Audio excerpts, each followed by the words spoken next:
Okay, good morning, everybody. Thank you for the opportunity of being here. I have a big challenge, which is talking about education at 9 a.m., which I hope we will be able to wake you in the following minutes. But talking about education is challenging today in Europe, as you know, because it's talking about what it's worth saving in this society to bring into the next generation, and that implies talking about parents, that implies talking about free speech, that implies talking about what we value, and an increasing plural world that's a source of tension. So in 1 hour, we are going to try to solve all that with the following speakers. Patrick Coyle, who is a vice president of Young Americans Foundation. Through his career, Patrick has organized more events featuring prominent conservative speakers than anyone else in the country. Well, you all know among them like Charles Heston, Margaret Thatcher, and most recently Ben Shapiro, Dennis Prager. I was saying before to Patrick, because of his nice work, I have lost a decent amount of time in YouTube watching many of the nice conferences they are organizing, and I'm really excited to hear him. He's going to talk about the challenges of conservative students in higher education, and after we have Daniel Pitt, who is a PhD from the University of Hull, where he focused on British Constitution, conservatism, the Conservative Party. I think the most impressive thing of your CV is that you've been working with Roger Scruton hand to hand. So I'm going to stop that because the rest is it's just going to look like lower. And he's going to talk about the aim of the right to education, the aim of education. I'm just going to give myself. I'm probably the least impressive person in this panel. My name is Ignacio Grau. I'm the director of OIDEL. OIDEL is a Swiss NGO which does advocacy for freedom of education before international organizations. And I'm going to start by that, and then I'm going to give the floor to the other two speakers, and hopefully we will keep it short so we can have a good conversation. So I just want to share with you two things about what is education. What is education? We talk, oops, sorry, can we have the, let's talk about what is education. Many times when we talk about education, we talk it as a public expenditure, a political tool, but if anything, the only consensus we have on education is that this is a human right. So therefore, it is intrinsically linked with our dignity. What is the essence of education as a human right? I think it's important to put some context. In the first draft of the Universal Declaration of Human Rights, there was only the first paragraph, the one we see, well, I can read it anyway, which it says, everybody has the right to education. Education shall be free, at least in the elementary and fundamental stages. Elementary education shall be compulsory. This discussion was really important after this discussion. When they were discussing that, the Jewish Council said, listen, we had that in Germany, and we end up by having what we all know, no? A Nazi regime. Therefore, we have to put the soul to education. And education, we should say that what is the aim of education? And they include there, education shall be directed to the full development of human personality, which means like education should enable citizens to raise, to know who they are and choose to know who they want to be. But then the Dutch permanent mission say, like, well, states can say they do that, but then they can do whatever they want. Therefore, we should empower not only the states by doing that, but also parents, and that's why they include parents have a prior right to choose the kind of education that shall be given to their children. And I want to give you a little bit on how are we on that, on the rights of parents to choose the education they want for their children. Can we more?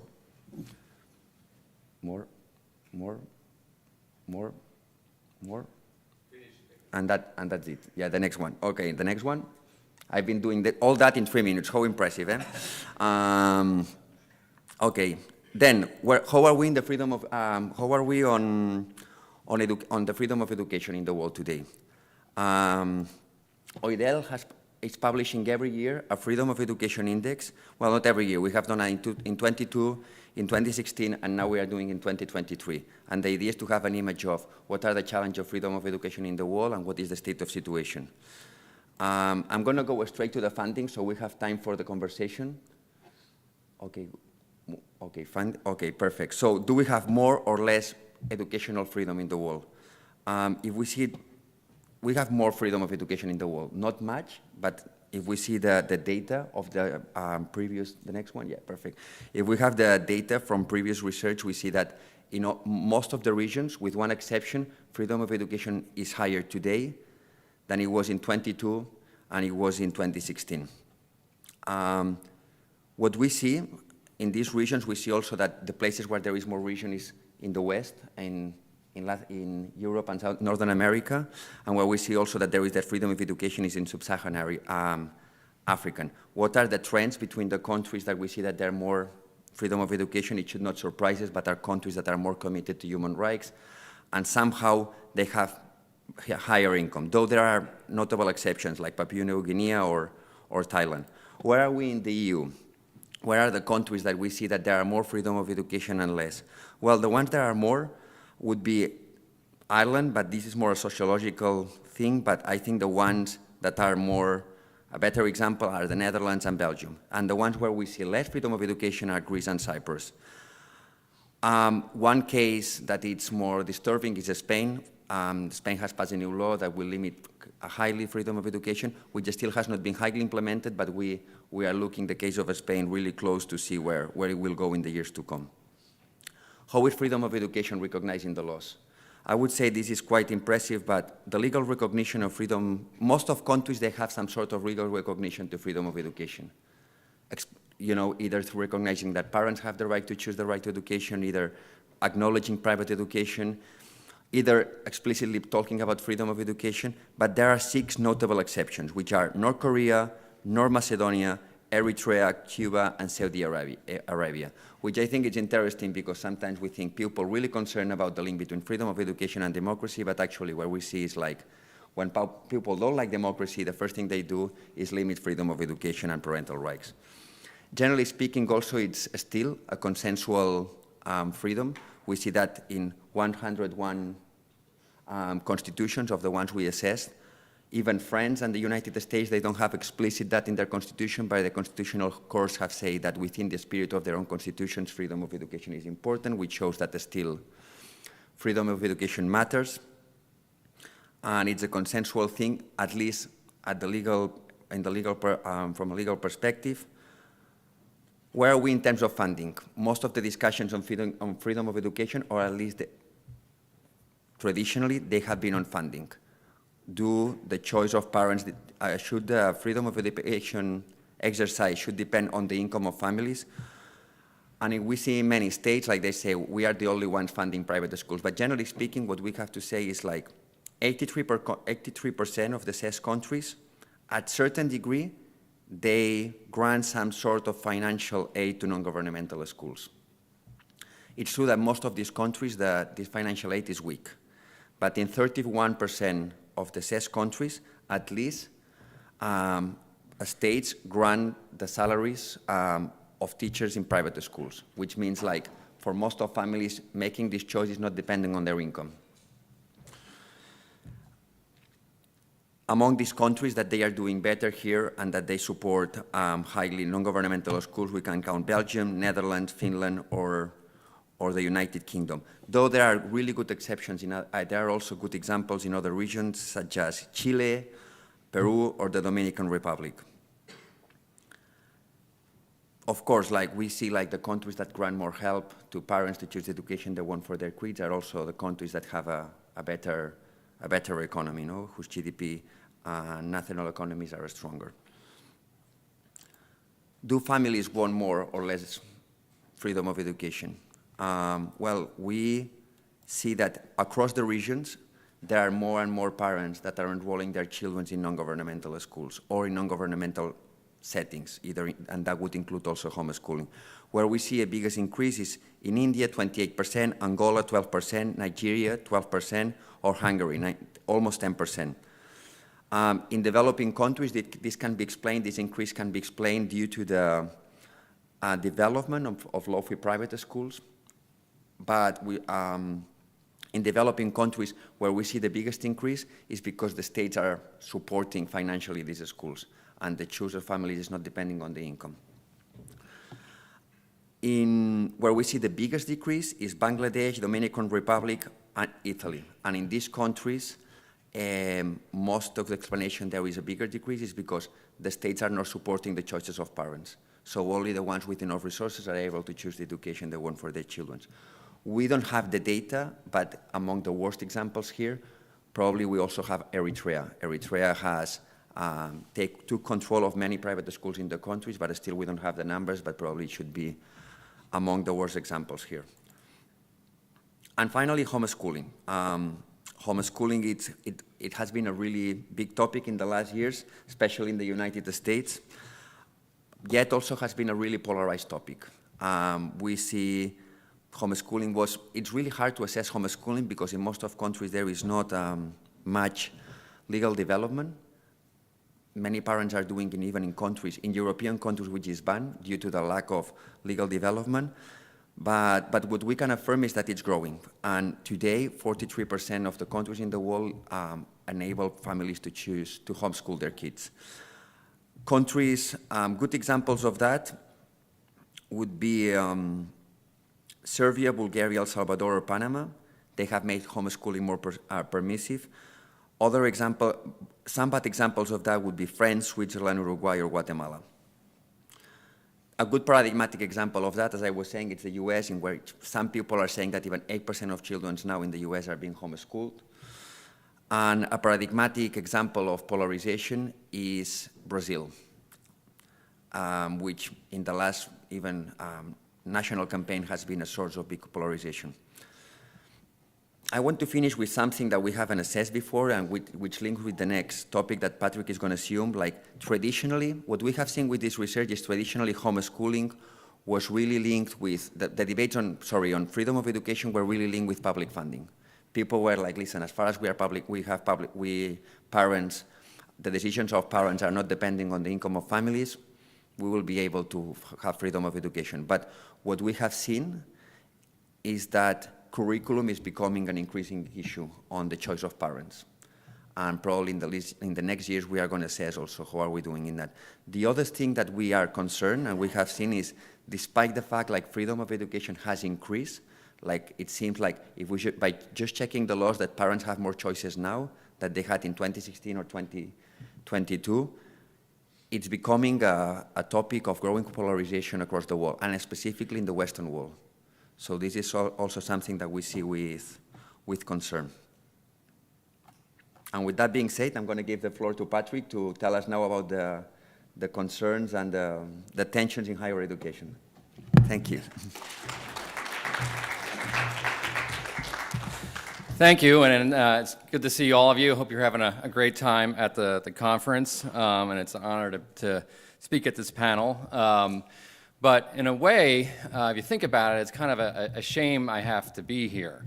It's a shame, if you really think about it, that I have to come to this program and talk about how challenging it is for conservative students in America to talk about the ideas that they cherish and to organize programs around conservatism. And it's also a shame that on college campuses in America that some low-level administrators and professors feel that they don't have to provide their students with a balanced education, and it's these same administrators that go out of their way to impede conservative activism when it occurs. Now, America and our First Amendment are supposed to be, in theory, this gold standard that protects, free expression for all students. Yet too many times in our country, students are being deprived of that freedom by their schools. Now, I don't have a lot of time, so there's a lot I could potentially cover. So what I thought I would do, is just kind of go through the general atmosphere of college campuses in America, the challenges that conservatives face in our country, and kind of what we do at Young America's Foundation to try and stop this from happening and how we try and change the scenario, the situation. But from various studies that we conduct at Young America's Foundation throughout the year, we routinely find that students are rarely presented with conservative ideas. We review and audit course catalogs, reading requirements, commencement speakers, and other key metrics that show the true state of higher education in America. And sadly, these reports reveal a stark reality. We have campuses that are basically devoid of intellectual diversity, populated with leftist faculty and administrators intent on indoctrinating the rising generation in the ways of the left. Today's universities create and even trumpet in the United States these diversity and inclusion centers and gleefully release statistics on the diversity of race, gender, and sexual orientation of their faculty while remaining entirely homogenous when it comes to the diversity of thought. So let me dive a little bit into those 3 studies. So in the United States, in about 250 campuses, before a freshman student even steps foot onto a campus, they are assigned a book to read that summer beforehand. And out of the 250 campuses that have this sort of introductory freshman reading program, only 2 of those schools this year assigned a conservative book. The rest were of a liberal background. We also, of course, review course catalogs. What are the courses that students can take? And sure, it's easy to find classes on obscure subjects like the Queer Bible at Swarthmore College in Pennsylvania, or transnational feminisms at Dartmouth College. And sure, these schools should be allowed to offer these courses. But on the other hand, can you ever find a course that fairly presents conservative ideas or presents the ideas of Friedman, Hayek, or Bastiat? No, it's impossible to find them. And lastly, schools will then use their commencement ceremonies or graduation ceremonies as one last liberal lesson. Of our last survey of the top 100 colleges and universities in America this year, only 4 schools invited a conservative speaker to those ceremonies. Now, what is worse than having our ideas sort of kept out of the classroom is how administrators also go out of their way to impede conservative activity and sadly even vilify conservative students when they are on campus and when they are active. Let me go through a couple examples. At Young America's Foundation, we send speakers to college campuses. You may have seen the videos. We had Michael Knowles speak at the University of Utah earlier this year, and he was scheduled to speak at the School of Social Work. And the faculty in this building didn't like the fact that, oh no, a conservative speaker was coming to their school to talk about conservative ideas. So what they decided to do in response was they filled this open-air lobby, multi-storied lobby, with about 100 pride flags, just to show their opposition to Michael Knowles coming to speak.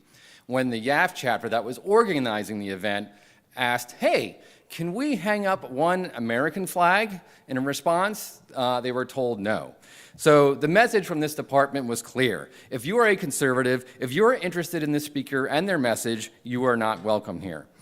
At the University of Tampa, students serving as resident assistants in dormitories were treated to this widely biased training that included this outlandish scenario that asked, what would you do if a resident felt unsafe because their roommate was a conservative? According to photographs that we received, they presented this slide during the training, and this is what the slide said, quote, you returned from class and one of your residents asked to speak with you. He states he feels unsafe in his room and needs an immediate room change. He goes on to state that he feels unsafe and threatened because his roommate put up a Make America Great Again flag and that his roommate is a member of YAF. I mean, why is it that conservative students and YAF students are deemed a threatening presence just because of their viewpoints? And this brings me to my final point about the atmosphere on college campuses, is that schools so much want to have and ensure that their students feel safe and that students aren't bullied and everyone feels okay on campus. Yet the second a conservative student is attacked or feels marginalized, the school fails to take action. A few years ago, we had Congressman Allen West speak at the University at Buffalo. And the left on campus, of course, didn't like that there was a black conservative speaker there. So after the event, there was this liberal mob that literally chased our YAF chapter leadership across campus. Okay, they were being hounded down by a mob of leftist activists on campus. We had one student, one of our chapter leaders, escape the mob. Another was assaulted physically. And our chapter leader, she had to hide in the men's bathroom to get away from this mob. And this, of course, was covered by CCTV footage. There was social media posts about it, of course, and so on. And it took at least 3 days for administrators on that campus to reach out to the conservative students that were chased and ask, hey, are you okay? Do you need support? Do you feel safe? That didn't happen right away. Imagine if that was a liberal student. They would have reached out immediately. They would have shut down class. They would have had little get-togethers to make sure they all feel safe and whatnot. And there's also the leftists that chase down our conservative students, never faced any reprimands, nor did the president of the school or any faculty send out any statement that said something to the effect of, hey, we shouldn't chase down others that we disagree with on campus. We should be allowed to have open discussions at this school. So what I think these examples really underscore to me is, in America at least, how desperate the left is to maintain their monopoly and to keep their core concepts from being challenged. And despite having control of the White House, most of the media, college and high school campuses, there are administrators and leftist activists who feel threatened by the fact that, oh no, there might be conservative students at our campus that just want to talk about and share conservative ideas.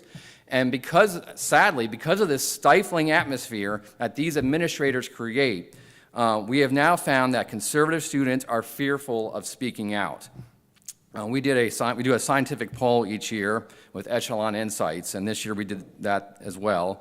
And the poll this year discovered that only 43% of conservative students feel comfortable speaking about their views openly in class, compared to more than 70% of liberal students.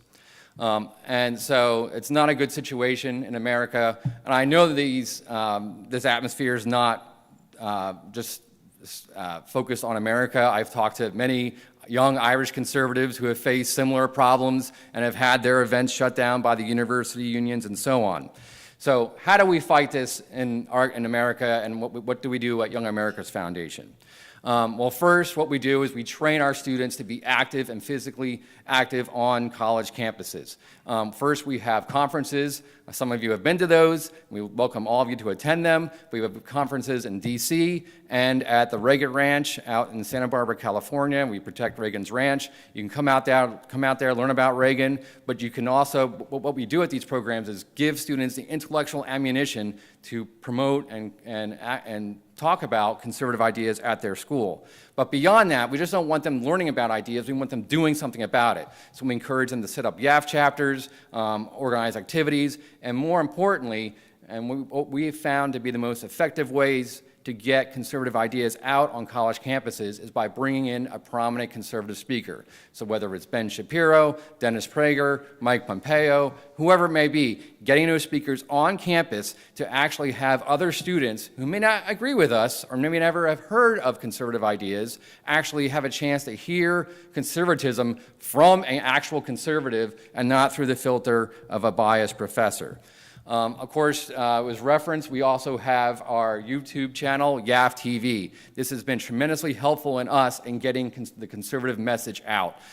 We have, back since like 2014, we have live streamed and put out edits of almost all of our programs. And we have found that our YAF TV channel has been pretty much the #1 way that young people come to us and become interested in becoming active and wanting to get involved in the movement. We have more than 1 billion views and 1.7 million subscribers. So that's something we will continue to work on and build.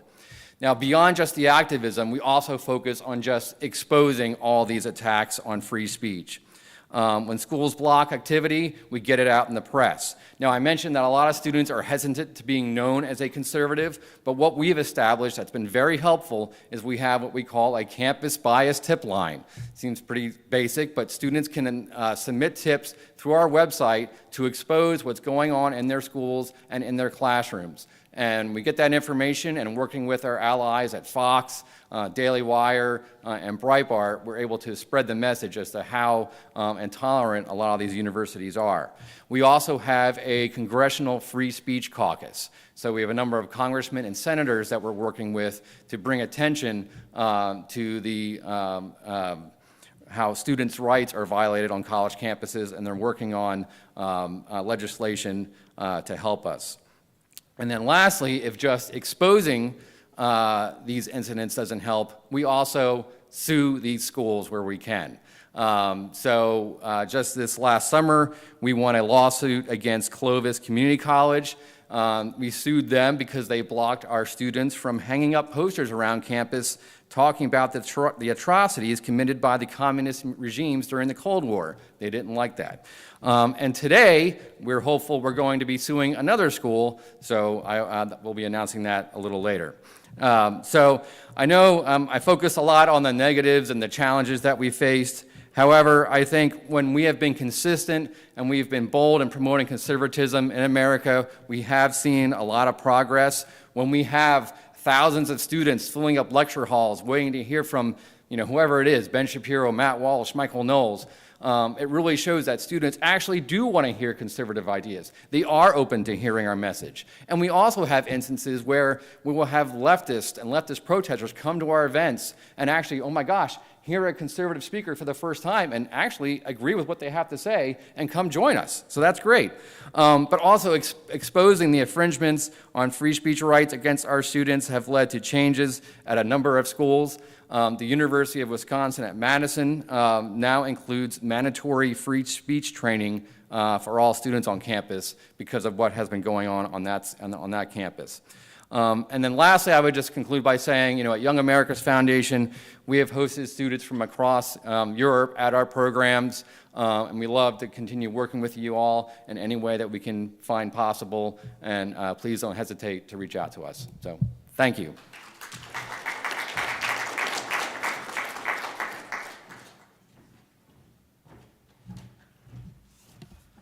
It's great to be speaking here at New Direction Academy again.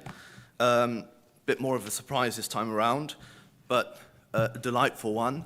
There's one thing when you become a father and you've been mentored by Roger Scruton, you have one thing in common.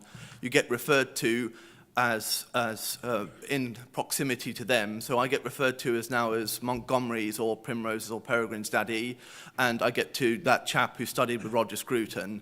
So that's a thing that you have in common with the two. So education, higher education, we've all been through it. Education, it's important to us as individuals, as parents. We worry about our children's education, and I've got skin in the game, as they say, because I work in the industry. Don't hold it against me, but I do. And I had a conversation with the previous editor of Conservative Home, and he just said, "I don't know why you do it. Why be in such a hostile environment?" Well, I question that too, but anyway, onwards. But what's the purpose of it? So, what's the purpose of education itself? Well, Matthew Arnold said that if you are trying to become cultured, or it's about culture, it's about getting to know the best that is being thought and said. So you're trying to pass on from one generation to the next the best that's been thought and said. But that's easier said than done, because what's the best? But it's a great aim to aim for. Others like Cardinal Newman thought that universities existed to mold the character of the student. So it's about character formation. It's about character. Well, Thomas Aquinas, he had a view that all education is ordered towards human happiness. So it's to do with human happiness. Twofold foundation for this it was his view of an Aristotelian Thomist idea of the arts and sciences, and also a view of ethics, a view, again, from Aristotle, a view of ethics, of what actually is happiness. So it wouldn't be a sort of a hedonistic sort of happiness of getting and spending type of happiness. That brings me on to the American, people call him the father of conservatism in America, Russell Kirk.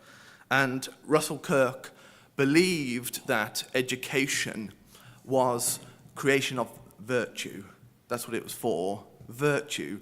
It was to create virtuous citizens. Why? Because you can have self-governance, and so on. He was actually very worried about the direction of American higher education.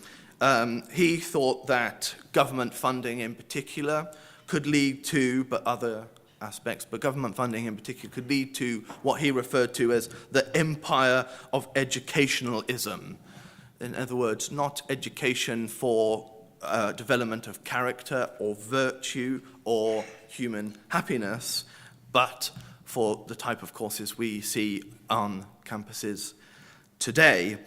Kirk thought that small, private, liberal arts colleges were the way forward for the pursuance of education. So the foundational, the organizational aspect was the way forward. And I cannot now mention Roger Scruton, can I? So here we go. So what was interesting about, you'll notice when I refer to Roger as a person, I call him Roger, and then as a thinker, Scruton. It's just, try to make it objective. Scruton thought that education benefited the individual, and we see that a lot, and you agree, it does. But knowledge benefits not just the individual who has acquired it, but knowledge benefits those people who have not. No, surely not. It does. I don't have any medical training, none. But if I fall ill and I go into hospital, there is trained surgeons who have acquired knowledge and have sacrificed hard work, diligence to acquire that knowledge benefits me because they can fix me cure me when I become ill. So education is a societal good. So actually allowing people who have the ability to acquire knowledge to continue to acquire it and to allow differences in educational attainment is actually a positive for those who cannot attain it. Just like if there's someone exceptionally talented in finance or exceptionally talented in marketing or medical training. So conservatives, as you can see, there are differences there, and I hope that you can see those differences, but there is an overall idea that education is for character building virtue, and education doesn't just benefit the individual, but benefits those who do not wish to or cannot acquire it. But that's great. You think, wonderful, Dan. That's a very nice outline. I hope you think very nice outline of conservative thought on education, in particular higher education. But there are trends across Europe that are not, let's say, conducive to this way of thinking about education. We have limits on free speech. We can see that there was, in the United Kingdom, the current Labour administration, first thing they get in to do, they get rid of the Free Speech Higher Education Act. You can see that there are trends where ideology is imposed. In Ireland, you can see that you are forced to teach in so-called religion and sexuality stuff that there are multiple genders. Is this a good way of pursuing education? What I just outlined before? No. Funding for education. Funding for education is particularly that many higher education systems are funded by the state, and then you have state control. So the question comes up, is private education the way forward? And if so, how do we go about funding these? Or, like University of Buckingham, private university in the UK, great place to study. I know that people in the audience have studied there and could vouch for what a great place it is. But it is one place of sanity in a sea of insanity in the higher education. University of Hull is also another great place to go if you want to be taught by at least some conservatives. There's a few there. I know it's amazing, but there is. But this leads us to things like, what do we do? You've got equality, diversity, and inclusion. It's interesting, I remember Roger said to me when I was discussing it with him, he said, if you want to get into higher education as a conservative, you've essentially got to do two things. Not do it, number one, or two, you have to lie, because you're going to have to say in your recruitment package that you believe in all these things that you don't believe in, because you will not be recruited. There are advertisements saying that, are you in favor of decolonization? I need a job, yes. Of course I don't, and no one does who's on the conservative side, but it's a gatekeeping exercise. So what do we do? In the United States, they've got things like at the University of Florida, where they've got the Hamilton Center, a little funded free speech advocates around there. You've got the Benson Center at the University of Colorado, and you've got a whole new institution, University of Austin. So that gives you two options: set up from the very beginning, or attach private or public funding, like in Florida, to universities that are already established. Or do you go down, which is relatively new, the Peterson Academy? Do you have people like James Orr, who was here yesterday, and Lord Roberts to give classes online and disseminate them out? Is that the way forward? But there are already places doing similar things for a long time, like great courses in America. You can get Audible. If you don't have an Audible, I don't work for them, so this is not commission, but get an Audible app. Great courses. You can get T.S. Eliot, History of London, The American Constitution, Conservative Tradition by Patrick Allett. $7.99 a month. Get it.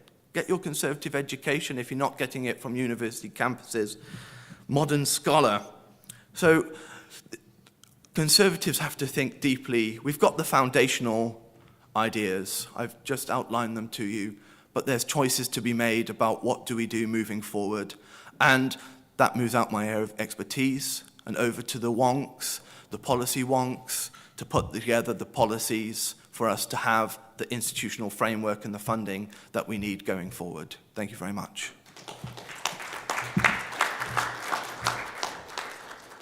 Thank you, Daniel. We'll be taking questions from the audience now, or comments, or critiques, as you wish. Do we have a mic? Oh, wait.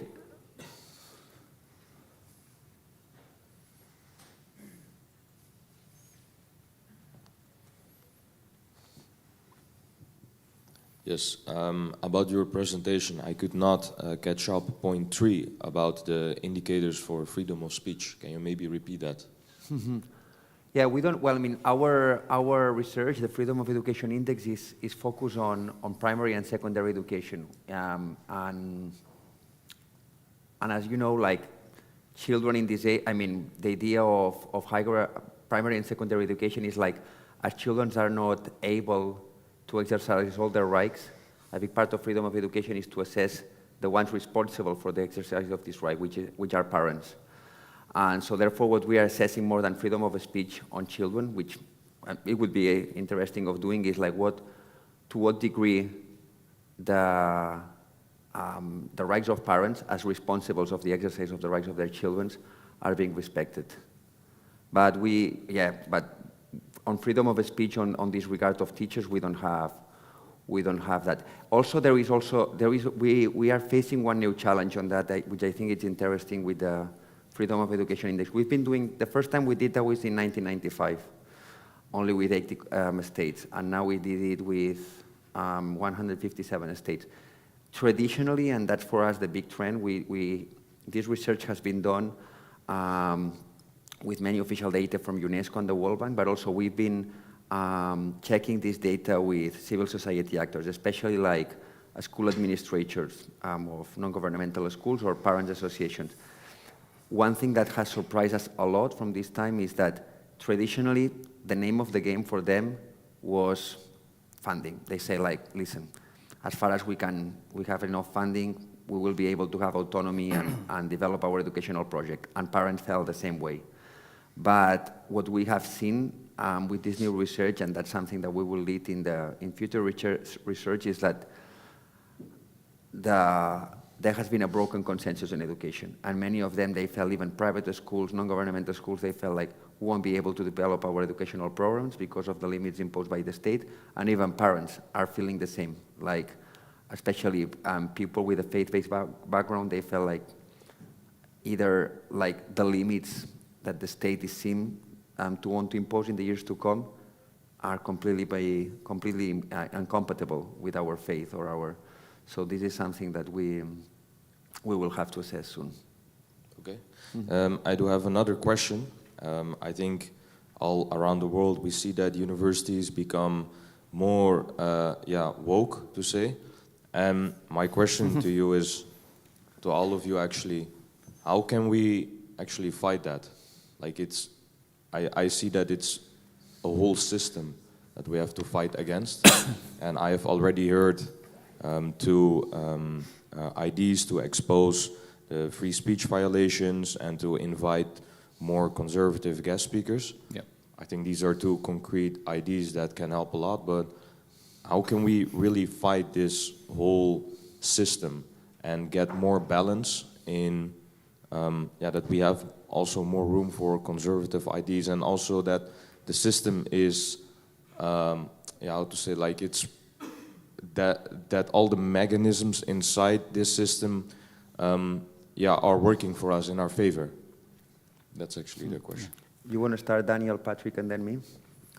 Yeah. One thing I would say, who's at the coalface at this, is that students play an incredible, important role internally. Just ask. Ask your professor or whoever's teaching you. What did Edmund Burke say?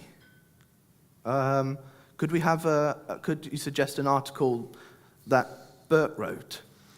And so we had a program which I started teaching, was Introduction to Western Political Thought, and you had Locke, you had Hobbes, you had Arendt, and you had so on. There was no Burke at all. So I just introduced it. Just introduced him. There you go. There's Burke. So there is. It can be. That's just an everyday thing. Email. I could see on the reading list there is no one. There's no Russell Kirk. Can we have Roots of American Order, please? You writing it and sending it as an email makes it very hard for them to say no. They might then try and opt out by then saying, "Oh, perhaps we could, when we do a review of our content, we'll do it next year." But you've planted it. And in class, just raise it. Just say, didn't Edmund Burke say something about this? Or when you're reading about Mary Wollstonecraft, didn't Mary Wollstonecraft argue against Burke? Yes. So wouldn't it be good if we included Burke in the conversation? So it's not just Wollstonecraft, it's Burke and Wollstonecraft. So these sort of things, just ask for it. I mean, I would add, what the good news, too, in the States is there are a few universities that have come out in support for free speech. So the University of Chicago has a statement. Vanderbilt University has also come out and said the goal of education is to not shelter students from ideas, but to have them discuss those ideas. The issue that we find, though, it's not the leadership of the school, and sometimes it is, of course, but sometimes the leadership of the school is for these ideas. It's the lower level administrators and deans who don't agree with that mission. So what we find when I'm trying to get a speaker on the campus, whether it's Vanderbilt or wherever, it's fighting with the guy who doesn't want to give his auditorium over to us to have the actual event. And so we have to then go to the leadership, go to the trustees to help change the situation. That's another thing that you should also look at. If you have issues with free speech on your campuses and you can't get anywhere with the leadership, sometimes you can look at the board of trustees, board of governors, whatever they're called, and you can look up, at least in the States, you can look up if your board of trustees, any of the individual members have given to conservative candidates, and if they have, those are the guys you go meet with, because they're the ones who can tell the university president, hey, we need to change the situation and allow conservatism and conservative ideas to be discussed on this campus. And the good news in the States, too, is you do have choice. If you don't want to go to Berkeley, you can go to Hillsdale. So there are some strong conservative schools that you can get a true classical liberal education if you don't want to spend your money, thousands and thousands of dollars, on being indoctrinated. So. I think. Well, the question is complex. Otherwise, we wouldn't, and it's not easy. No, there is not an easy answer for that. But one thing in Europe, one friend of mine, who is more like a lefty, he told me like the main problem with the non-left pupil is that you are many times facing the cultural war without taking any risks. And he said, like, the generation of my parents, they were willing in countries like Spain to take risks, like eventually being expelled of the university. I think this is not easy. But what we can learn from the US and what these people used to do, and I think that's something in Europe what we should start doing, is having a community. I think that YAV is a good example of that, because the most scary thing for a student or for a teacher or for is doing that alone. Yes. Being isolated. Thinking alone, I think it's a torture.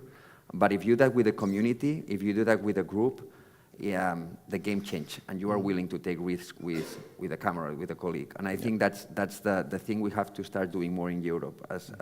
And the good results of that is what has happened in the US, I think. I think you are changing the conversation on this regard, thanks to the idea of not doing that alone. Yes. And we cannot expect this sort of heroism of people doing that alone in all universities, because it's hard, and many people need the college degree. So we have to support these people doing that by creating communities, I think. Yeah, we should definitely increase. As I mentioned, we do bring over students from Ireland to our conferences, students from Europe. So we'd like to increase that. But what we see in America is, students always come to our conferences and they'll be shocked. Like, there's 400 other conservatives there. Like, I thought I was alone. Yeah. And so they come to our conferences, get fired up. They see the other conservatives there and know, I can do this. And we see this effect at our conferences, too, where a student will come to our events as a single conservative, right? They'll see the other students there. They see they can make an impact. So they go back to their school. They start their chapter. They become active. And the following year, they come back with 10 other students. So it grows. So it can happen. You can be successful by being active on campus. So. Thank you, all three of you. And I think that is a really great point that you just mentioned about not going it alone, yes. Not isolating yourself, not creating a subculture. And I think that was one of the biggest mistakes in higher education in the US. In early last century, the Christian fundamentalist movement pulled out of universities now that are totally secularized, but were founded on Judeo-Christian values, like Georgetown, Princeton. And then, I did my undergrad at the Bible Institute of Los Angeles, which is a nice, cute little liberal arts school in Southern California. But it was founded by people who thought, oh, this is going the wrong way, which they should have instead stayed engaged with mainstream culture and steered it there. Now we're on the defense and trying to get back in. So not going it alone, not isolating ourselves, staying engaged, I think are really important. And thank you, all three of you, for doing that. My question is for you, Patrick. I would like to know which of the two schools assigned conservative reading, and I want to know what those two schools are, and I want to know what 4 schools you mentioned invited a conservative speaker to commencement. The 2 schools that signed a conservative book, and this will not surprise you, was Hillsdale and Northwood University, which bills itself as America's free enterprise university. It's in Michigan. Yeah, both in Michigan, I don't know. So go to Michigan for conservatism, I guess. But as far as the conservative speakers, I don't recall who they were offhand. It's on our website, but we've been doing the commencement survey for close to 30 years, and it's amazing. The schools, you have Ben Shapiro is the most requested speaker in America. best-selling author, never invited to speak. Al Gore hasn't been popular or relevant in decades. He's always invited to speak. Fox News is the most watched news network in America. None of those anchors are invited, but sure, ABC, come on down, come speak to our students. So it's just an ongoing pattern. So. Thanks, guys. How do we give students a strategic edge on campus? We were talking about the legal side of things and talking to faculty, but I don't know what the experience here was, but back in my time in university, campuses, your campus staff were kind of useless in terms of trying to stand up for your even safety. Like, how do we give students in that kind of environment the ability to almost strike back? One example off the top of my head, back in my day, Nigel Farage was invited to speak at my university, and very quickly an Antifa protest advertisements popped up around campus. Turned out those posters were made by the people organizing the event. And the time on it was an hour after Farage would have left. Oh, how smart of them. At the end of the day, the local lefties who turned up to that protest looked stupid. Yeah. And it was a big moral boost for everyone on campus who was conservative or right-leaning. How do we give students and young people the ability to do that kind of operation, to kind of move forward in the culture war, not backwards, if you will? Do you want to start? I love that putting the time an hour later, that when after he's left, that's very amusing. I'll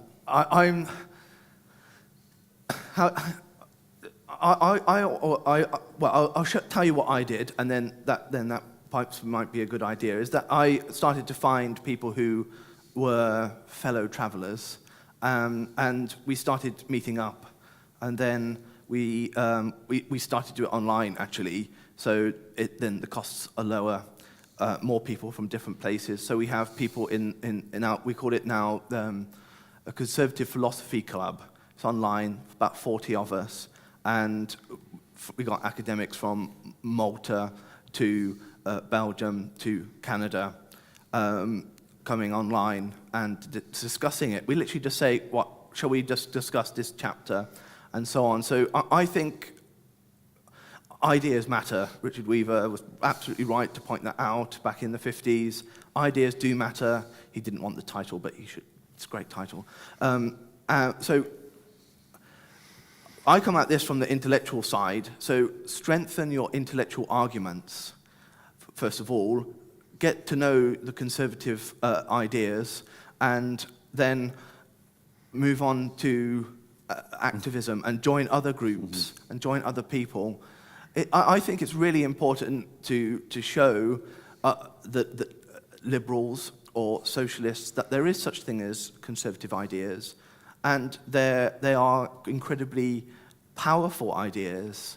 And I think that if you can get the ideas element right, then that's the foundation for me, and then you can move forward like that. But for me, it was really important not to be, as a student said earlier, not to be intellectually lonely. You can be also intellectually lonely. And guess what? There are you can have communion with the dead by picking up a book. So go for it. If you want to be active, you also need to know the ideas behind it. So we teach our students to be daring, discerning, disciplined, and sophisticated. And so you can't just be obnoxious for the sake of being obnoxious, although that can be fun. But using those guerrilla-style tactics to make fun of the left. And here's what we in the States do, which is a mistake, is we give, I guess, or assign too much power to the left, right? We think, oh my gosh, they're going to come after us, they're going to attack us. Like, guys, these are just other students. Who cares what they think about you? Like, I think, and look, we as conservatives, we're not natural activists, right? We don't want to get in people's faces. We want to be left alone. We don't want to be bothered. And so that is a challenge for our side. but it's about incremental steps, right? So it's learning the ideas, knowing the arguments. And so when you go out on campus, you are confident and you know how to respond. And when you have that initial success, you build on that. And it's going to the conferences, building your network, and then organizing the events. And then in the States, you have Young America's Foundation, you have Breitbart, you have Daily Wire, you have all these groups that are backing you up. And this is what we really focus on at Young America's Foundation, is we always say to our students, we have your back. And so if we're working with a student, and if it's 10 o'clock at night and they learn that they're facing disciplinary action, I will reach out to that student and talk to them and calm them down and make sure they feel okay.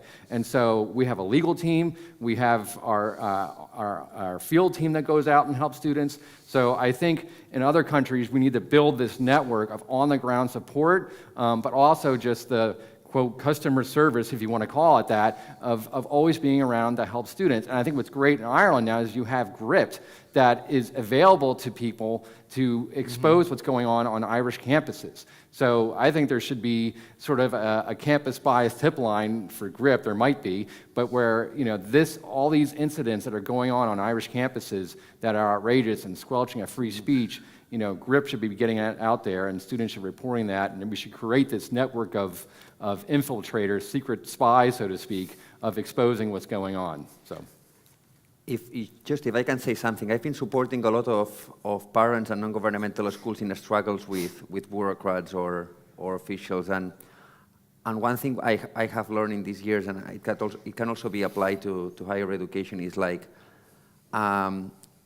with a good argument, it's difficult to change their mind. Like people, also, you need to go here, but also you need to go to the heart. And what changed here, things are explaining their own stories. Like we have been able to change narrative in some political discussions just by making sure that some parents were meeting certain officials or politicians and explain their story. I think that also goes on, and I think for conservative it's great. Like we love great books, and that's why, because it's a great way of explaining a good argument with a lot of good stories. So. Also, there is a big part like encountering the other and explaining them.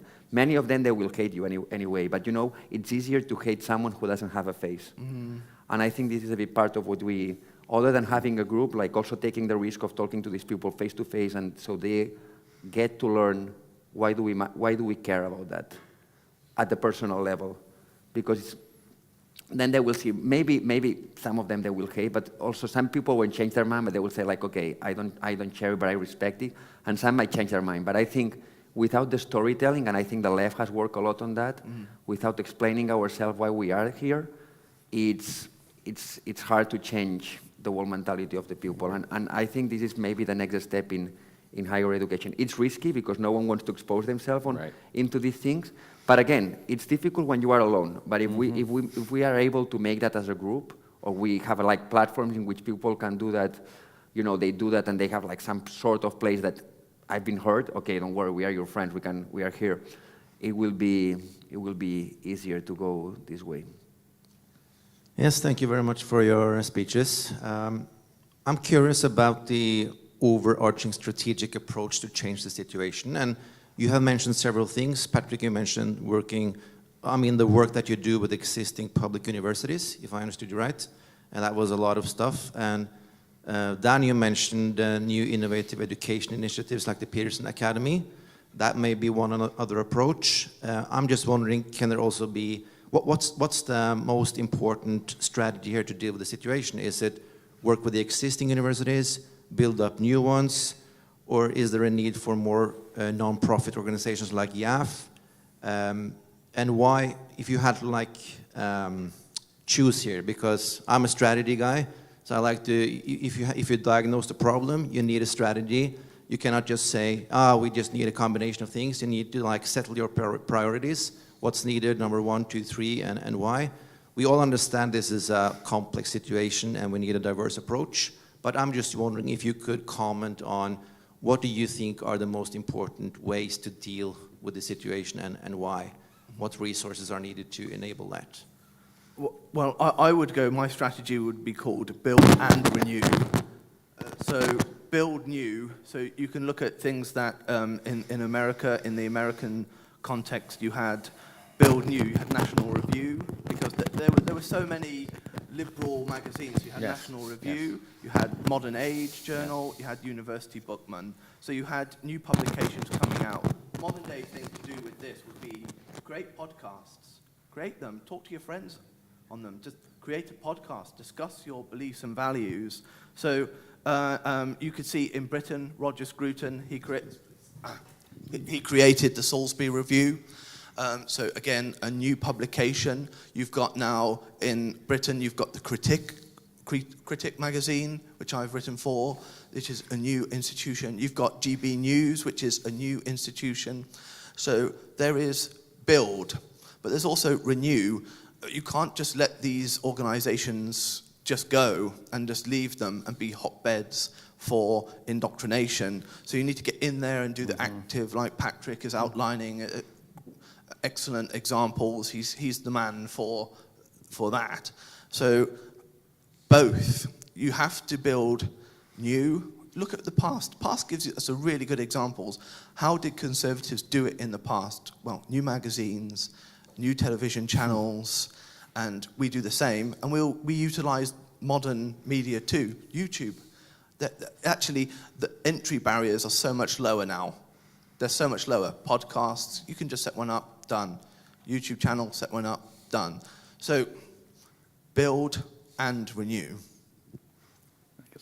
I mean, you nailed it on the head. And I mean, I wouldn't go any further than that. You got to use every approach, right? Like, I mean, it's great to have Hillsdale. It's great to have Grove City College, but those only accept about 2,000 students. So, I mean, there's a lot. So you can't just go with just Hillsdale, and they're great. So you got to have conservative missionaries still going into these traditionally left-wing campuses and making sure there is some type of balance. And it does take time. I mean, when YAF, when Young Americans for Freedom was founded, I mean, the conservative movement was small. We were founded in 1960. At the time, there was National Review, ISI, and Foundation for Economic Education, probably. So, like, but from that time, it's built up. There's NRA, Heritage, and so on. So it's going to take time to build these institutions, to build the support. But like you said, just re-emphasizing, it's the barrier for entry is so much easier. You can do it. We can have a bunch of citizen conservative journalists all over Europe reporting on what's happening on college campuses and in secondary education. So, do you want to add? No, I think you cover it pretty well. Yes, I'm from the Netherlands, and in the Netherlands it's actually very uncommon and hard to establish a new university, for example. Also, we don't have really a tradition of liberal arts colleges and private universities. Most of the universities are public universities. However, there's now a new liberal arts college in the making, which is more classical and conservative. And within a few years, they hope to offer official degrees. And my question is, how can they make it an success? How can they attract staff and students? Why will students and staff not go to the bigger and famous universities, which are literally surrounding them? Answer in short, get faculty that people want to be taught by. It will attract people. University of Buckingham, which is private, set up in the early 1970s, they get people like Jonathan Sumption, a Supreme Court Justice. They have people like Michael Gove, ex-politician, teaching there. They have people who were taught by Roger Scruton teaching there. They also have had people like Anthony O'Hare, great conservative philosopher. So if you get the faculty right, the students will follow because people want to be taught by great faculty. That's my one advice. Get the right faculty. If the faculty are wrong, people won't come and it will die. Yeah, no, I see that with many universities around Europe, having the same challenge. And I think, like, if you have your mission clear, there is no much room for there are not many conservative schools around Europe, but there is a big audience interested of that, especially in a point like some books are banned, some pedagogics are shit, just excuse my language, but you know, like people just go to literature and they say like, are we going to talk about Shakespeare at any point? Or Cervantes? And no, because some of these are apparently super offensive. So if you have a clear mission and you say, listen, we are, people know exactly what are you offering, you probably, many of countries, like in the Netherlands, you might be the only one. And I'm sure there is enough audience for that. So, but you have to be, the problem for me, for these faculties, and I know many entrepreneurs who have started universities and that is like, when they try to, we want to be that, but at the same time we want to be also a mainstream university. Well, there are already mainstream universities and they are better than you. So maybe just be yourself, be what you want to do, and there is an audience for that. I have a question for Mr. Patrick. Yep. We are from a conservative student party in the Netherlands. And 2 years ago we wanted to organize an event on campus with speakers like Jordan Peterson and a Dutch politician of a center-right party. But the board of university rejected it because, according to them, those speakers were not in line with the Erasmian core values. But often student parties like us or student associations, they don't have the legal contacts or financial resources to overrule that decision. And you talked about the Young American Foundation, and you basically have a whole infrastructure of contacts with big media platforms such as the Daily Wire and Fox News, and also financial resources to take the board of universities to court. My question is, I have basically two questions. First question is there already a European variant of Young American Foundation, and if not, is that maybe an option? And the second one is, it's related to the first question, should we do that on a national level, so more decentral, so an infrastructure for the Netherlands, separate infrastructure for Denmark, for example, or should we do that more on a central level, so on a pan-European level? Because some European countries maybe don't have much right-wing media that can back them. Sure. Yeah. What I would recommend, one I would say to all of you is that the conservative movement in the United States wants to help, right? So when incidents like these happen, like, please tell us. Several years ago, when we brought our first group of Irish young conservatives to our conference, one of them was attacked mercilessly by the Irish press because, God forbid, he went to hear a sitting vice president of the United States, Mike Pence, at our program. And so we then, so we got involved. We got the press stirred up about it. We got other conservative outlets. So you have allies in the United States that are willing to bring attention to these incidents. So maybe what we need to do is figure out how to, bridge those connections and working more together with all of you and creating a more global conservative movement per se and aiding each other. Because I think we would be willing to help expose what's going on in the Netherlands as well.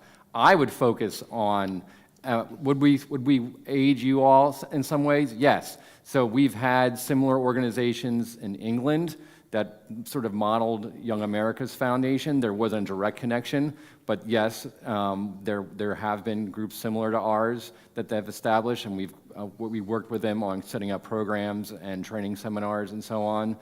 We've offered to do that here in Ireland as well, and so we'd be happy to work with you to do the same. I mean, you know your country better than we do, so I would focus on what works best for you in your area, and not focusing across Europe per se. I don't know if you want to add.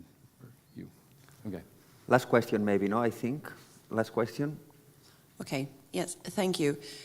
Thank you for all your thoughts and insights within the area of educational freedom. I have, maybe it's a question, but my thought of this is educational freedom, it starts in the kindergarten, I think. Mm-hmm. And coming from Sweden, we do have problems already in kindergarten with the teachers forcing very strange ideas on the kids. And I think this is the start of the problem, because then they continue all through life. And when they start in middle school and all that, it sort of forces the already forced stupid ideas. And my thoughts is we should really start in kindergarten, I think. Even though it's good in the higher education, but we should really start in kindergarten, because it's the beginning of the whole life, you know. Myself, I was home with my boy for 3 years, and it was a beautiful time for me to get to know him and be a part of his life from he was born until he was 3 years old. But it was a shock for me and my son when I had to enroll him into kindergarten. But he was a strong boy, because I could talk to him about the differences and he understood. But I saw so many other kids that started from the first year, like 1, 2 years old, and they struggled with their identity, and the teachers just forcing these stupid ideas onto them. And I'm happy for my kid, but I know so many of my friends, they didn't have the possibility to stay home for that long. And I really want to start a kindergarten with the conservative approach. We don't have that in Sweden, and I think I will be, I'm so encouraged after just being here for 2 days. And that's what I need to do, I think. That's my new calling, because the Swedish kids, they need that. Okay, no questions, sorry. Okay, thank you. No, but I mean, if I can just add, I think it's a really good point, because that's basically what we have been, a big part of this conversation now, is freedom in education. It's different depending on the stage. Now, as we were seeing before, the freedom of education is like giving parents the right to choose, because we want to raise the kid knowing who he is, what are their values, in order that later he can go to an institution such as the university, which should be the open space in which they can discuss that openly. And today it looks, and in university where we talk is like freedom in a sense, like we want free speech, we want to talk, we want to discuss, we want to be offended. Now what is weird, it's the other way around. Some people seem to want just the reverse. They want primary and secondary education as a place of exposure, as a way in which people can have the dialogue, an open dialogue about anything, and that once they go to higher education, they say like, no, this is what you're going to teach, like more. So I think what we have to go back, well, we don't have to go back. We just have to go into the essentials and do what the best educational systems have done. Like primary and secondary education, their main purpose is to prepare a man to go out there.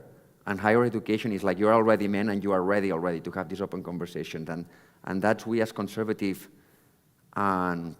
but even I think it's just common sense. We should go back to this idea, like let's prepare children to be men, and once they are men, let's encourage them to act like men, and not as we are doing now. I agree with what you say. The first 1,001 days of a child are incredibly important. There's loads of research that proves this for identity, development, reading, writing, and so on. Those first 1,001 days are incredibly important for the development of a child. I think it might not have been Lenin. I don't know. If I was wrong, let me know in the break. But it says something like, give me your child until the age of 5 and I'll have them until the rest of their life. And it's true. It really is. And let me give you one example with my children. I've sent my children to a Catholic school. I'm not a Catholic, I'm an Anglican, but I think Catholics are doing better at fighting the weird ideas, as you put it. And she now reinforces my Christianity. So it's an enforcement loop. I've chose her to go to this school, she's loving it, she's coming back, she's reinforcing my religion, she's telling me, Daddy, let's pray before going to bed. She's 5. Let's pray before we go to bed. And that's the way forward. So it's absolutely imperative that we get education right from the very, very beginning, because we teach our children, our teachers teach us, the loop continues, and they do the same for their children. I agree. I'll just add that at Young America's Foundation, I've focused a lot on college campuses, but we also have what we call high school programs, and we recently started programs for 12 to 16-year-olds, so what we call middle school. So we do recognize that students, and I've seen it with my own daughter growing up in public schools. She was indoctrinated, or they tried to indoctrinate her. I brought her to our programs, of course, and I taught her the right way. But I mean, you're right. They start very young to just undermine what you're trying to teach. And so we're trying to combat that by having programs for younger and younger students. And it's a learning process for us because we learned you can't have a 13-year-old boy go on a ranch tour and then go sit and have a classroom discussion. That's just not going to happen. So we're learning this, but it's definitely worthwhile, and we're trying to activate these students to be active in the conservative movement at a younger age. So, well, thank you so much for your time. I think we leave with more questions than answers, which is always a good sign. And we just have to wait now to create a young European foundation to solve the rest of the problem. Thank you. Thank you.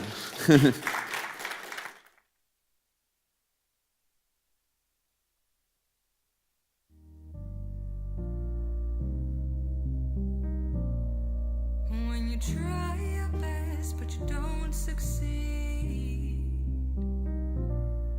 when you get what you want but not what you need,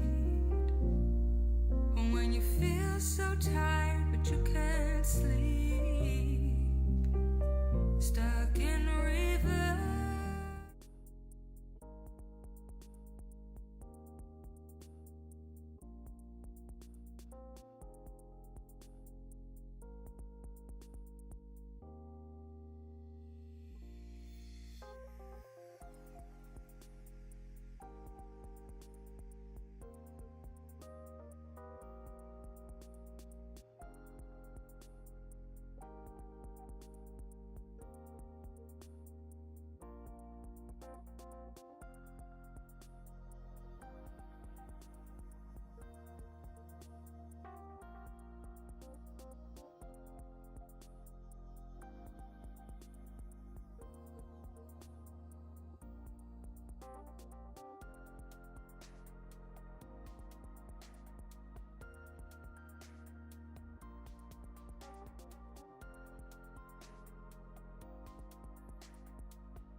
A good coffee break.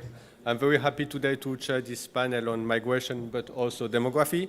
We do think that when we discuss migration, we cannot avoid also the question of demographic because these two issues are interlinked. We all quite often say in Brussels that migration is on the top of the agenda. It will be the next big issue for the elections. But actually, since I remember working in politics or with politicians, migration was always a key issue. And as a fact, my first paper that I had to do, my first briefing note was on migration and the crisis on migration. So I do think that migration is a big issue and that we cannot just say that it's a new issue. We need to focus on that all the time because migration is also linked with our values, our identity, our society, and which future we would like to have for us. But as a matter of fact, of course, Merkel in the mid-2010 years, she changed a bit the rule of the game. She opened the borders by herself, imposing on all the member states to welcome refugees.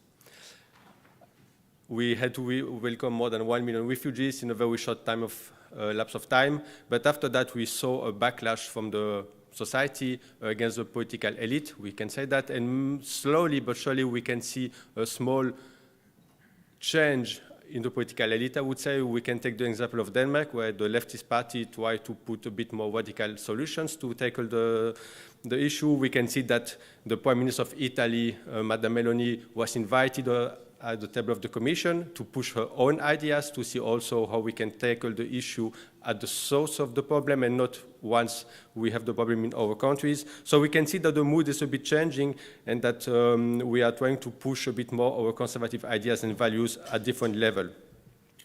To discuss this topic today, I will be joined by three very good speakers.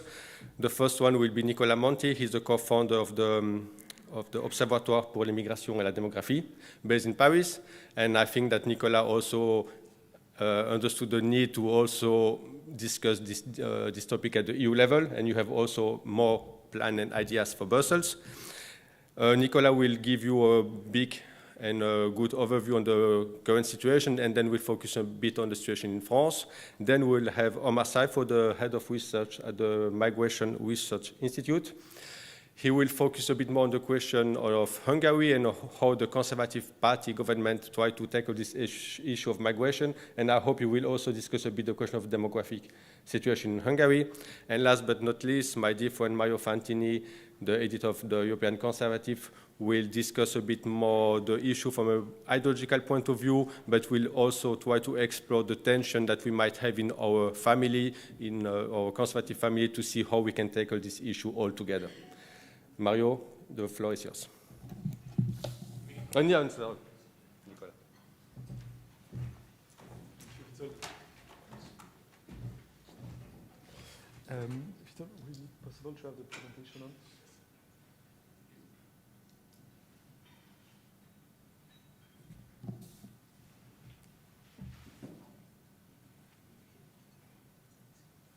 Yeah, wonderful, thank you. For switching slides, should I give you a wave? Okay, thank you. Good morning, everyone. First of all, I would like to thank New Direction and its team for their kind invitation to address this conference. I am very glad to be here with you today. As expected, I am going to share with you a few elements about the accelerated demographic changes, how continent Europe is currently facing.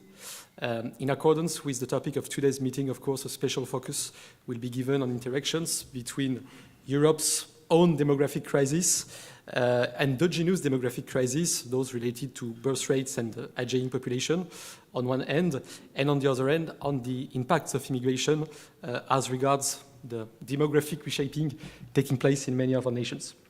To some extent, the views I'm going to share with you will come from a French perspective, not only because I am a Frenchman, but also because the demographic situation of France quite accurately reflects the trends at work, at least all across Western Europe, and because, along with the UK, France has been one of the very few first European countries to experience mass non-European immigration as a significant social phenomenon, beginning in the 1960s and then taking new shapes and forms in the decades following.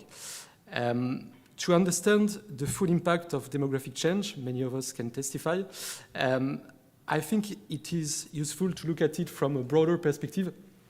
That is that of Europe's demographic winter, the demographic winter our continent is currently going through. We owe this concept of demographic winter to Professor Gérard François Dumont, who is a professor in Sorbonne and who is also a member of the steering committee of our observatoire. This concept covers a very clear and simple reality. In most of the developed countries, since the end of the demographic renewal following the end of the Second World War, the end of the baby boom, to say it more simply, we have been facing fertility rates which have been persistently below the sample level for the replacement of generations, which in countries with a good quality of health is 2.1 children per woman. However, it is important to note that the intensity of this demographic winter can vary greatly from country to country and from period to period. For example, at the turn of the 2020s, among countries in demographic winter, fertility ranged between 0.9 children per woman up until 1.8 children per woman. So these variations can be explained by a variety of factors, some of them having to deal with family policies, which are in place or not, some others having to deal with more cultural aspects.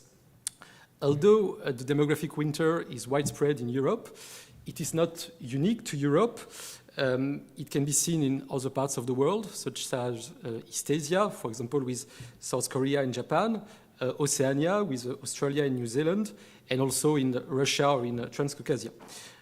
However, there is one key element that sets the situation of Europe apart. That is that this decline in Europe's fertility has been occurring at the same time as an accelerated growth, in the population of the most neighboring continent, which is Africa. The average fertility rate in Africa is now at 4.18 children per woman. That is to say, double the population in euro level. Twice as many children are born every year in Nigeria as in the whole countries of the European Union. The population of Africa has already doubled since 1990, and it is expected to grow by a further billion by 2050. Half of its population will then be under the age of 25. So the result of the situation as just described is what may be described as a reversed situation on both sides of the Mediterranean. The world's oldest continent, Europe, is now face-to-face with the world's youngest continent, which is Africa, whose standards of living are, on average, undeniably lower. Already today, 40%, as you can see on this chart, of the population of Africa is under 15, as compared with only 16% of the European population. And at the same time, almost 20% of the European population is aged 65 and above, as opposed to only 4.6% of the African population. I think I won't be surprising anyone here in stating that this asymmetry has resulted in what can only be described as a migration boom. A comprehensive look at the major trends in flows in the member states can be based on the quite robust databases which are shared by Eurostat, which is the European Commission's statistical office. Analysis of this data can reveal the full extent of the migration shock that the EU has been facing since the early 2010s. If you take a look at asylum applications, for example, 8 million asylum applications have been registered in the EU between 2013 and 2023, including 1 million in France alone, and 2.8 million in Germany, which of course is the highest number of them all. We need to measure what this means as a demographic volume. In demographic terms, these cumulative flows are somehow equivalent to the admission of a new EU member state, which would be made up entirely of asylum seekers, which would be the 15th largest member state in terms of population, just after Austria and before Bulgaria. So, of course, the granting of asylum to these asylum seekers is not systematic, but deporting rejected asylum seekers is a major problem in most countries. For example, in France, according to the Cour des Comptes, which is the highest institution for government audit, 96% of those who are refused asylum remain in the country after their application is denied. So the annual number of first applications for asylum, as you can see, has tripled between 2013 and 2023. More than 1 million first applications were lodged last year, as compared with only 338,000 in 2013. So this is an increase of 210%. Not since the migrant crisis, sorry, that's the previous one. Sorry. Not since the migrant crisis of 2015 and 2016 had this number reached again the level of 1 million. So this happened last year, and we can see that after a decrease following the migrant crisis, the trend is still upwards again. Another angle of view, thank you, concerns what can be described as the classic indicator of legal immigration, which is residence permits. The annual number of first residence permits granted in the European Union has risen by 136% between 2012 and 2022. Last year, 3.5 million first-time residence permits have been granted by the member states of the EU because, of course, this is a competence which is dedicated to member states and not to the European Union, at least at this moment, including 3.3 million in states which are member of the Schengen area. And as you know, when you're a member of the Schengen area, any national of a non-European country who has been granted a resident permit in a Schengen member state can travel throughout the area. So this is why, of course, there is also a growing interest in reforms proposals which would be designed to restrict Schengen freedom of movement only to European nationals. The moves which have been announced by the German government last week as regards the temporary reestablishment of border checks can, of course, be a signal in this direction. So, as you must know, across Europe, we are witnessing somehow a dual phenomenon. On the one hand, there is a kind of enforceable right to immigration, which is permitted by certain provisions of EU law, of broader international law as well. Of course, I'm thinking about the 1951 Geneva Convention on the Status of Refugees. Also, of course, on the European Convention of Human Rights, especially its Article 8, which protects the rights to privacy and family life. So on the one hand, there's this phenomenon, and on the other hand, there's also a political strategy, whether it is, I would say, explicitly held or not. We have governments across Europe which are trying to offset demographic decline by relying on immigration, mostly in order to renew the working population. Of course, all these migratory and demographic shifts are obviously reflected in today's overall demographic structure in our countries in a way that is absolutely radically unprecedented in European history. And to illustrate this more precisely, I'd like to take a look at the situation of France. Thanks again. For a long time, France seemed to be a relative exception among European nations, with a fertility rate which was often close to 2 children per woman. This is not the case anymore. It has fallen to 1.68 children per woman last year and 1.65 in mainland France alone. The natural balance, that is to say, the difference between live births and death on the national territory has reached its lowest level since the end of the Second World War, and it's getting closer and closer to zero.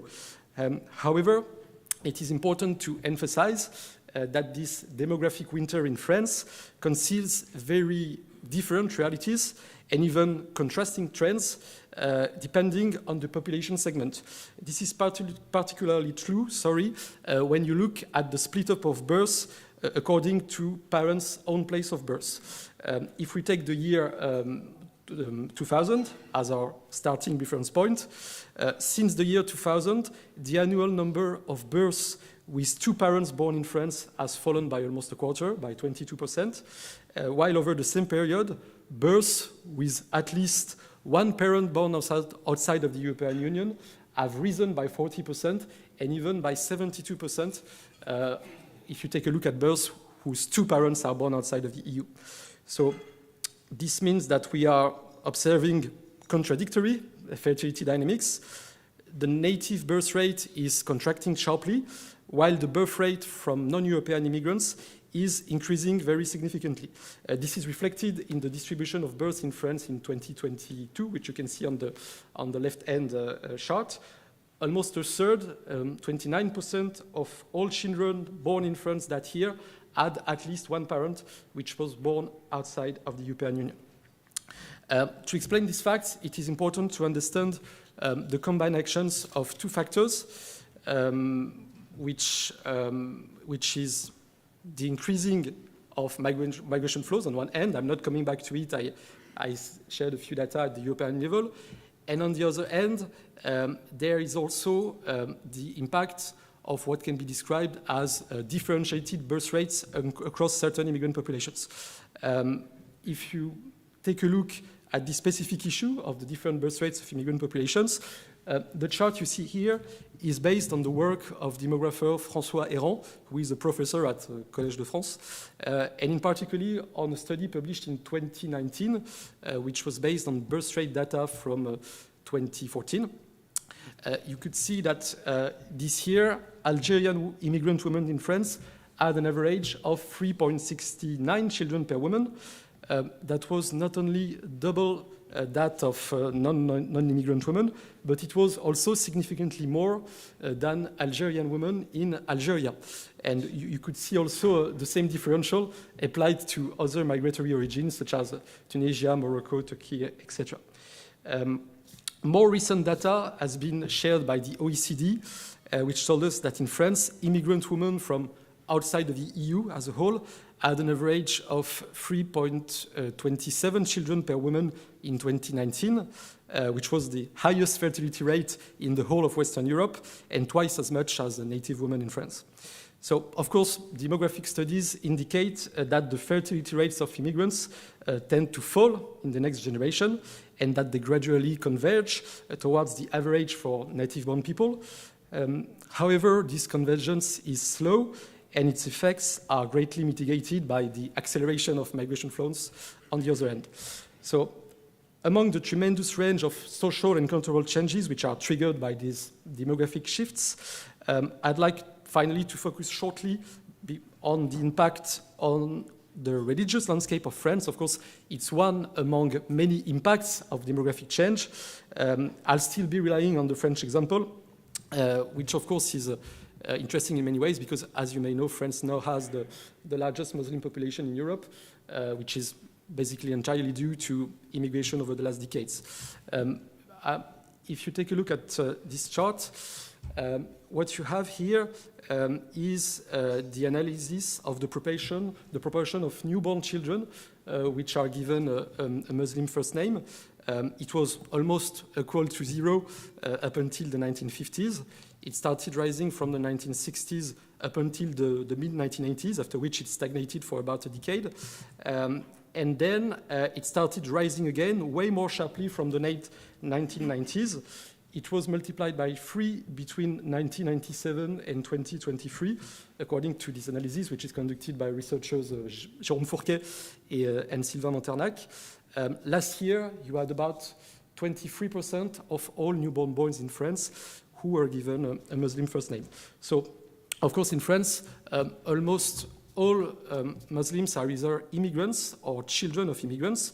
The development of Islam is therefore closely tied to foreign immigration. You now have about 44% of immigrants in France who declare themselves to be Muslims, as do 32% of children of immigrants, as opposed to less than 1% of native French people without any direct migratory background. The migratory factor, as you know, as you can guess, as I explained, plays a key role in the rapid growth of Islam's presence in France. This impact is being felt in 3 different ways. There is, of course, the acceleration in incoming flows, most of which now come from the Islamic world. Among all asylum seekers which had been registered in France in 2022, you had 61% of them who came from a Muslim majority country, for example. There's also the impact of the differentiated birth rates of immigrants, which I mentioned. And there's also a third factor, which is that of the greater religious transmission in Muslim families as opposed to Christian families or, of course, non-believing families. I'm going to conclude here so that my fellow speakers can have their turn. I think you now have a fairly clear idea of the major migratory and demographic trends at work in France and in Europe as a whole. If these trends evolve naturally, that is to say, left to their own devices, they are bound to continue and grow. On the other hand, if political choices are made to redirect some of these trends, this scenario will, of course, be much more open. Thank you.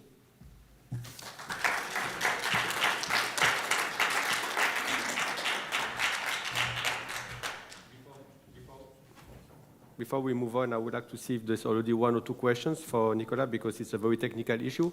So if someone would like to react already now, you are free to do it. So we will not take more than one or two questions, please. Yes, go ahead. If we have a microphone, maybe.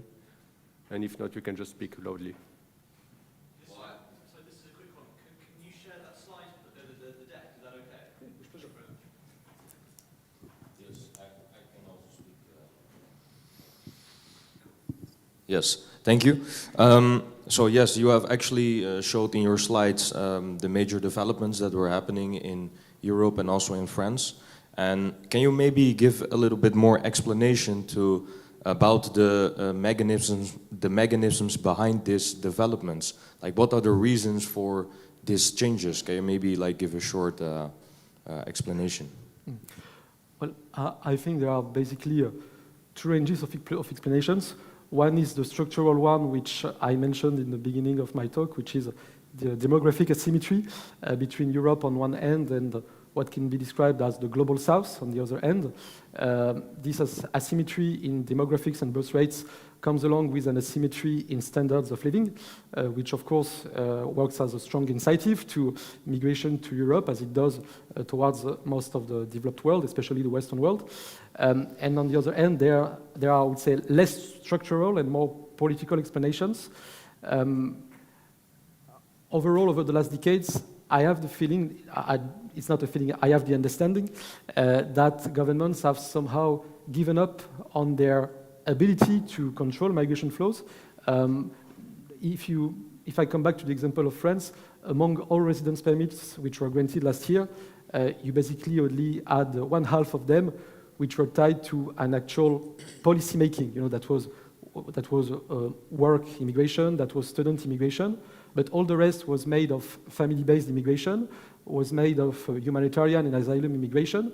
And on these fields of immigration, governments now do not have any, I would say, degree of control at all, because these aspects are ruled on one end by international treaties, including EU treaties, and on the other end by judges who interpret these treaties when they have to decide, for example, whether one person is eligible for asylum or not. So I will mention these two kinds of explanations.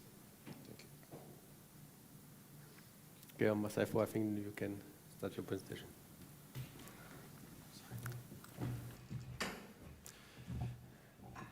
Thank you very much for this kind of invitation to join the New Direction Academy.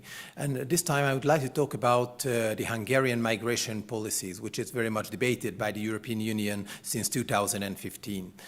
So as you know, when Angela Merkel declared the Willkommenskultur, Hungary was already firm in rejecting the mass and uncontrolled migration to Europe. To understand the Hungarian point of view, one should take into consideration Hungary's historical background. So during the World War I, Hungary was fighting the losing side. Therefore, the historical kingdom of Hungary was broken into a number of countries, and what left became a quite homogeneous national state.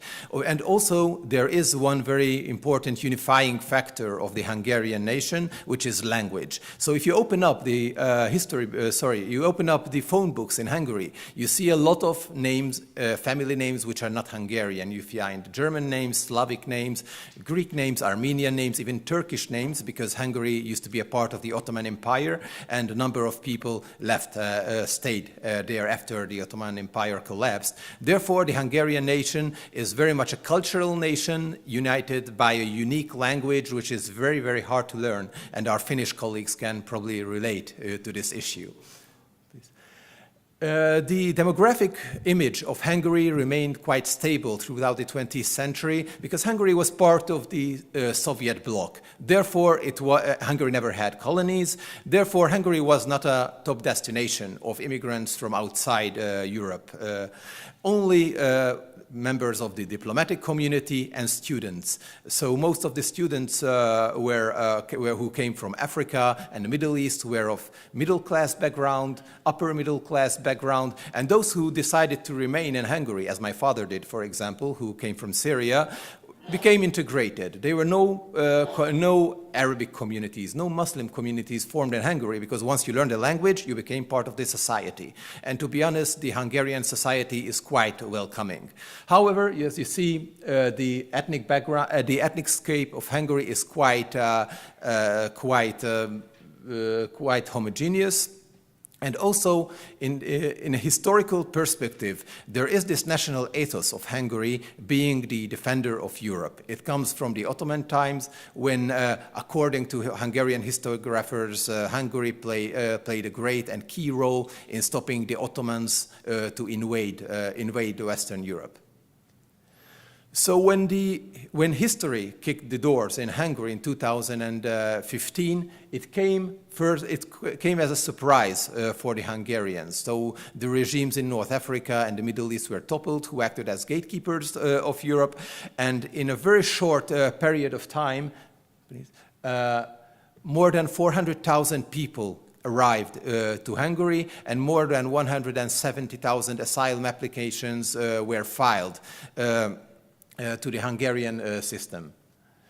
First, actually, the Hungarian public and so politics was supportive to help the people. So when huge crowds of asylum seekers gathered in the center of Budapest and the main railway station, the civil society, the government were eager to help them. There were civilians providing food for the people, especially from the families who arrived with children. However, the situation changed quite fast. So when the Hungarian government decided to stop this influx, people gathered on the Serbian side of the border, violently attacking the Hungarian authorities. And also, it very soon came out that one of the preparators of the Bataclan massacre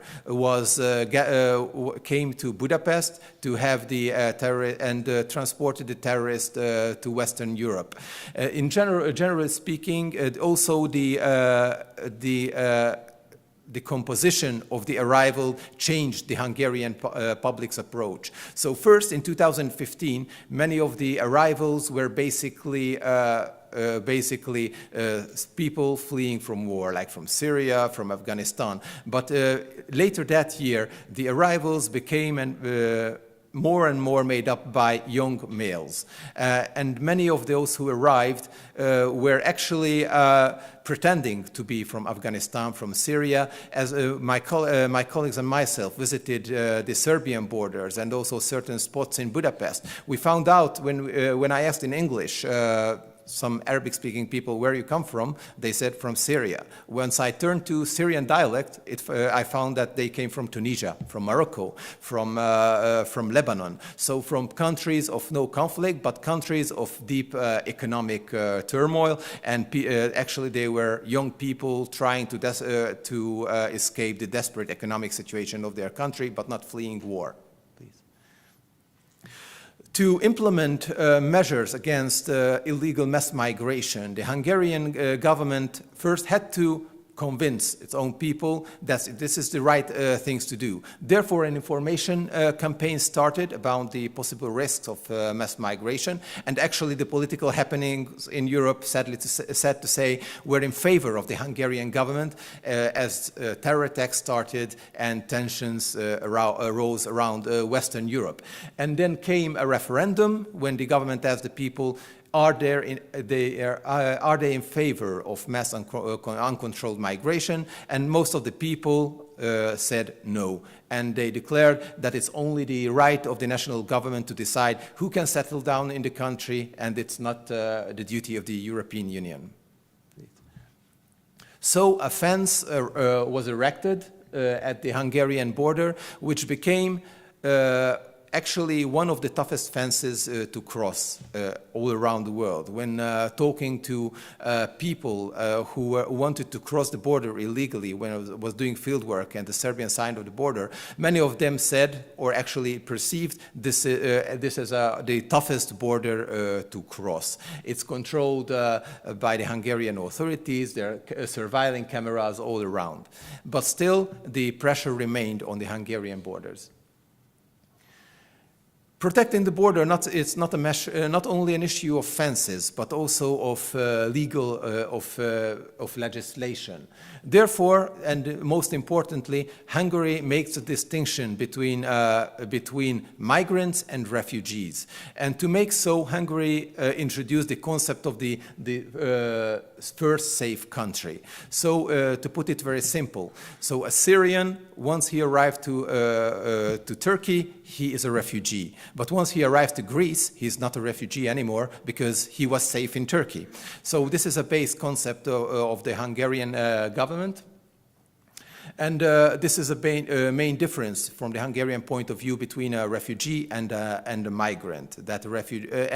When Hungary opens its doors for the Ukrainian refugees, some of the Hungarian government's opponents accuse the Hungarian government for being racist, accepting blonde, blue-eyed Christian Ukrainians as refugees, but refusing the Muslims from the Middle East. But actually, it was a matter of legislation. So Hungary is the first safe country next to Ukraine. Therefore, the Ukrainians who arrived are eligible to claim asylum in Hungary. And of course, there was a set of legal steps which the Hungarian government made to make sure that the authorities' actions are defended by the law. So the fence actually worked. As you see, once the fence was erected, the number of arrivals fell down very sharply, and also the introduction of the 8-kilometer rule helped. It meant that once a migrant is captured by the Hungarian authorities 8 kilometers away from the fence, he can be detained because it's a criminal offense to cross the fence or to damage the fence anyhow. And by the way, the fence which Hungary elected is not located right on the Hungarian-Serbian borders. It's located within Hungary's territory. Therefore, the Hungarian authorities are basically free to escort the people back to the Serbian side of the fence. And in 2016, the Hungarian government also constructed a transit zone next to the fence. It meant that those who arrived to Hungary were escorted to the transit zone, should wait until their asylum application was preceded by the authorities, and was only allowed to leave the transit zones to the Serbian side, which is basically still was located in Hungary. Therefore, when Hungary is accused of pushback, the pushback of asylum seekers and migrants, it, legally speaking, is not entirely true, because the fence is located on Hungarian soil, and those who are escorted back are still on Hungarian territory. Please. And things got wild, because obviously migrants still wanted to reach European Union, and on the other hand, Hungary had to fulfill its Schengen obligations, namely to protect Europe and keep the gates of Europe safe. Which is very much unknown for the European public. Like a Wild West emerged on the Serbian side of the Hungarian borders starting from 2018, with rivaling human trafficker groups fighting each other for territory and making people pay for helping them to cross the borders, and also basically terrorizing those who were not willing to pay them money. So many of the groups or these mafias were controlled by Afghan individuals and Moroccan individuals fighting for the best territories to cross the borders. They became armed very quickly by armed traffickers from Kosovo. And basically, they were posing a big challenge for the local communities on the Serbian side of the border, who started to feel unsafe because of the presence of armed foreigners in their neighborhood. Unfortunately, the Serbian government, for a long while, were looking on the human traffickers as part of the solution, as they escorted people to Hungary. Therefore, the migrants were not stuck in Serbia, causing problem for the local authorities. However, last year in November, there was a shooting between rivaling Moroccan and Afghani gangs, and 3 people were killed. And there was a coming election in Serbia in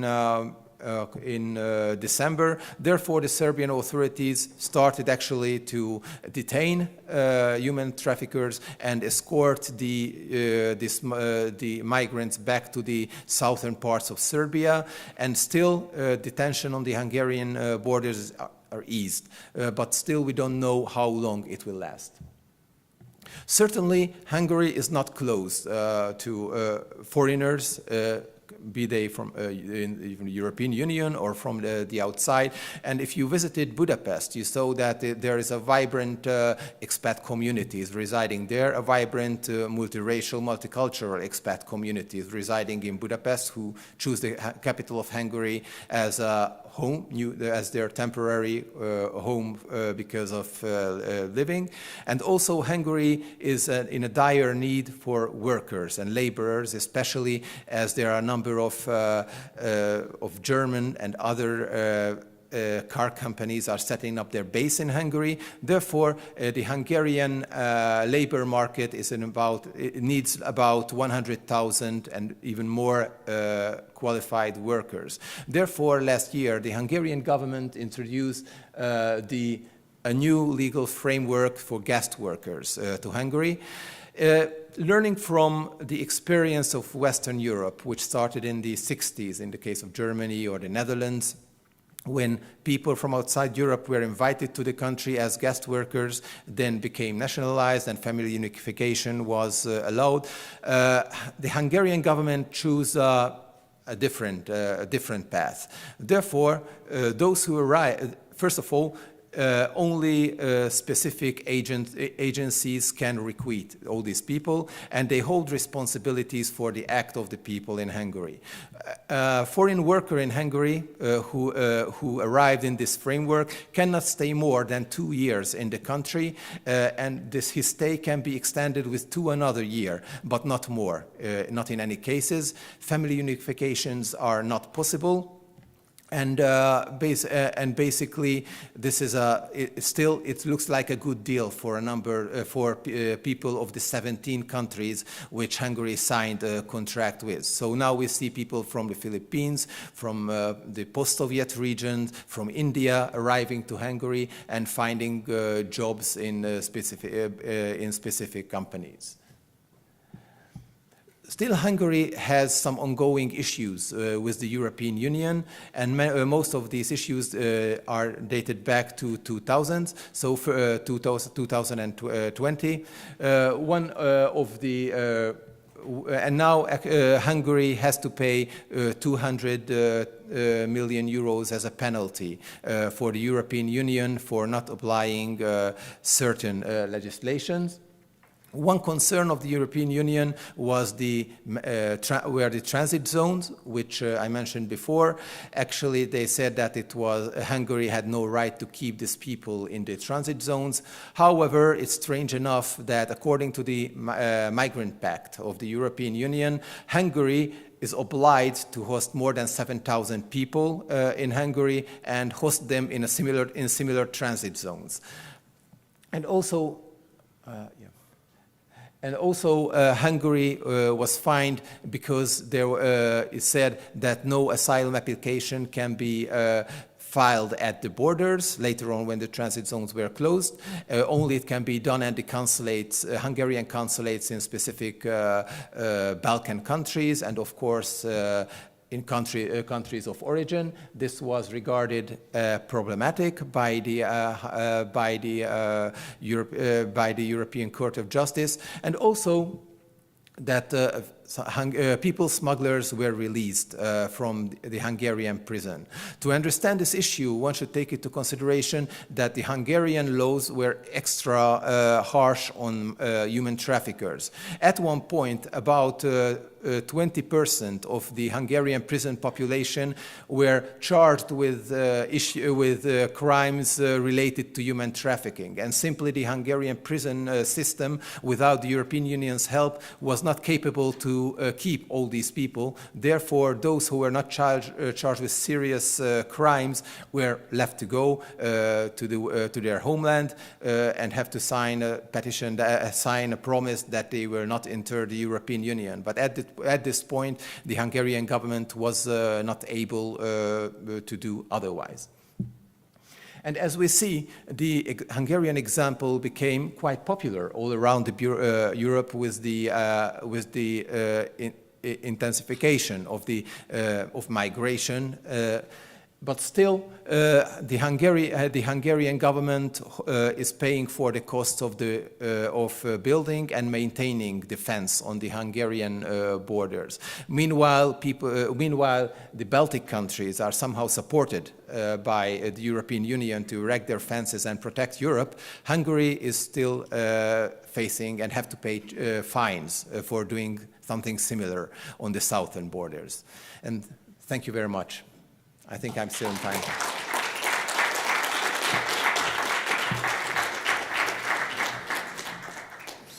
I don't know if there's any question that you would like to ask directly. And Elizabeth, please. Yes. We'll bring you a microphone.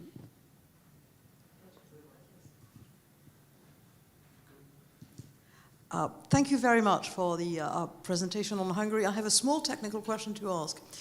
Suppose a foreign worker, say Filipino for instance, works to Hungary, signs the contract that they say for 2 years and they can extend 2 more years. And in the meantime, they learn Hungarian and they decide they like the country. Can this be changed?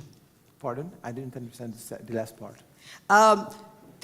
Suppose a migrant worker who in theory has signed a contract to work in Hungary for 2 years, which is extendable for 2 more years. In the meantime, they fall in love with the country and they decide to stay longer and they learn Hungarian. Can this be changed? So can they stay longer? No, they have to exit Hungary and apply for a different kind of visas. The same applies if they find, for example, a Hungarian spouse. Then they have to leave the country, file a different kind of visa, and then they probably have the right to come back. And you are not afraid that these people will stay even after the 4 years, like illegal migrant not receiving asylum?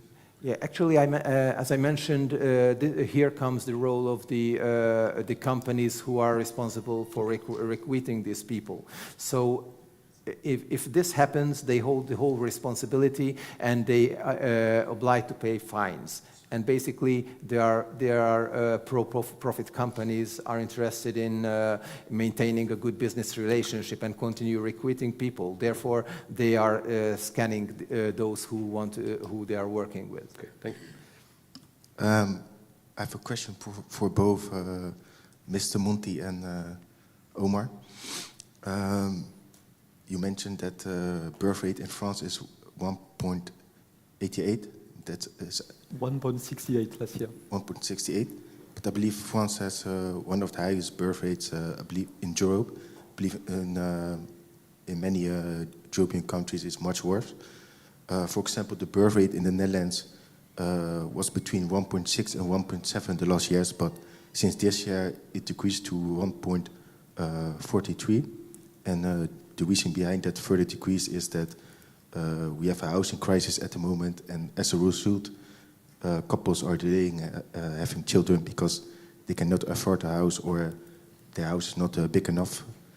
But I've looked into the data and I noticed there are also regional differences in terms of birth rates across the Netherlands. For example, you have a region in the Netherlands, it's called the Bible Belt. It has a population of, let's say, 500,000, and it's mainly Orthodox Protestant Christians. That they are basically the voters of SGP. It's a political party, also part of the ECR group in the European Parliament. And but their birth rate is between the 3 and 4.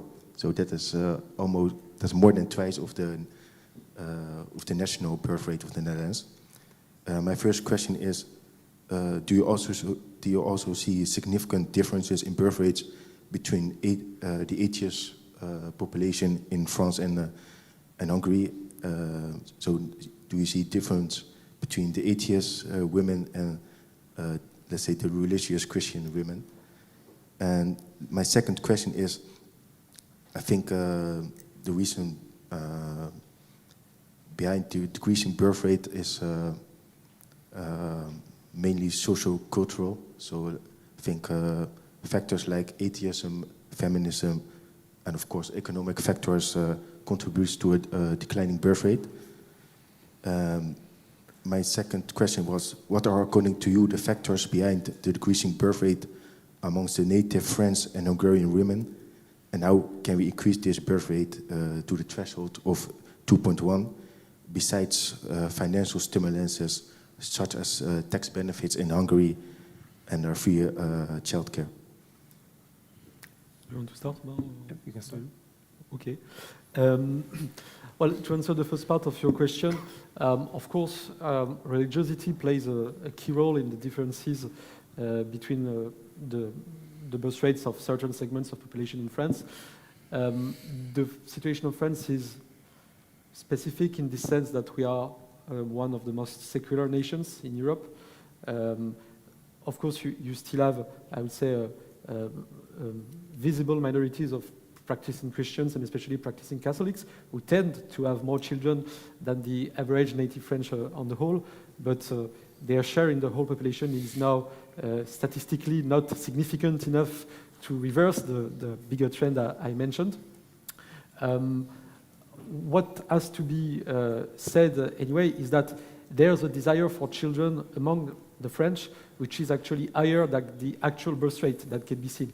The opinion polls which are made on this issue always says that on average, French women, for example, and French men as well, would like to have something between 2.3 and 2.5 children, which is 50% higher than the actual birth rate. So there's a cultural issue, of course, but even within this culturally deteriorated situation as regards fertility, there still is a desire for children. So this leads us to another aspect, which is more closely linked to policy making. Of course, family policies do not have to be understood as some sort of centralistic, constructivist policymaking, which would oblige people, and especially oblige women, to have children they would not want to have. They have to be understood for what they are, that is to say, policies of freedom, policies which give people the actual tools, the actual means as far as housing is concerned, as far as kindergarten are concerned, as far as anything needed for having children in the most comfortable way possible are concerned. And to this regard, I think there is interesting lessons to be learned in the I would say the simultaneous approach to the French situation and the Hungarian situation, because I mentioned the decrease in birth rate in France. Over the same period of time, there has been a significant increase in the birth rate of Hungary, which was something like 1.25 children per woman in 2010, and it is now something like 1.61, around this, I think, which is, of course, a significant increase. There is a time, which may be even next year, in which there will be, I would say, a crossroads. That is to say that the birth rate in France will be lower than the birth rate in Hungary, while the situation was diametrically opposed a decade ago. So this shows that politics can do things on birth rates, and this is, of course, a kind of policymaking conservatives should not give up on. Well, speaking about religiosity and the number of children in a family, I cannot rely on exact data from Hungary. I haven't seen such a poll, so I cannot answer your question. In the case of Hungary, however, the government introduced a number of family policies, family support policies in 2011, which actually did work, as we saw. So as Nicola mentioned, from 1.25 child per woman, it increased to 1.6 and more. Actually, unfortunately, at the time of COVID, it fell down, so it's now again 1.4 something. And unfortunately, these policies came a bit later. So in the Western world, we're usually talking about the baby boomer generation. In Hungary, for different political and historical reasons, this baby boomer generation was born in the 60s, and unfortunately, and also in the early 70s. So so when they came to the age of having their own children, that was the worst historical period at the end of socialism, a time of political uncertainty, economic collapse. Therefore, the number of children declined. So when these measures from the government came in 2011, it was already late. So the demographic, the number of those who were eligible to apply for this government aid were extremely low. Still, I think this is quite a big thing. And the government is quite generous. So if a young couple decides to have 3 children, they are eligible, among many other helps, for like about 70,000 euros cash from the government to establish their home.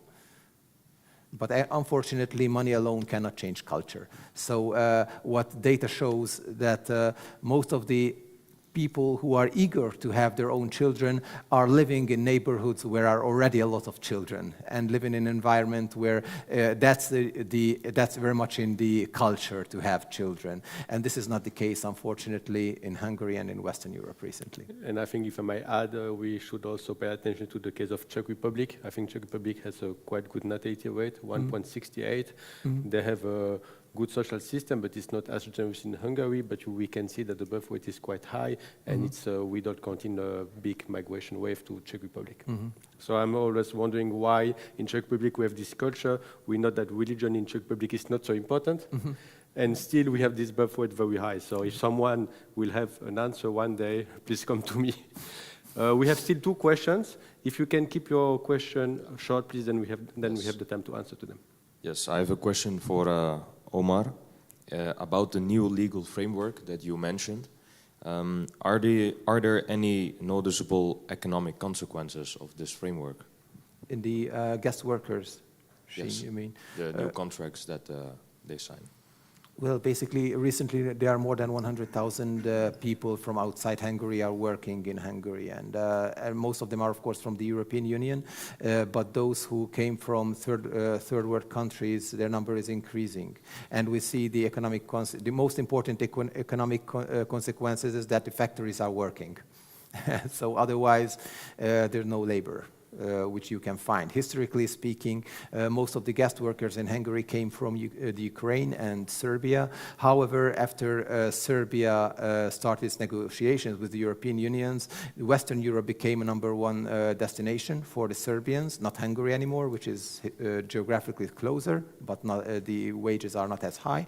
And for Ukrainians, Hungary is not the #1 option anymore, because after the war started, Ukrainians became eligible to apply for jobs probably all around Europe.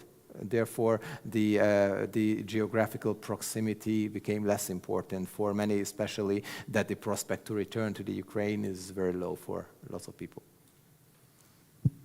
Hi, thank you for the talk. Could you comment a bit on the relationship between these two trends of the plummeting birth rates and the exponential rise in mass migration?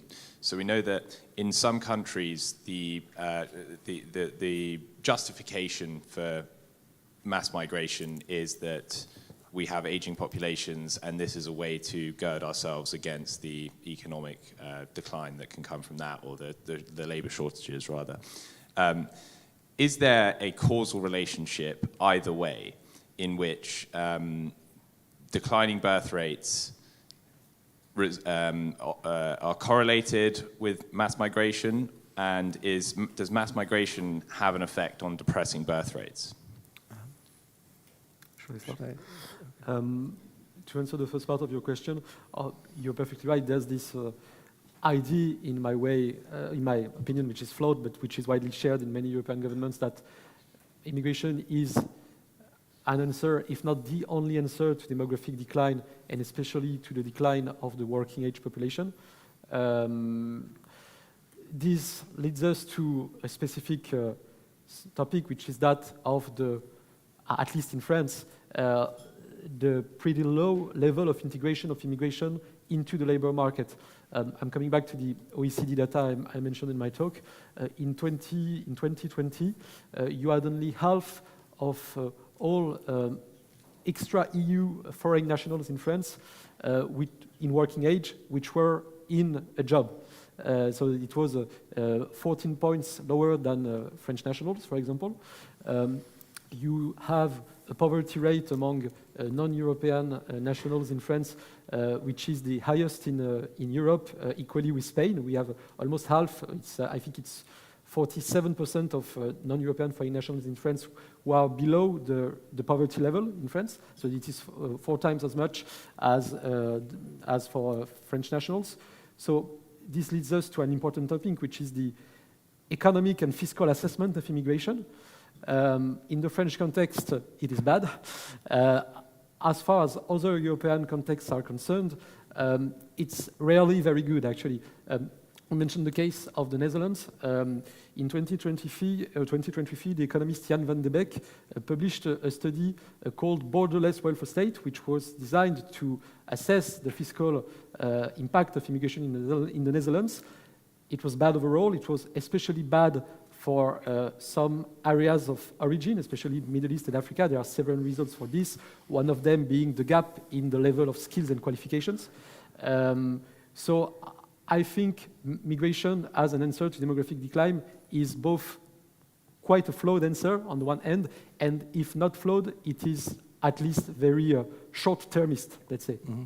I completely agree with Nicola. And I would like to stress, it's my opinion that there, in the public discourse, when it gets to migration in Europe, too much emphasis is put on the numbers and too little emphasis is put on the legal status of the migrants. So if you take a look on Singapore, 1/2 of the population are foreigners. If you take a look on specific Gulf countries, 80% of the society are foreigners. Still nobody's talking about non-nationals endangering the national culture, for the very simple reason that the guest workers cannot have citizenship, and not even their children. And once somebody contradicts the laws or does something criminal, he will be sent back to the home countries, and there will be thousands of people very happy to fill his place. So I believe in the European case, the problem started not when people of different backgrounds were arrived, but when the government provided citizenship for people who were at a very low level of integration, and also made family unifications possible without taking into consideration the level of integration of specific individuals.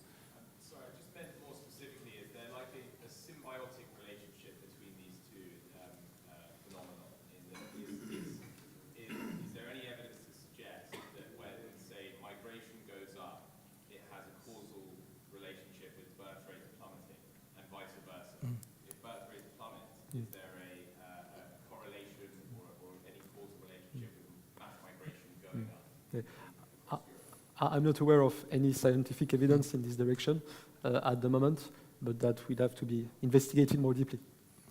Okay, thank you. Now I think it's time to move to our last speaker. Mario, the floor is yours. Thank you. Hi, everybody. I know you'll find it probably richly ironic that the great-great-grandson and grandson and son of immigrants to Italy, Argentina, and the United States is going to speak to you now provocatively against immigration of all kinds. But give me a chance. I'm actually going to start by talking about one of my favorite topics, which is books. Books which never judge me. They lie there, they open themselves up to me. And I want to mention three that have warned us of exactly what we're living through here in Europe and in the United States. First, 30 years ago, Robert Kaplan, an intrepid world traveler and journalist and foreign affairs specialist, wrote an article that he turned into a book later called The Coming Anarchy. Basically, in that essay and then later book, he talked about the coming struggle that we would see between primitivism and civilization. And he argued that environmental degradation, political corruption, poverty, famine, and general disorder were weakening states across the global south, what we used to call, charmingly, the third world. And as a consequence of these factors, rural populations in the third world, I have no qualms about using that term, would increasingly migrate toward first urban areas in those regions, and then find their way to the urban centers of the rich industrialized West. Now, Kaplan's was a calm, sober, carefully worded warning to the West. A decade later, the homosexual aesthete Renaud Camus wrote his notorious book on the Great Replacement. Now, you're not supposed to talk about this book. You're not supposed to refer to it because it's automatically racist. Nonsense.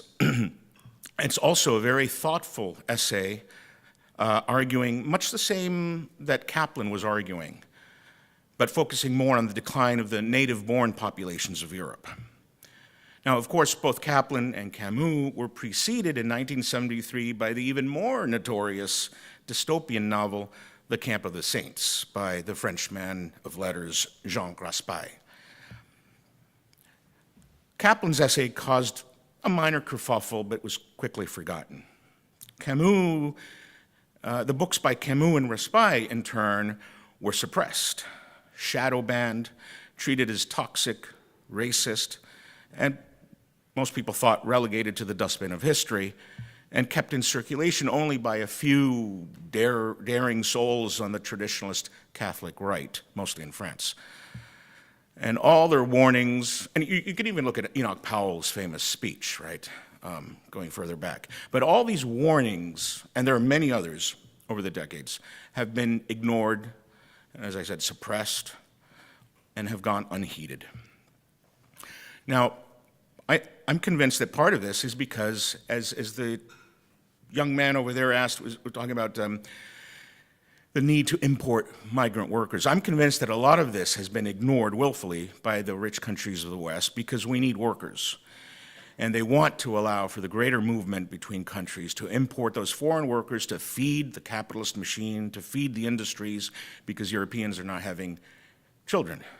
By the way, I think anything under 2.1 is meaningless, right, for a replacement rate. The ruling economic and political elites of Europe and the United States have been convinced, have been trying to convince us through the pages of the Wall Street Journal and the Financial Times and other organs that migration from the third world is necessary. It's a beneficial, good thing, as it brings much needed economic input, labor, to countries where there's a dearth of workers. Now, what is the result of all these policies, of the 2015 opening of the borders by Merkel? I look around and I see chaos and rising crime. I think that the results have been disastrous. Just ask young mothers of children in Sweden or Italy or France. It's been documented by some people. In Sweden by Paulina Neuding. She's written about it. Courageous. Tough. I think she lives with protection now because she said things and has reported on things that you're not supposed to say about foreign-born migrants. It's also been accompanied, these flows of migrants into Europe have been accompanied by growing numbers of attacks on Christian churches, religious sites, vandalism, as documented by the Vienna-based Observatory on Intolerance and Discrimination Against Christians in Europe. And they put out an annual report. These flows have also been accompanied by growing street crime, robberies, assaults across European cities and towns, as documented by the dogged researcher Pierre-Marie Sèvres at the l'Institut pour la Justice in Paris.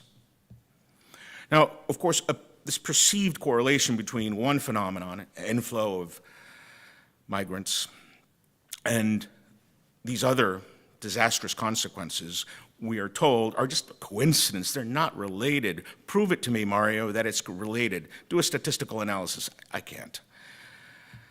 But our common sense, my common sense tells me that there is a connection. Of course, the response of governments and authorities across the West is not to release much of this data.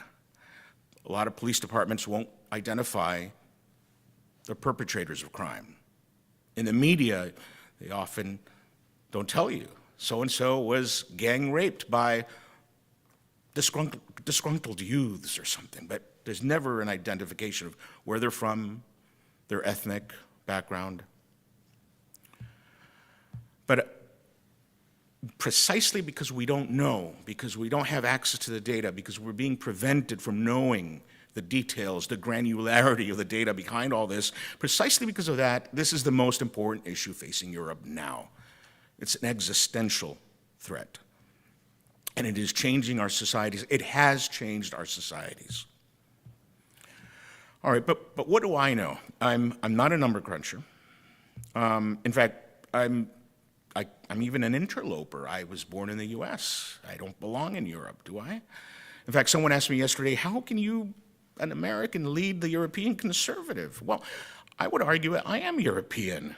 There was a time when Americans used to see themselves proudly as descendants of Europeans. No longer. To talk that way is kind of weird for a lot of people. But on one side, my Latin side, descendant of originally Spanish immigrants, and on the other side, Italian immigrants. So there is a European connection, and I think that European-American connection has to be talked about. We have to be reminded of it.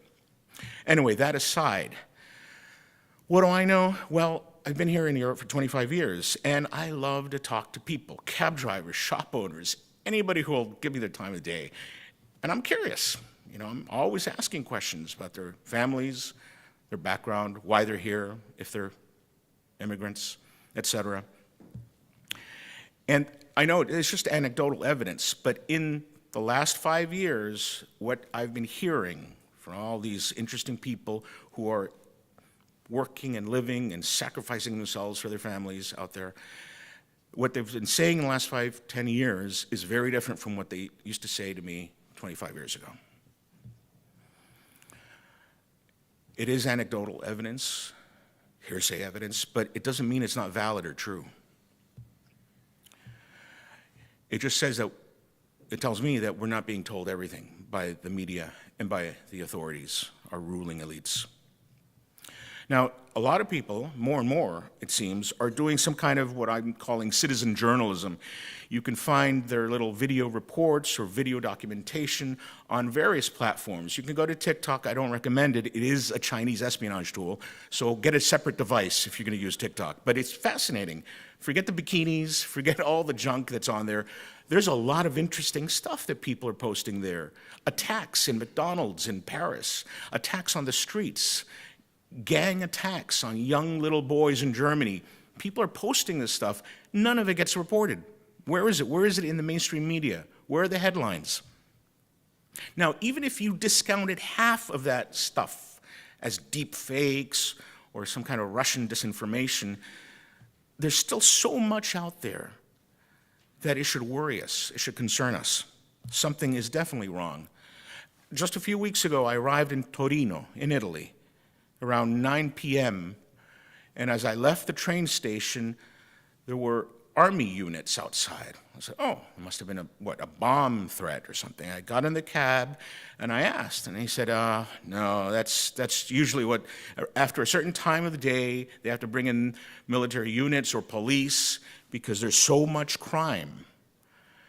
And I played dumb and I said, what you mean like local Italian youths and their posses going out? And he said, no. All the waves of immigrants we've received in Torino. Now, I want to take now a moment to look at very quickly, one of the economic arguments. I referred to it earlier about that we need these workers, we need foreign workers because we need labor. We're told that that demographic problem in Europe necessitates that we import more and more workers. But I think there's at least two misconceptions here. First of all, I like to think of labor, which is an input, as another form, as something like capital. Capital is another input, right? And people often think that capital is homogeneous, that there's one kind of capital, we need free-flowing capital in and out of countries. But it's not true, is it? There's different kinds of capital flows. We have, bear with me for a moment, I know it gets a little boring here. We have portfolio investment flows. It's one kind of capital, goes in and out of country. It's hot money, right? And then we have FDI, foreign direct investment. It's a different kind of capital. They both have different time horizons. They both function in different ways. They're both used in different ways. The same kind of parsing or nuanced view of labor should be used. In other words, you can look at labor, L, I think, isn't that the mathematical notation for labor? Or W. You can look at it as a homogeneous thing, but it's not. So to say that we need more workers here in Europe means that we need more of a kind of worker. We need certain kind of workers. We need a certain kind of labor input. The people we're getting aren't the kind of workers we need. They can be trained, they can be educated, but that does not take place overnight. Now, for years, the World Bank and others have pushed ideas like participatory development and local capacity building. And I used to work at the World Bank, so I pushed some of these programs in Bolivia with the idea that you would train and educate the local population so that they could end up in positions of some influence in their municipalities or their government offices and help develop their own country. How can this occur if so many people are now leaving their countries to come to Europe? Who is left behind to help develop Somalia, Libya, a dozen other countries? Who's going to do the development? The experts in Washington who get flown in? Shouldn't it be the very people of those countries that participate in the development of their own country? I mean, these are all things that keep me up at night, and questions that we should all be pondering. Another aspect of this question regarding labor and the flows of immigrants, it gets back to my comparison with capital. And I was thinking the other day, you know the name Hernando de Soto. He wrote The Other Path and then The Mystery of Capital, and a very interesting Peruvian economist. And he also talks about capital not being homogeneous, that there's just different kinds of capital. He talks about how to unlock capital from assets, from hard assets. But he has the following line. He explains that capital has two jobs and does two things simultaneously. First, physical capital captures the physical dimension of assets, like livestock. That's capital. It's a physical thing. But here's the interesting part. Capital also captures or contains the potential to generate surplus value. That is key for me, because let's apply it to labor. Foreign workers, immigrants, they have to have the potential to generate surplus value. What I said earlier, they have to have the capacity to contribute to an economy. Are the people who are coming to Europe or entering the southern border of the United States those people? They are not. We've seen that. We've seen the stats. My little town in Vermont has accepted 200 families. Well, the Washington agency in charge of relocating families has imposed on Vermont 200 families from Afghanistan. Half of them are illiterate. Who's going to take care of their development? I don't understand how all this works and how it plays out. Now, it's not me being uncharitable. It simply comes down to this. People, human beings, are not fungible goods. They're not interchangeable. There are qualities that have to be discerned, that you have to identify, that you have to recognize. And this is the mystery of human resources, of capital as human beings, and how to develop them.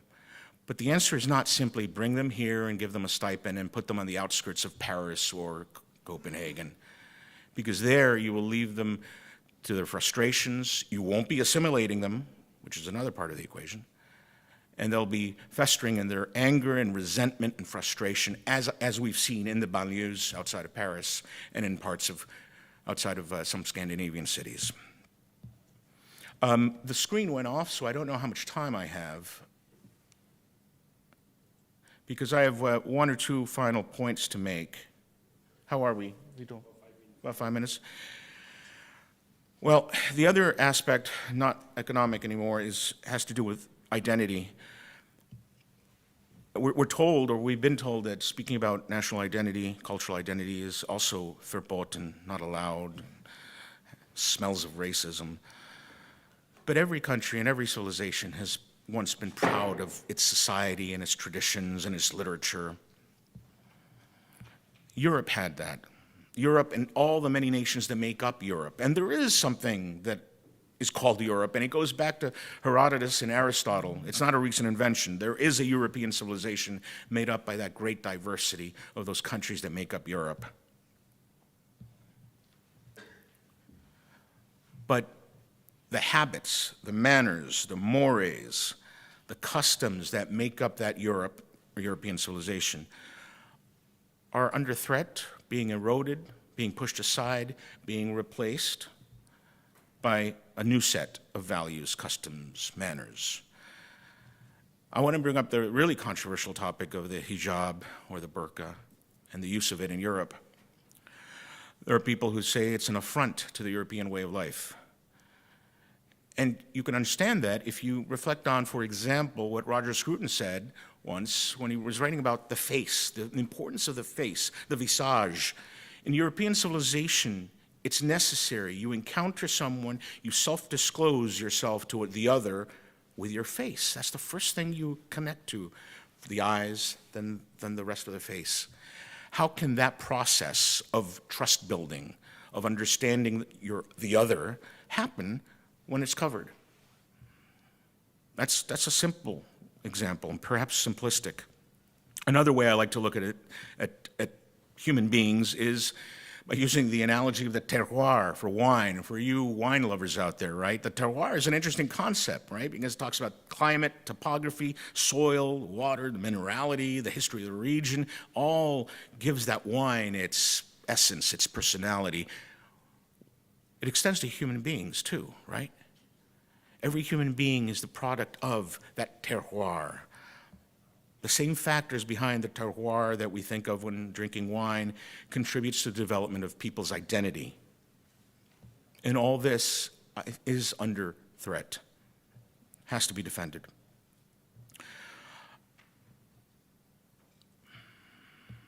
Look, I began referring to a few books. I'll end with referring to one more book that I recommend, and that is pointing out what could happen with uncontrolled third world immigration. The book is called Cry Wolf, and it's by Paul Lake. They're calling it came out in 2003, so it was called Orwell's Animal Farm for the 21st Century. And the story is, there's a farm, the population's all these animals, they live in community. They live pursuing the common good. There's justice, there's order. And there's one commandment that all the animals live by: no trespassing. But it's violated one day when an injured doe arrives at the gate. And there's a discussion among the animals, like, do we let this injured person in? And they say yes. Let's do it for once. But then others arrive, opossums, raccoons, squirrels, and they strain the resources.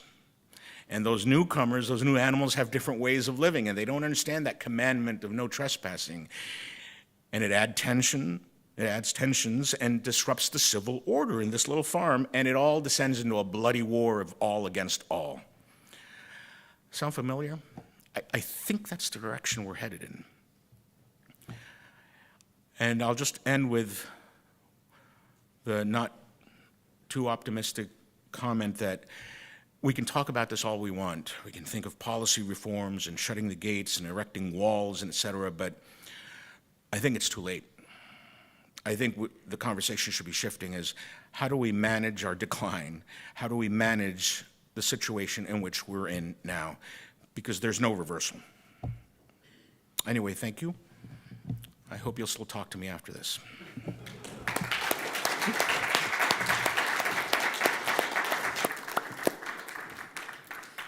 We still have a few minutes for a few questions.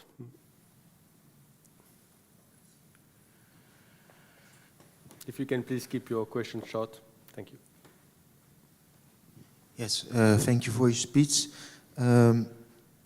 You talk about the need for certain workers, migrant workers, but the majority of the immigrants are not that type of workers.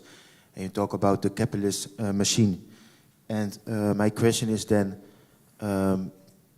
should we, as European countries, head to another legal framework like Hungary have now? Or should we have an alternative, so a kind of different economy, maybe let some industries disappear or outsource to other continents, or maybe more robotization like Japan, because in that way you don't even need migrants anymore. And for example, for the Netherlands, the biggest group of migrants that come to the Netherlands are migrant workers, so that would be a huge change. What are your thoughts about this? Can you clarify the question for me? I mean, it was a question about the migrant workers, and if we should maybe have robot instead of migrant. No, I mean, you know, you could approach it as an economist and say, well, the lack of migrant workers, that's a lack of supply of an input. Well, maybe some of the industries should shutter. Maybe we should allow some industries to shut down, shrink. I know we're on this path of inexorable growth, all right? We got to keep growing and expanding and scaling up. But perhaps we use the lack of workers to simply say, well, let's allow a little creative destruction, and all those industries that have been around for 30, 40 years, if they don't have enough workers, well, maybe they're going to have to curtail production. Maybe that's the approach we should be taking. I don't know, but it seems to me that we have blind spots in terms of economic arguments, and we don't apply them as ruthlessly as we should, perhaps. Thank you so much. Yeah, thanks for the talks. One of the primary tasks of governments is to give a safe space for its citizens, security. Why do we give global human rights priority about national civil rights? Great question. Because it's imposed and pushed on us, I think, by a variety of international and supranational structures and entities and organizations and multilaterals, and they keep pushing it on us. And then we're expected to abide by what they decree in the UN or other bodies. And this is why national sovereignty or the nationalist revolt we've been seeing slowly emerging is so important. I think every country has to determine its own national interests and forget what the so-called experts, whether it's New York, Davos, London, I don't know, wherever, are saying. That's one explanation, I think, for why what you described is happening. There are other reasons too. Yeah. Great, thank you very much. I was about to touch on that. I should say, by the way, the Adam Smith Institute has this morning published a paper on immigration, so if anyone wants to check that out, it's called Selecting the Best. what I'm interested in is a term we've come up with called human quantitative easing, which I think you touch on quite well. Do you think this is just, immigration is just one of those issues? When we talk about fertility, with the research we've done, we found it comes down to the very nature of Western capitalism being very career-focused, and women are reluctant to leave the workforce, and the fact our houses are too small, and it's a huge problem in that sense. But also energy prices and the reluctance to invest in hard capital. So we see TFP dropping quite considerably. Do you think it's a more fundamental problem of our economic system that short-term decisions like human quantitative easing is taken over roboticization and automation, and essentially long-term benefits that are quite expensive at the short run, on the short end, but very expensive on the long, less expensive on the long, such as capital investment? Interested in your thoughts. It's not just in those areas. All of us, right? Or, yeah. Okay. It's not just in those areas, of course, right? The short-term thinking has affected and afflicted us in so many ways.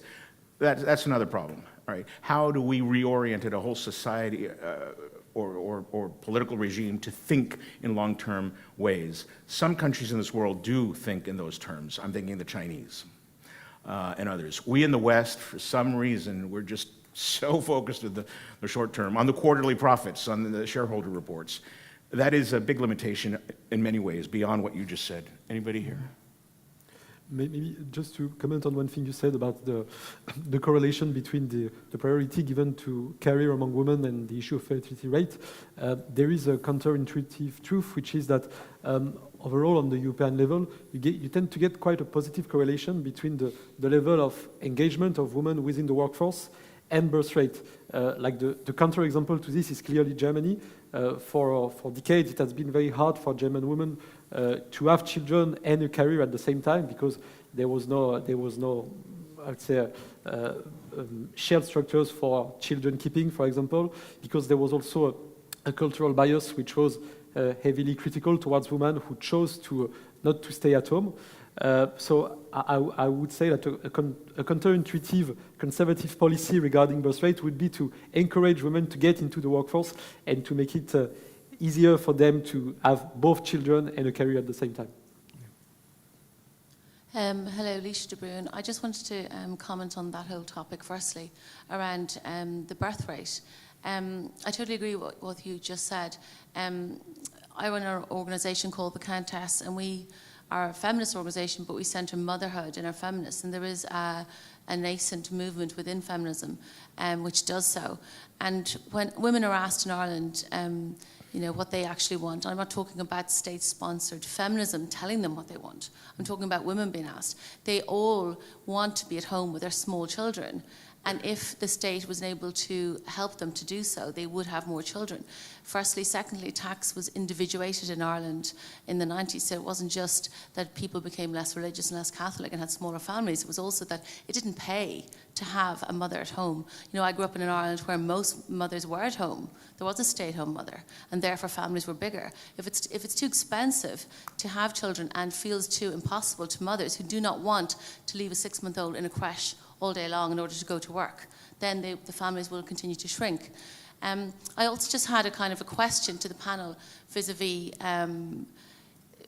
my work centres around pushing back against the worst successes of trans ideology when it comes to child safeguarding, the destruction of the category of sex in language, in law, in biology across society, which obviously is hugely destabilising for society across the West, particularly the Anglophone West. And I see so many similarities with forced mass immigration. It has such a huge destabilizing impact.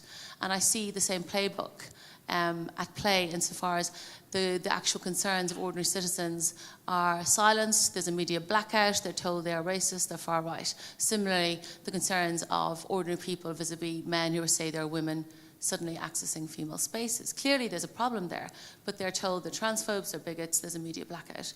So is there something at play? Is there a meta reason for this? Why are these two trends being pushed so hard in cahoots with the NGO sectors, in both instances with the media, in cahoots with the media, the legacy media, and generally governments, whether they are left or right, seem to be proponents of this. So why is this happening, and is there a reason behind it, because they do seem to be huge, massively destabilizing forces across the Western world, particularly the Anglosphere. Anybody want to attack that? Mario? That's a tough one. I don't know. Why is that happening? It's an excellent question, but I dare not offer any possible theories because I'll come across as a conspiracy theorist. But no one else? No. No one dares. I want to poke at Mario's magnificent cliffhanger he left us with at the end of that. Maybe I'm spoiling some of the magic there, but what do you mean, or you kind of started touching on it, but what do you mean about we're in a stage that we might have to start managing a decline? Actually, you said it stronger, that we are in a stage that we're going to have to start thinking about managing the decline. Can you speak a little bit more about that, or am I spoiling the movie magic? Or am I making... No, I didn't realize, I didn't think it was a cliffhanger. I mean, isn't it obvious? Isn't it obvious across the West where we are, what's happening? It's clear, it's apparent where we are. Things are in decline. And we here in this room, and other conservatives and classical liberals too, around Europe and the Americas are trying to find how we're going to respond. How are we going to rebuild? How do we preserve what's left of our culture and our civilization? And how do we move forward? Because there's no turning back a lot of these flows, like I said. I mean, you're hearing people now daring to say remigration now and things like that. I've seen graffiti that way too. Politically, that's impossible. I mean, are you going to remigrate millions of people back to the Maghreb or the Middle East or North Africa? Not going to happen, right? So we're all having these discussions to figure out how are we going to build either around the mess that we've created. How do we incorporate the mess we've created and try to sanitize it? Or do we depart our decrepit cities and move to the country, like some Scandinavian friends of mine are doing, building cabins in the woods? I don't know. To be honest, I'm not sure if there is a master plan for this, or if there should be a master plan given the differences of European national traditions, and given the difference in the definition of national identities in Europe. Like in the case of Britain, being British is does not necessarily link to nationality or religion, given the historical background. Meanwhile, in Germany or France, this is a very, very different issue. So I believe every country remained on his own to define and redefine what does it mean to be a national of this country, and everybody should embrace its own traditions. Yes, if I can make a comment to your question, and then also, Mario, what you said at the end. I would like to hear your opinion if you think the West is just going to be looking a lot more like one particular country, which is both first and third world, and that is South Africa, where they have private communities, individuals have their own gated compounds. Don't you think this is the future, and how can we as individuals and nation states prepare for that? Yes. You had a provocative speech. Yeah, I did, right? Okay, so I get provocative questions. The gated communities, at least in the United States, began to be constructed decades ago. And Charles Murray wrote about that in the Bell Curve, and then coming apart. And it was the erosion of the old American dream, where rich and poor and baker and banker mingled, lived together. There was a social fabric. That's been torn asunder. That's been destroyed, and people are living in gated communities. I don't know if that's begun to happen here in Europe, gated communities, people isolating themselves from the rest, from the so-called hoi polloi. It's a terrifying vision of the future, to live that way. It kind of reminds me of Blade Runner in a way, if you've ever seen that. There was another part to your question, though, like what to do about it, or am I misreading or reading too much into your question? How to go forward? Again, I don't know. I really don't. Who does? I think we're all searching for that answer. Thank you. I think it's time to finish our panel. I would like just to make two comments. The first one is that if you happen to be in Brussels next week on the 25th of September, Fortus in One Soto are hosting also an event on that topic of migration. I know you, Juan.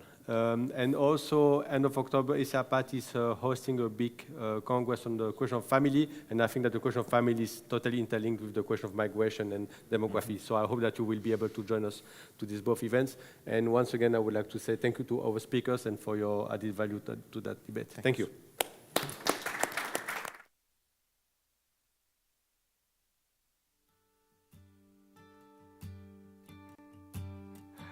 Heart beat fast, colors and promises. How to be brave? How can I love when I'm afraid?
from above. Everyday words seem to turn into love songs.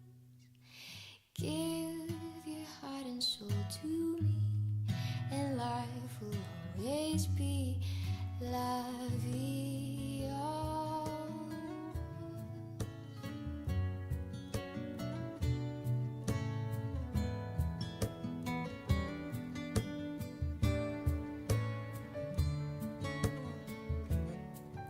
If I had to live my life without you near me, the days would all be empty.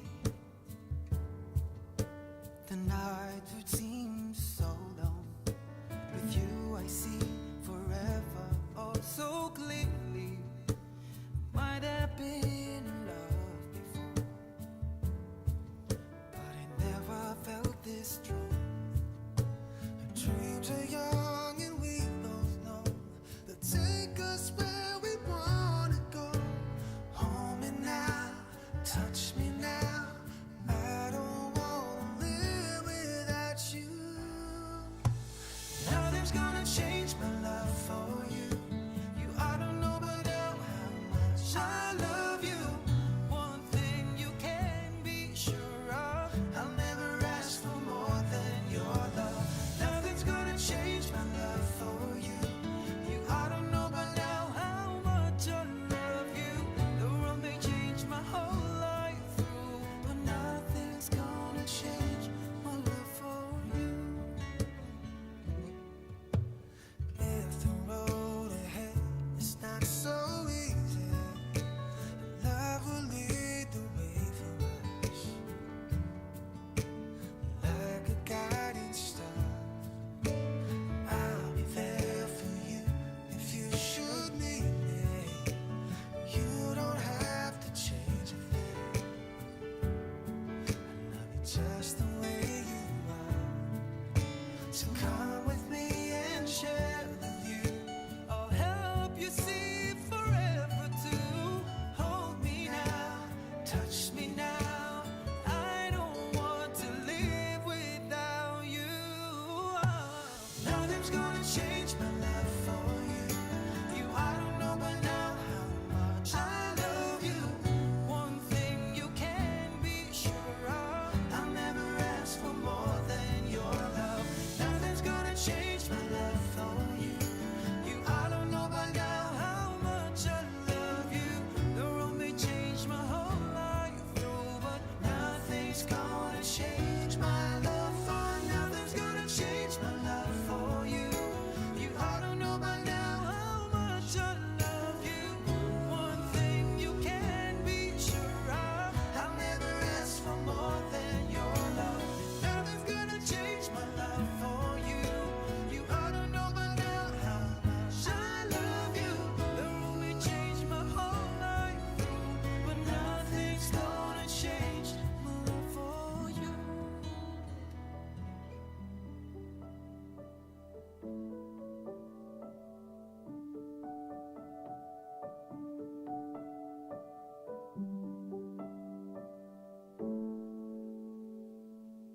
Here comes the sun, doo doo doo doo. Here comes the sun, and I say it's alright.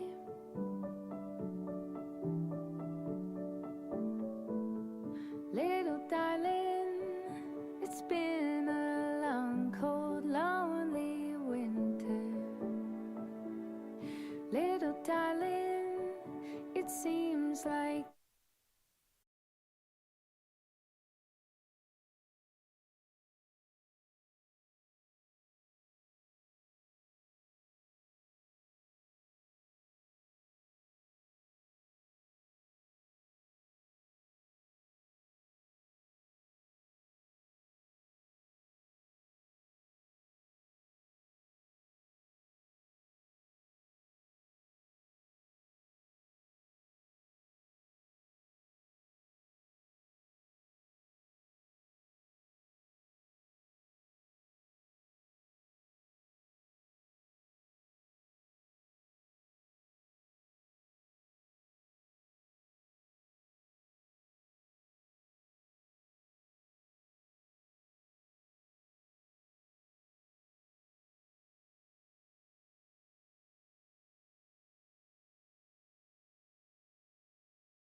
After the pandemic, I was in Sweden for a conference very similar to this, and I was chatting with a few Swedish politicians, and over the course of the conversation I asked the rather naive question, when will Sweden join NATO? Not for decades, they said. We've been trying to make the case and it just isn't there. Well, less than 3 years since those discussions in Sweden, it has now become the 32nd member of the alliance and turned the Baltic Sea into what Twitter has dubbed Lake NATO. But more importantly, it has offered Sweden an extra guarantee of its sovereignty. The question then is, what changed in that time? The obvious answer is that the Russian regime launched a genocidal war against the Ukrainian people, resulting in the deaths of hundreds of thousands in Europe's most deadly armed conflict in decades. That a new axis of Russia, China, and Iran has set out to disrupt the international rules-based system, and that for the first time since the 1940s, democracy looks to be on retreat around the world. However, I would argue something more profound took place in that time, which is a rediscovery of the need for a collective resolve when it comes to defense of the West and its values. I say this because in the past few years, some truths have been laid bare that we have ignored for far too long. That the post-war, post-communist international rules-based consensus has faded, that we as the collective West wasted the unipolar moment and what Fukuyama described as the end of history, and that in the absence of a strong West, we have allowed autocratic forces to regroup. Of course, this didn't start with Hamas's attack on Israel in October 2023, or Russia's attack on Ukraine in 2022, or the return of the Taliban in Afghanistan in 2021, or with the erosion of democracy in Hong Kong in 2020, or even with the rise of Iran in the Middle East. This is the culmination of decades of decline at the hands of a political class that has been so focused on the pursuit of vanity projects that it has simply forgotten how to make the case for a free society and our democratic way of life. The pursuit of pluralism and tolerance has resulted in the collapse of both of what Karl Popper once described as the paradox of tolerance. And in the absence of anyone making the strong case for a free society, we have seen a dangerous alternative emerge. Autocrats are beginning to appear across the globe, including in places that never had to contend with them in the first place.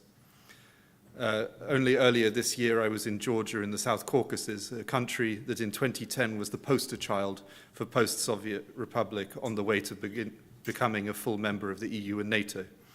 Western leaders from across the political divide heralded the progress made in developing a vibrant economy and a strong participatory democracy.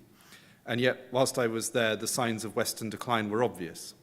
A country that had once been seen as the role model of a development of Central and Eastern Europe was in the midst of turmoil and democratic backsliding. A kleptocratic government led by a pro-Russian oligarch was in the process of banning civil society groups and independent media, copying a law that had already been deployed and destroyed those same institutions in Russia a decade ago. Georgian security services have assaulted opposition politicians in the street and in a campaign of intimidation targeting the families and homes of activists. This included the 12-year-old daughter of a think tank director I met with, who received threatening anonymous calls from pro-government agents. And yet, despite all of these risks, as I stood in front of the parliament several nights in a row, Georgian students and young people protested in defiance of this intimidation, waving their national flag alongside those of the US, UK, EU, and NATO, desperately clinging to the idea that the West would come to help them. So far, it has not. And now it has become clear that this legislation is being copied elsewhere. In the Republic of Srpska, the Serb part of Bosnia-Herzegovina, the paramilitary-backed regime has introduced a similar law, which is also harassing the democratic opposition. And in Central Asia, the same model of authoritarianism is being cemented with the help of Beijing and Moscow. Authoritarian states are trying to offer a new model for nations to follow, one that focuses on concentrating power amongst a small group of kleptocrats, kept in power for the purposes of backing Russia, China, and Iran in international institutions such as the UN. This new axis has shown how effective it can be at controlling the narrative at the United Nations. Just look at how it was able to support Iran and its proxies in the Middle East demonizing Israel in favor of supporting the Islamist group Hamas, the only democracy in the Middle East treated as a pariah state. But what is it that really defines this new alliance of Russia, China, North Korea, Venezuela, Hamas, and others? Well, it's hard to find things that they have in common, as unlike in the Cold War, they do not share an ideology. Instead, what unifies them is an entente of hatred of everything which the free world stands for. Rather than having something in common, it is their opposition to our way of life that binds them together. But perhaps more than anything, it's their lack of belief in human dignity. Allow me for a moment to elaborate on this absence with an example that I believe we can all relate to, a short analogy of which I believe we will all find something in common. Suppose one morning that you wake up and you decide you haven't caught up with an old friend for a while. So you decide to send them a text asking to meet for coffee. They agree and you climb into your car. You drive to the cafe and you order your drink. Whilst you wait there for them to arrive, you sit there quietly and listen to the tedious cafe music that's often playing in the background. They arrive and you start catching up and you talk about work, family, friends, perhaps politics and current affairs, and at the end you say your goodbyes and you part ways. To us, this sounds like the most perfectly normal way to spend a morning, almost to the extent that we may think that it's trivial. In fact, it's so routine that it is trivial. And yet every single part of that story in one place or another in the unfree world is a crime. To spontaneously meet a friend is impossible or heavily controlled in countries like North Korea and China, whilst in Afghanistan or Iran it is a crime for women to do so without a male chaperone. In Xinjiang, in China, ethnic Uyghurs are forbidden from gathering in groups larger than 2 people in public. That annoying music that you were listening to in the background is a crime in Iran and Afghanistan. And in fact, listening to any kind of music is outlawed under the Taliban, where the first act that they carried out was to destroy musical instruments in the street. Whilst in North Korea, 2 teenagers were recently sentenced to a decade of hard labor in a concentration camp for listening to K-pop, the same music that sells out entire arenas in Europe and America. Talking about politics in public places in any of these countries will get you into trouble as well.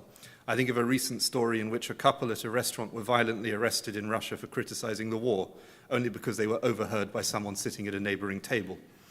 It is only when you stop and think about just how lucky we are to enjoy these small freedoms, the trivial ones, that you start to realize how privileged we are to have the big ones as well.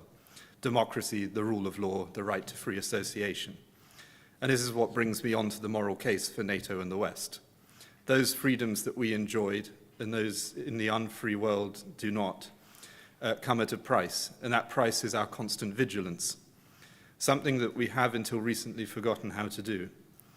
NATO was originally founded at the height of the Cold War as a means of defending Western Europe and democratic values. In those days, it was clear who was on which side, the forces of the free world with NATO and the unfree world with the Soviet Union, and yet it all became confused. When the Cold War ended, there was a period in which it wasn't clear that what NATO was useful for anymore. Countries in Central and Eastern Europe that had been enslaved by Russia and communism were now free, and they joined the Western Club. What the Czech author Milan Kundera describes as the return of the kidnapped West. We were supposed to be living through the unipolar moment and enjoying the peace dividend.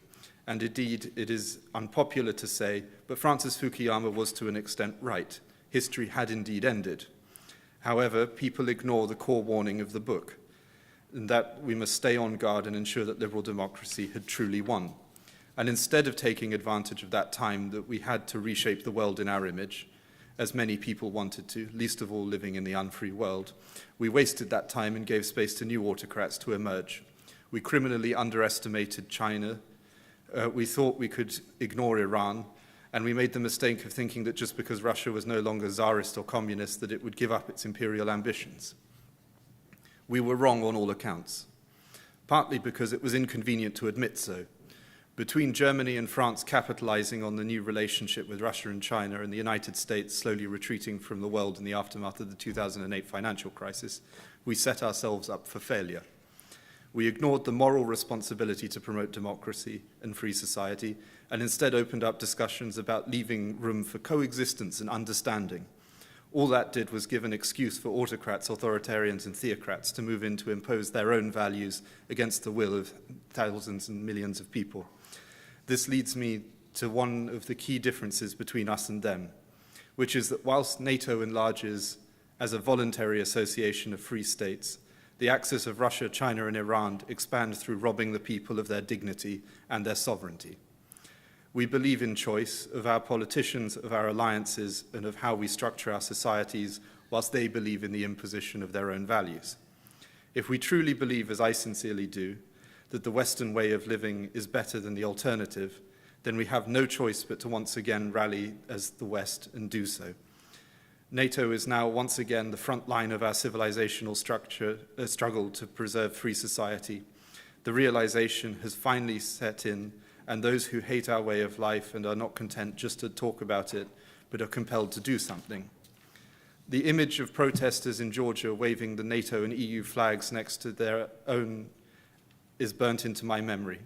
It shows the tremendous power that these symbols have for people who believe in a better and freer world for future generations. Indeed, it is burnt into my memory alongside a visit to Kiev for the first time in 2015 and walking along the rubble of the Maidan Square in the aftermath of the protest that toppled the pro-Russian government. As I walked down Volodymyrsky descent towards the Europsky Ploshad, I noticed once again the NATO flag, this time used as a sign of European freedom and solidarity.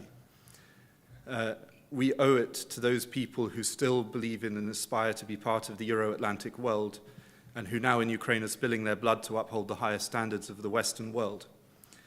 We must reignite the values that Ronald Reagan, Margaret Thatcher, and John Paul II utilized to help win the Cold War, and return to a vision of a West as the shining city upon a hill, confident, proud, and defiant against those who would seek to topple us. After all, were it not for everything that NATO does to defend us, we would not be having this conversation at all.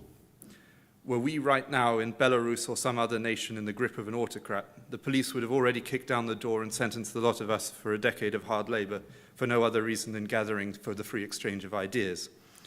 We live in a position of a privilege in freedom. And rather than do what the left would have us do, which is to be ashamed of it, I would rather be proud of it. We should aspire to live in a world in which we can have discussions openly and in which our children can go to school, in which we can vote freely in elections and hold our politicians to account, and in which we can safely go for coffee with our friends. NATO isn't just about how many tanks and planes and ships we have, but it's about the values that those tools are used to defend, about the freedoms that the people who operate them enjoy. And we should never for a moment take our free society for granted, but instead treasure it for the next generation so that we can keep having meetings like this. Thank you.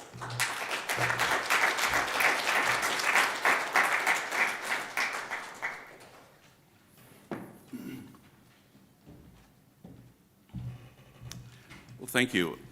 Rod, that was one of the most inspirational talks so far. I was beginning to think that the secret purpose of this conference was actually to have each presenter outdo the others on who can present a more dire and depressing view of the future. Rob seems to have not gotten that secret memo and said something rather positive. So I'll correct that deficit. So in 2004, I took an oath of office when I joined the Pentagon, and I said something which I didn't think about too much at the time, but I committed to defending the Republic against all enemies, foreign and domestic. Now, I had a pretty clear idea of the enemies that were foreign. I'd gone to graduate school, studied security studies, knew that China was ascendant, that radical Islam had attacked the United States, both the Pentagon where I was working, as well as the Twin Towers and elsewhere, and that China was ascendant. Russia was had some grievances and was going to cause lots of trouble, and of course that Iran wanted to change the regional balance of power in the Middle East. The domestic threats, the domestic enemies that we're supposed to protect, I thought, well, that's not the problem of the Department of Defense. That's something that the FBI does, local law enforcement. But what surprised me, and what I didn't know at that time, but I only learned later, was that a very formidable, and I would call even an existential threat, not only to the United States, but to the West as a whole, would emerge from what I observed, which was a somewhat secret alliance between those enemies, foreign and domestic. And I will explain that now.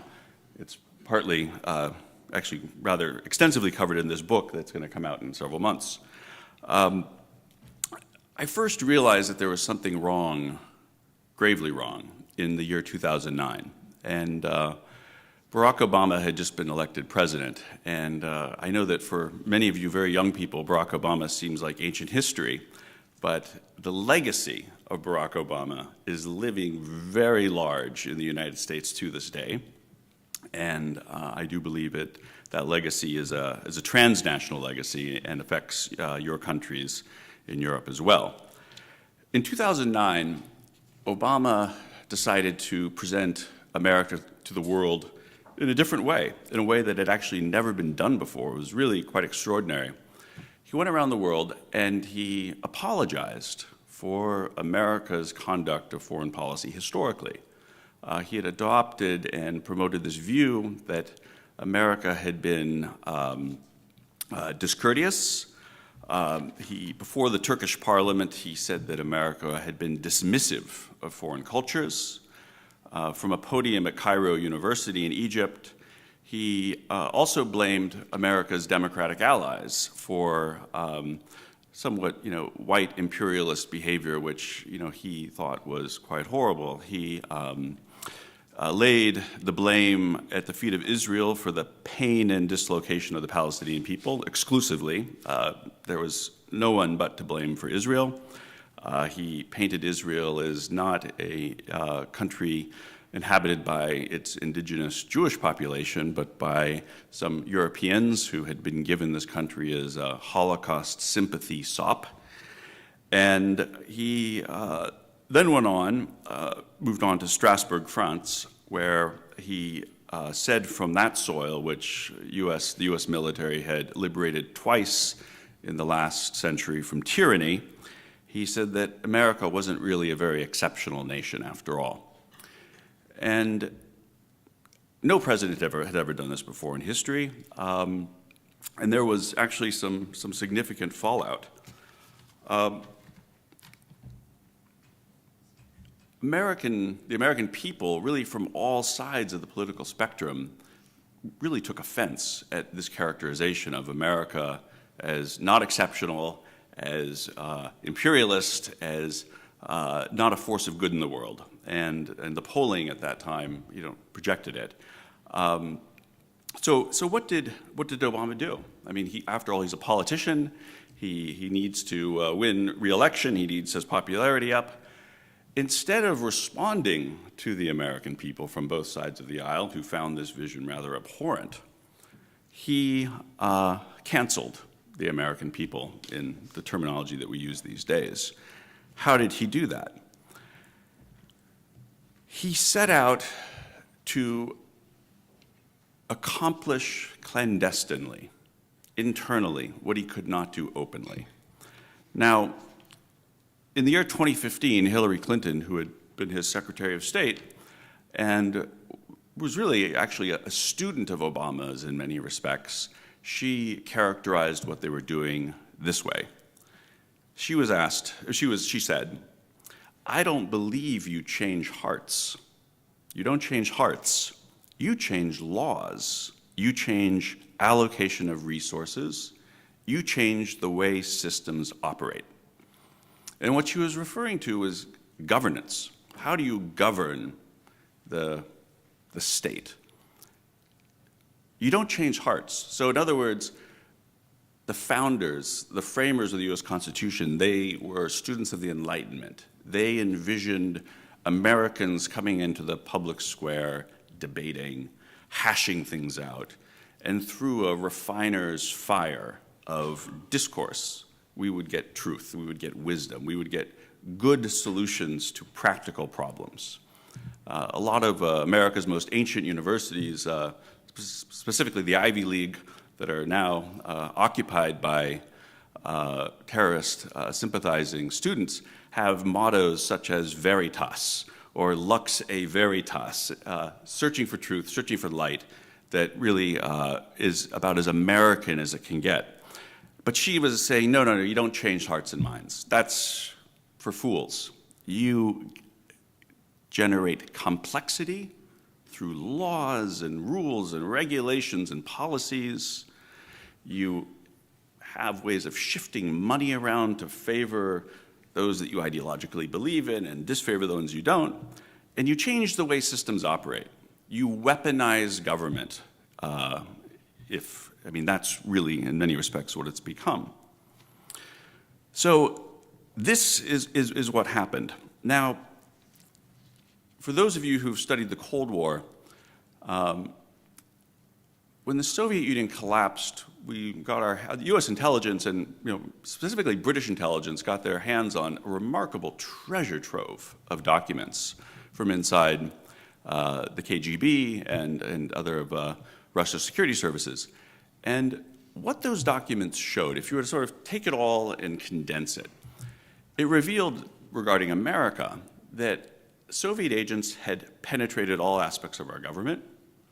They had stolen, gotten their hands on pretty much all the best research and development that we'd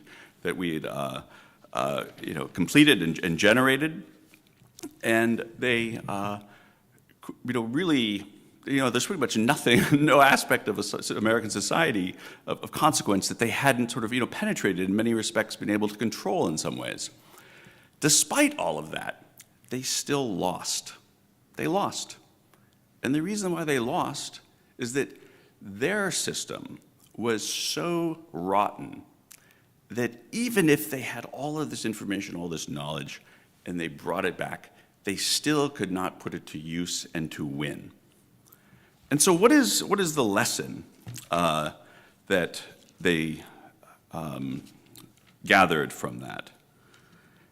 The lesson that the Soviets gathered, and which the Chinese have taken to heart, and the Iranians as well, is that they can't win, so they're going to make us lose. And the reason, and the way they're going to do that is to make us as much like them as possible. Why are they so obsessed with this? The Chinese, specifically, the Iranians extremely, also the Russians, fear their own people more than they fear us.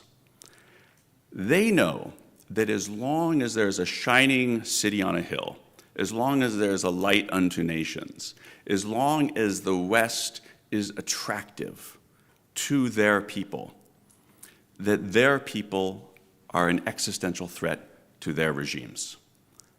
Make America, make the West as much like these authoritarian regimes as possible, their people will have nowhere to turn. They will have no hope. This is the strategic objective.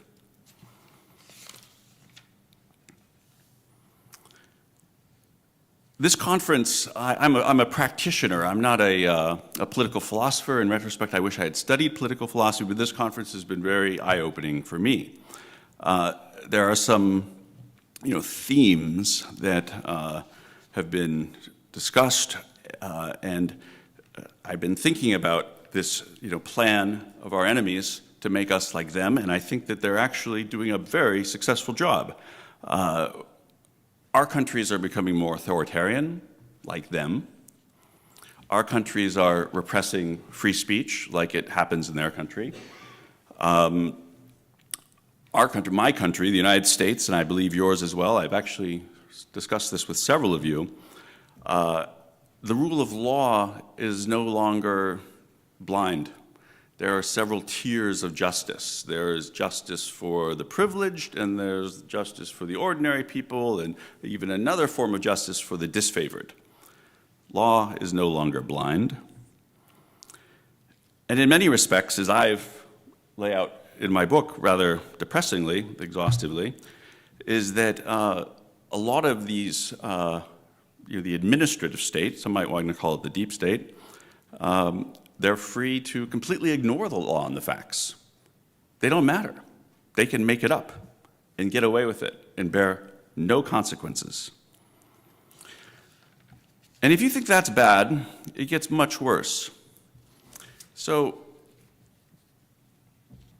under the Clintons specifically, the Clintons, they were in power when the Soviet Union collapsed, and the U.S. government vastly transformed. There was a lot of privatization. A lot of things that used to be done by the government were sort of sent to the private sector. The Clinton family made hundreds of millions of dollars in this process because they made a lot of friends by privatizing government functions and industries, et cetera. There's so much money that's sloshing around Washington, and a new development, it's always been there, but specifically with the rise of China's wealth, it's become rather staggering, is that a lot of the money in Washington, D.C. comes from our enemies. And now there's even a saying in Washington that the easiest money comes from our enemies. If you're a government official and you were voted out of office, or you decided to leave your job somewhere in the U.S. government and become a consultant, if you want to make money and you want to do it easily, you can go to our enemies. Think tanks are funded by, the Brookings Institution is funded by Qatar. China gives money to all sorts of think tanks. It's become so normalized. And so when that happens, you get a very, you get a real problem developing. The director of Central Intelligence under Obama, a guy who's rather reprehensible named John Brennan, knows what he's talking about.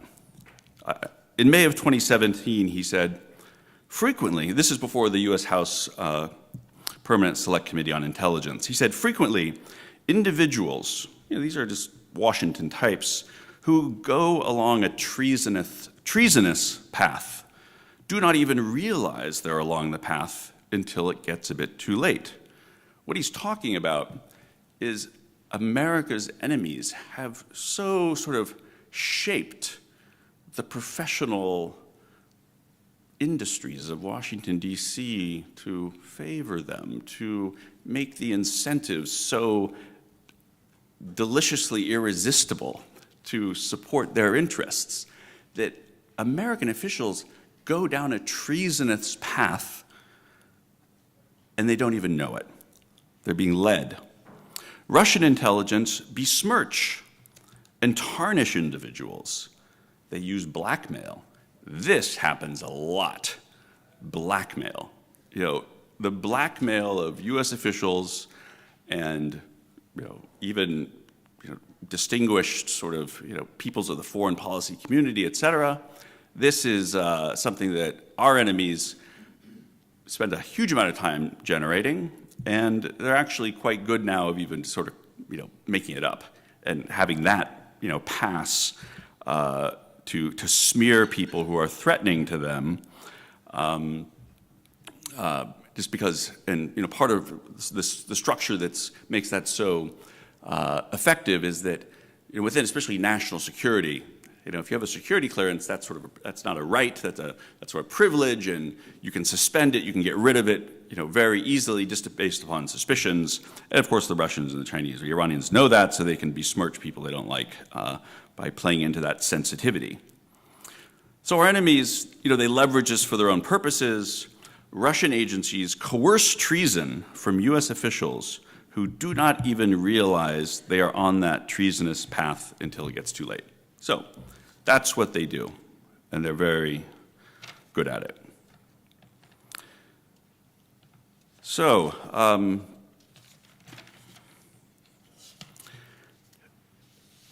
just last month, there was really a remarkable report that came out of the U.S. House of Representatives. Actually, 3 committees, put this together. And what did they find? They found that President Biden monetized the office of the vice president while he was under Obama by taking tens of millions of dollars from foreign interests, and he actively worked to conceal the conspiracy. That's a quote. Where did that money come from? America's greatest strategic adversary. Biden took funds directly from the Chinese Energy Fund Committee, a company owned and operated by the Chinese Communist Party and run by China's intelligence services. But this has become rather normalized. Senior U.S. officials taking money from our enemies.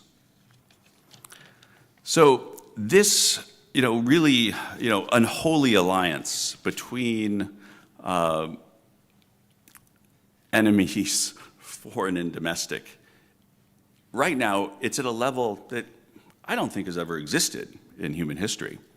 I would encourage you to keep this in mind when you look at the conduct of U.S. foreign policy. With this level of, I would say, infiltration and coercion and treason and collaboration, it wouldn't surprise me that this is actually playing a significant role in the conduct of U.S. foreign policy. I know that's a rather extreme thing to say, but I do lay out the evidence in my book. And that's something, well, when I was your age, I wouldn't have believed it, but I do believe it exists. I believe that the Iran deal under Obama was very much, to balance our democratic ally Israel with a nuclear Iran. I have no doubt that Obama was collaborating with the Russians to win the 2012 election. He was even provided talking points by President Medvedev that he mouthed on national television. And our pivot to Asia has been described by the senior strategist in the Pentagon, who remains there to this day, as something that is not serious. And in fact, he has said, and I quote, "Losing Taiwan to China would not be an insult to U.S. national interests." So this is very serious stuff indeed. I see that I'm running out of time. I believe we're in uncharted territory. 2,000 years ago, Marcus Tullius Cicero observed that a nation can survive its fools and even the ambitious, but it cannot survive treason from within. An enemy at the gates is less formidable, for he is known and carries his banner openly, but the traitor moves amongst those within the gate freely, his sly whispers rustling through all the alleys, heard in the very halls of government itself. Well, that was Cicero's assessment of how a nation cannot survive. But the description of what's happening today is the enemy is not only outside the gates, the enemy is inside the gates, and the enemy is collaborating over the gates. With that happy ending, I shall turn it over to our distinguished member of the Irish Army.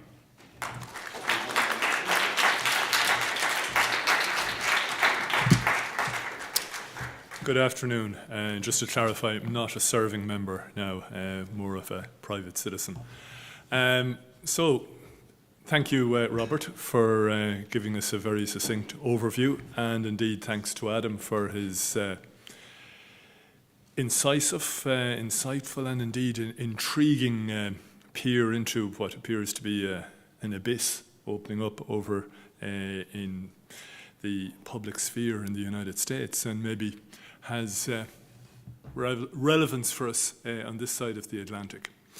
However, I'm going to step back into my lane, which is to talk to you a little bit about European defence and perhaps more pertinently, Ireland's positioning in that, and to give you maybe a little bit of a whistle-stop tour of that architecture, and hopefully not bore you all to tears, bearing in mind that it is the after-lunch slot, which all speakers know is the land of death when it comes to speaking. But I don't see anybody with matchsticks under their eyes yet. So far, so good. And I know what that's like from my days in the military college when we used to have to try all kinds of innovative ways to keep ourselves awake, or else be doomed to press-ups and runs ad infinitum. So, I was recently on a trip over to NATO headquarters, which popped back into my head when Robert made reference to NATO from a moral perspective. And I was visiting with some colleagues in the US mission to NATO, and also in SHAPE, which some of you that are, I'm sure, well versed in these matters, is more the military operational side of NATO. There's the NATO headquarters in Brussels, which is very bureaucratic and is mostly civilians that you're dealing with there. And at SHAPE, the supreme headquarters of the Allied powers in Europe, it tends to be more, I would say, where the rubber meets the road and getting to understand what NATO does and how it does it. And probably the most interesting chat I had was with a delightful German colonel in the Directorate of Operations there, called Colonel Frank Duell, coming up for retirement. So he was very direct in his comments. And two things are very apparent. One is that NATO is very much a defensive alliance. And their posture, their presence, their profile is about being able to deter and defend. You wouldn't always get that impression when you listen to public commentary in Ireland with regards to that, although there has been a shift of gravity in that space in more recent times, of which I'll touch on a little bit later. One of the implications of a defensive alliance is also that it's based on consensus, and so much so, just to give you a little bit of an operational insight into the implications of that, there is a NATO maritime mission that's patrolling outside, just outside the shall we say, the combat zone of the war that's taking place between Ukraine and Russia, and trying to give protection to the maritime activities that are going on there, and to try and give support where possible to the Ukrainians. However, the members that supply the assets for that do so on an individual basis and have caveats involved in those kinds of things. This is the case on a lot of multinational operations, a number of which I've served on myself, where the nation state supplying the assets can have them redirected to national concerns, national objectives. So imagine this, you're maybe the admiral in charge of this maritime mission, and you're dealing with a number of member states who have supplied X amount of naval assets to you, and at any given time you can receive through the chain of command a notification that the Dutch maybe, or the Italians or the British have decided to pull out one or two of their vessels for a national related objective. They managed to work around it, but I'm just using that as an example to remind you that these are not, while they may seem militarily inconsistent, and they create headaches for operational planners such as Colonel Duell and his colleagues, they're not the acts of an autocratic, aggressive institution. They reinforce, as far as I'm concerned, the fact that NATO is very much a community of nations that are engaged in collective defence. And collective defence works. It's part of the reason that Europe has largely been at peace. And even when it wasn't at peace, such as the descent into chaos in the Balkans, it was one of the significant geopolitical tools or mechanisms available to the international community to restore peace. What's interesting about NATO now is also interesting from the European Union perspective, something of which Ireland is roundly committed to. And that is an evolving relationship. There are a number of perhaps stumbling blocks, but one thing is apparent, and the body politic in Ireland is starting to gradually come to grips with understanding this, is that NATO and the European Union have been developing a very strong sense of a strategic relationship. It's still not worked out yet. In some ways, they're still at the operational level, still competitors for assets, because obviously most of the membership of both NATO and the European Union are drawn from the same pool of nations. And that's something that will need to be ironed out and need to be addressed, particularly when it comes to figuring out ways to protect things such as the new area that has become very sexy for both organisations, termed CUI, critical underwater infrastructure, and of course which has become very much a point of concentration for us here in Ireland for obvious reasons, with not just the undersea cables but some other reasons that will develop perhaps in time. So what we're seeing now, in broad brush strokes, is that NATO isn't just, it's a defence organisation with a capital D, but it is evolving too to become more of a political organisation, or a political alliance with a small p. Because the NATO infrastructure realises that developing its political side as an alliance is hugely important to maintaining the commitment of its members, but reassuring those who are non-members, but regions of the world where it has to do business, where it has to engage. And while that, of course, includes and refers to the global south, it's broader than that, because one of the things that NATO ventured into doing, and hasn't given up on, by the way, is becoming a strategic partner with the United Nations. Back in, I think it was 1996, Kofi Annan, the then General Secretary of the United Nations, wished that there was a NATO equivalent in Africa that he could subcontract missions to. Because NATO has a well-structured command and control system. To boil it down to sporting parlance, it enables all the players to train together, have a common understanding of the rules before they take to the pitch. I was going to say on All-Ireland final day, or maybe I should say on Super Bowl Sunday, or delete and insert whatever national competition you're familiar with in sporting terms. People who have a military background realise the importance of command and control and interoperability. And that's where, from an Irish perspective, NATO has played a hugely important role. Most of you, if you're of an Irish background, may not be aware that Ireland has developed a fairly close interoperable role with NATO since we got involved with the Partnership for Peace, which is now, I think, almost 20 years ago. The Partnership for Peace, as many of you will know, was created as a sort of a mechanism to allow particularly the Eastern European and Baltic states to get themselves up to a standard for NATO membership, a sort of a waiting room for membership. But then it became more sophisticated. It became a mechanism by which countries that were never going to join NATO, which included Russia, by the way, could develop an operational relationship, a partnership where relevant. To be able to, at the very least, if not cooperate, but to coordinate with NATO missions and NATO forces.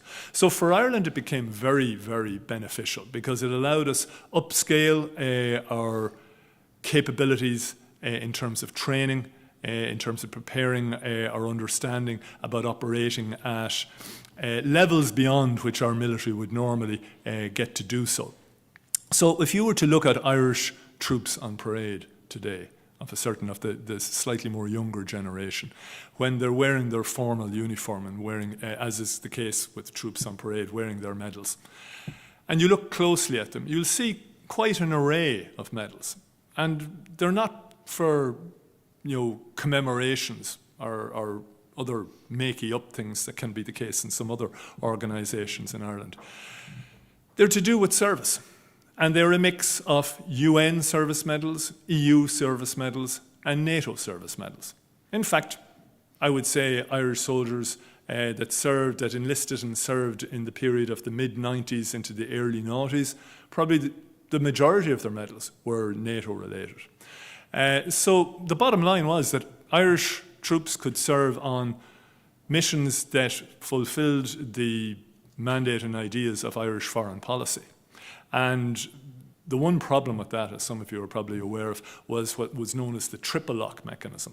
So this was something that was devised not purely in response to the Lisbon Treaty, as some people think, a European Union treaty, but back in 1960, when Ireland was committing its first large body of troops to an overseas UN operation. And it was to stop mission creep. It was to ensure that Irish troops could only be deployed with the assent of our Parliament, the Dáil Éireann, the government of the day, and the third element of the lock, the assent of the United Nations. And the idea was that we wouldn't get sucked into some weird United Nations adventure, although I can tell you the Congo was a pretty weird adventure, if any of you have ever read about it. Because the belief was in certain quarters that joining the United Nations meant that Ireland was deviating from its path, its stance as a neutral nation. Fast forward to the era we live in now, and you have extreme elements in the Irish left who would have us believe that the only way Ireland can maintain its neutral stance is to retain the triple lock. In other words, to give the say-so of deployment of Irish troops to the members of the UN Security Council, because various Irish attorneys general interpreted the triple lock from that perspective. So I'm sure you'd be pleased to know that Ireland is in the process of restoring its sovereignty in those matters, in those decision-making matters, by adjusting the legislation about that in order that we will not be dependent on the whims of the UN Security Council on when we can deploy troops. I used to often find myself in debates with various people about these matters, and a question would be levelled at me as to, well, how many times has it happened that Ireland has had to pull out of a UN mission?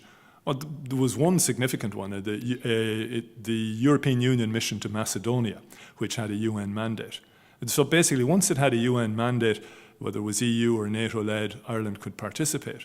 But in this case, the Chinese were dragging their heels because apparently I think the Macedonians had recognized Taiwan in some formal setting. So all of these things that were not directly relevant to Ireland's participation in the mission were having an effect and resulted in the pulling out of Irish military and police personnel from that mission. And then there were a number of other missions that we didn't pull out of, but we didn't take part in because of issues to do with Security Council endorsement. And when I would make this point, my opponents would very say, well, that's just one example. I mean, can you give me another? How many examples to assaults on your sovereignty do you need before you decide to take action and adjust these kinds of things? And the reason I share that little vignette with you is just to remind you that one of the problems we have in Ireland with regards to defence in Europe is our interpretation of it, our understanding of it. We have ceded the territory for a common sense comprehension and of understanding of where we are at the moment with regards to our geopolitics. There are some on the extreme end of the Irish left who would have us believe that our neighbours and our natural allies exist in a conglomerate of Eastern Europe, Africa and other faraway places. And when I say far away, I'm not just talking about geography, I'm talking about values and shared concepts of rule of law. So the reality is we exist in Western Europe. We are part of the West. We have always understood that. We like to use terms in Ireland that nobody else uses, just to keep our Hibernian uniqueness. We use a term like neutrality, which is probably, we Hibernicize it to make it the most bastardized word in the English language. Because we'll then add things like, well, Ireland isn't really, it's not politically neutral, we're just militarily neutral. And what does that mean? It's like saying I'm a little bit pregnant, but don't look now. We'll deal with that unseemly aspect and go back to being pristine. That has been the kind of stance that Ireland has taken geopolitically. We've sort of tried to walk both sides of the fence. And the reality is, if you read some of the various writings that look on Ireland's development as a nation from the period of the lead up to the Second World War onwards. And I'll just throw out a few names. Professor Ewan O'Halpin has written Defending Ireland, the Irish State and its Enemies since 1922, or was it 24? More recently, Conor Gallagher, security correspondent with the Irish Times, wrote an excellent, very accessible book called Is Ireland Really Neutral? I think it was published last year just in time for the forums on international security and defence. And there are a few other variations in between. But if you read either of those titles, it becomes abundantly clear that Ireland has had a very close relationship with its Western partners when it comes to intelligence sharing, when it comes to engaging in what could best be described as covert activities rather than overt activities. Now, we've been fortunate because we do not live in a neighbourhood where we are likely to suffer a full spectrum threat. That is a full-scale seaborne or airborne invasion. Why? Because NATO are going to prevent something like that. It's not in their interests, it's not in our interests. And the body politic in Ireland has largely been happy with that. It's allowed us to sail under the flag of, under the umbrella, I should say, of NATO protection without having to confront the difficult politics of debating and discussing and educating and enlightening our mainstream citizenry as to the consequences of that. And the consequences of that for Ireland have been that we have opted out of decision making. And now we're waking up to it. And we're realising that we cannot go it alone with regards to security and defence. And we're starting to also address the issue of what are our threats, because we live in a threat landscape. The entire world does not love us just because we're cute and Irish. Much and always we would like to be everybody's friend. You can't be everybody's friend if you take a values stance. If you believe in a rule of law-based society, if you believe in human rights, you're going to have enemies. So from Ireland's perspective, we're now obsessing about our critical underwater infrastructure.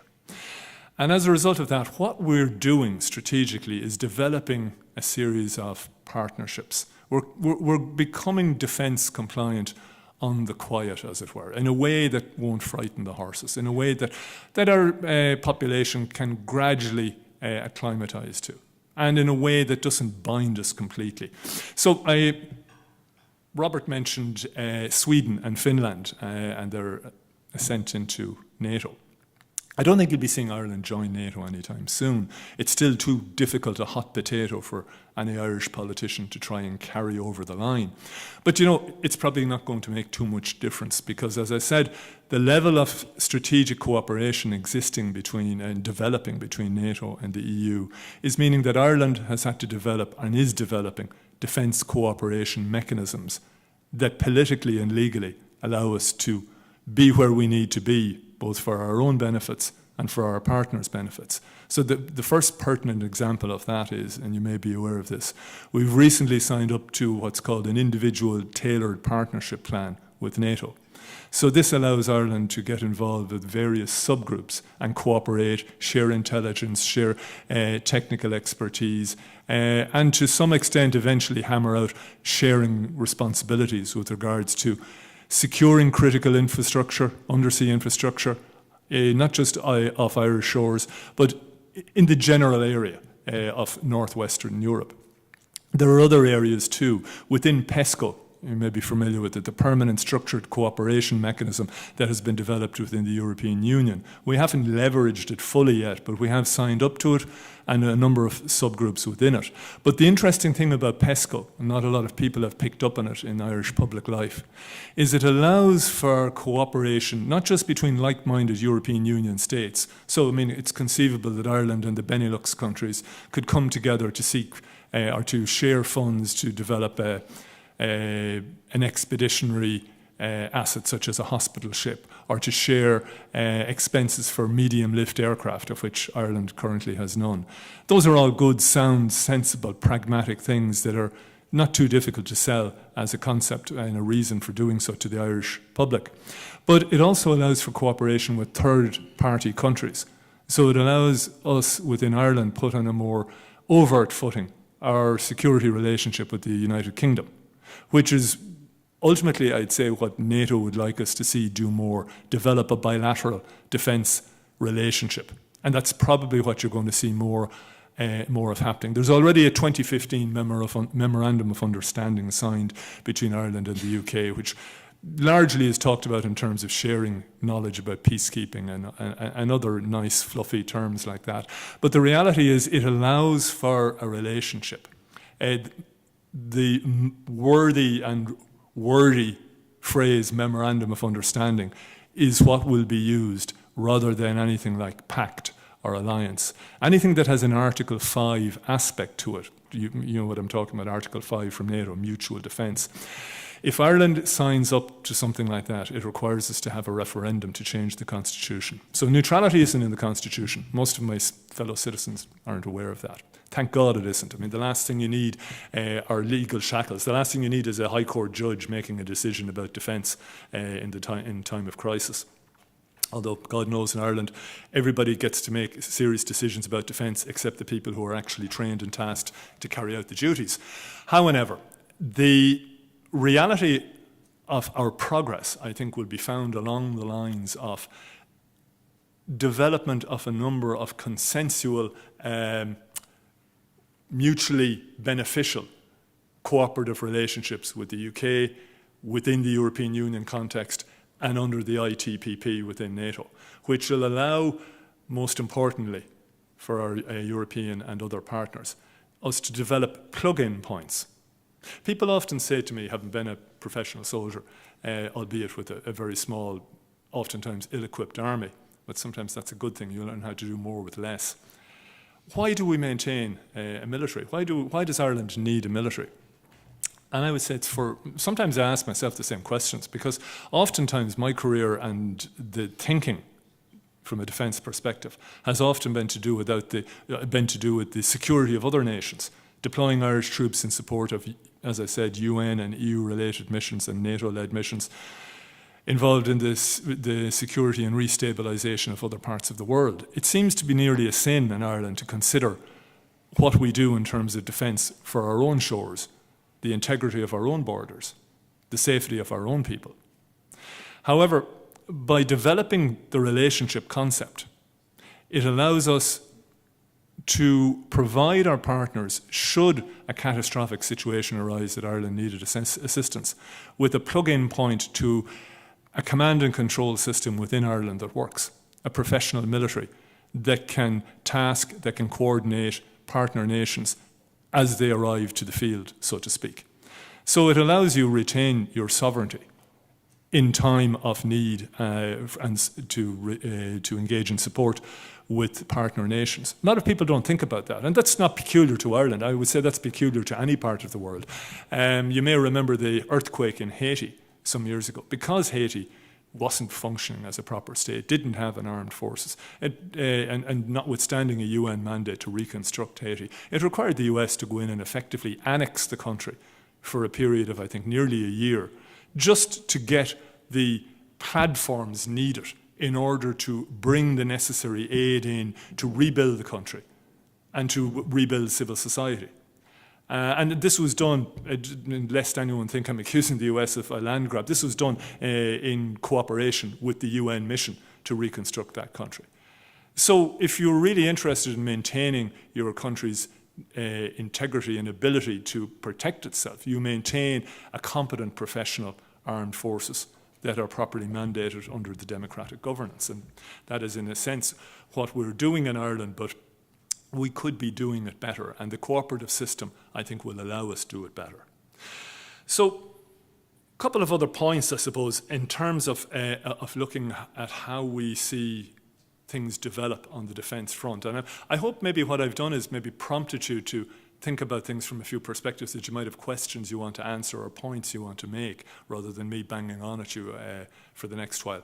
But I think the way you're going to see defence develop, I mean, the European Union is thinking very seriously now about defence.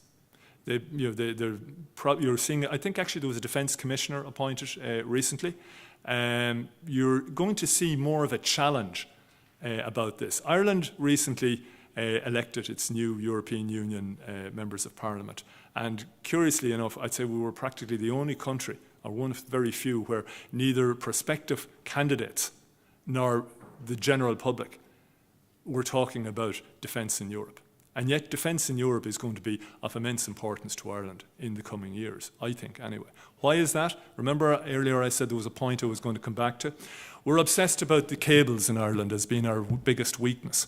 And yet Ireland talks about wanting to become a repository of energy for Europe. And that's not a bad idea. You know, the creation of wind farms off the west coast in the Atlantic could make a considerable, if it was planned and done for properly, a considerable difference to ensuring that Western Europe never again has to rely on totalitarian states for its energy resources. A major strategic blunder if there ever was. However, do we think such an interesting initiative is going to be left unmolested? Do we think in the current climate that somebody like Mr. Putin and others would not want to try and ensure such an idea was stillborn before it ever got off the ground? How do we protect these things? And I'm not just talking about kinetic responses. Protection as the new subgroup within NATO, and I think it's a shared subgroup between NATO and the EU with regards to critical undersea infrastructure, is looking at developing a marriage between the private sector, the public sector, governance, and the military with regards to undersea critical infrastructure protection. So this promises to be an innovative time for Europe, for Ireland, and if it's done right, a productive time. So it's an area to watch development of.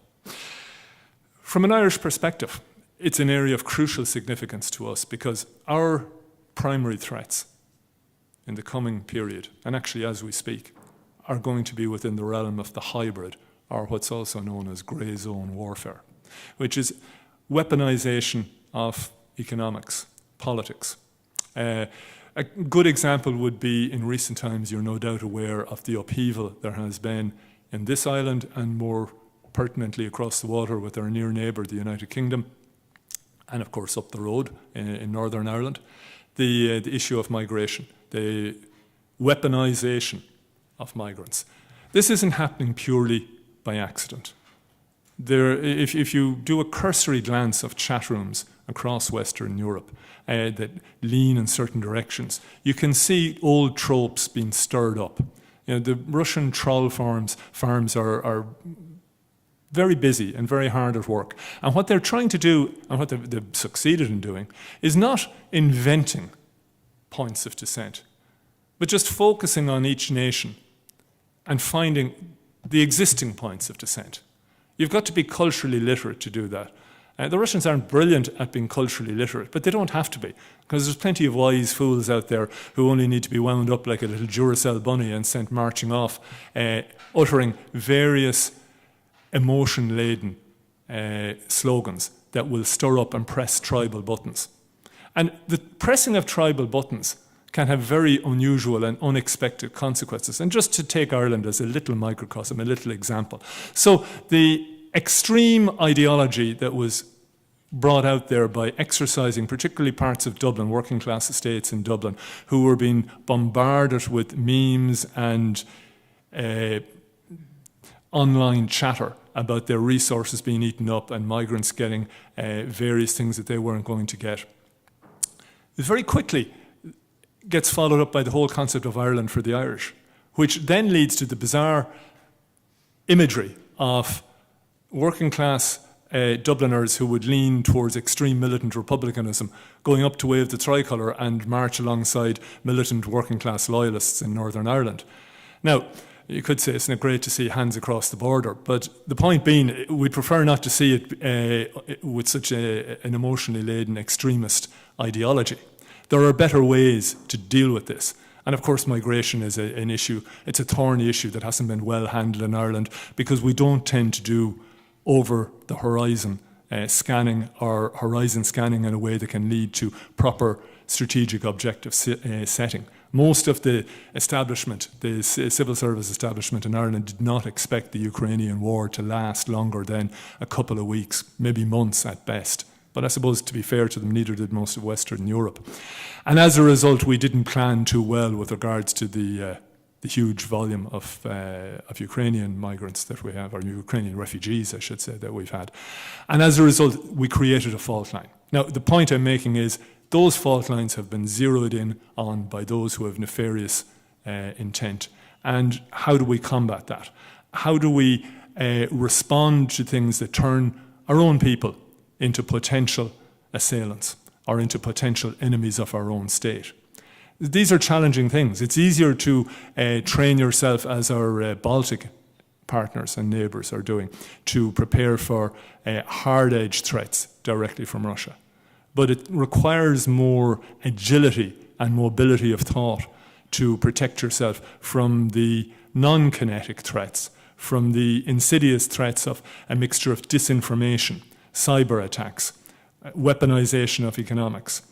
These are the things that we will have to guard against, and we can only do so by partnership and cooperation with like-minded nations who share our values. So I'm going to conclude, leave it at that, and enjoy any questions or chats that you, or points that you want to make after this. Thank you.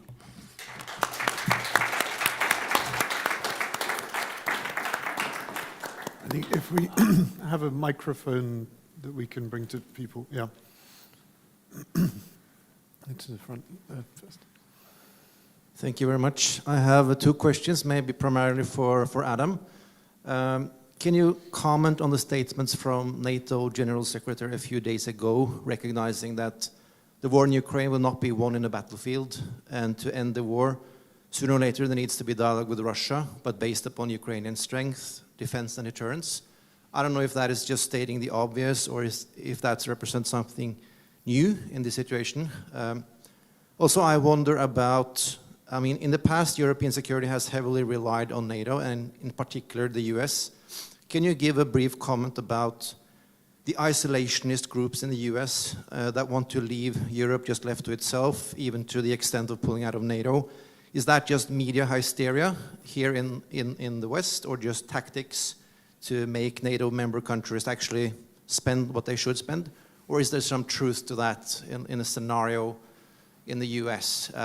So, yeah, thanks. Yeah, I'll address the second question first.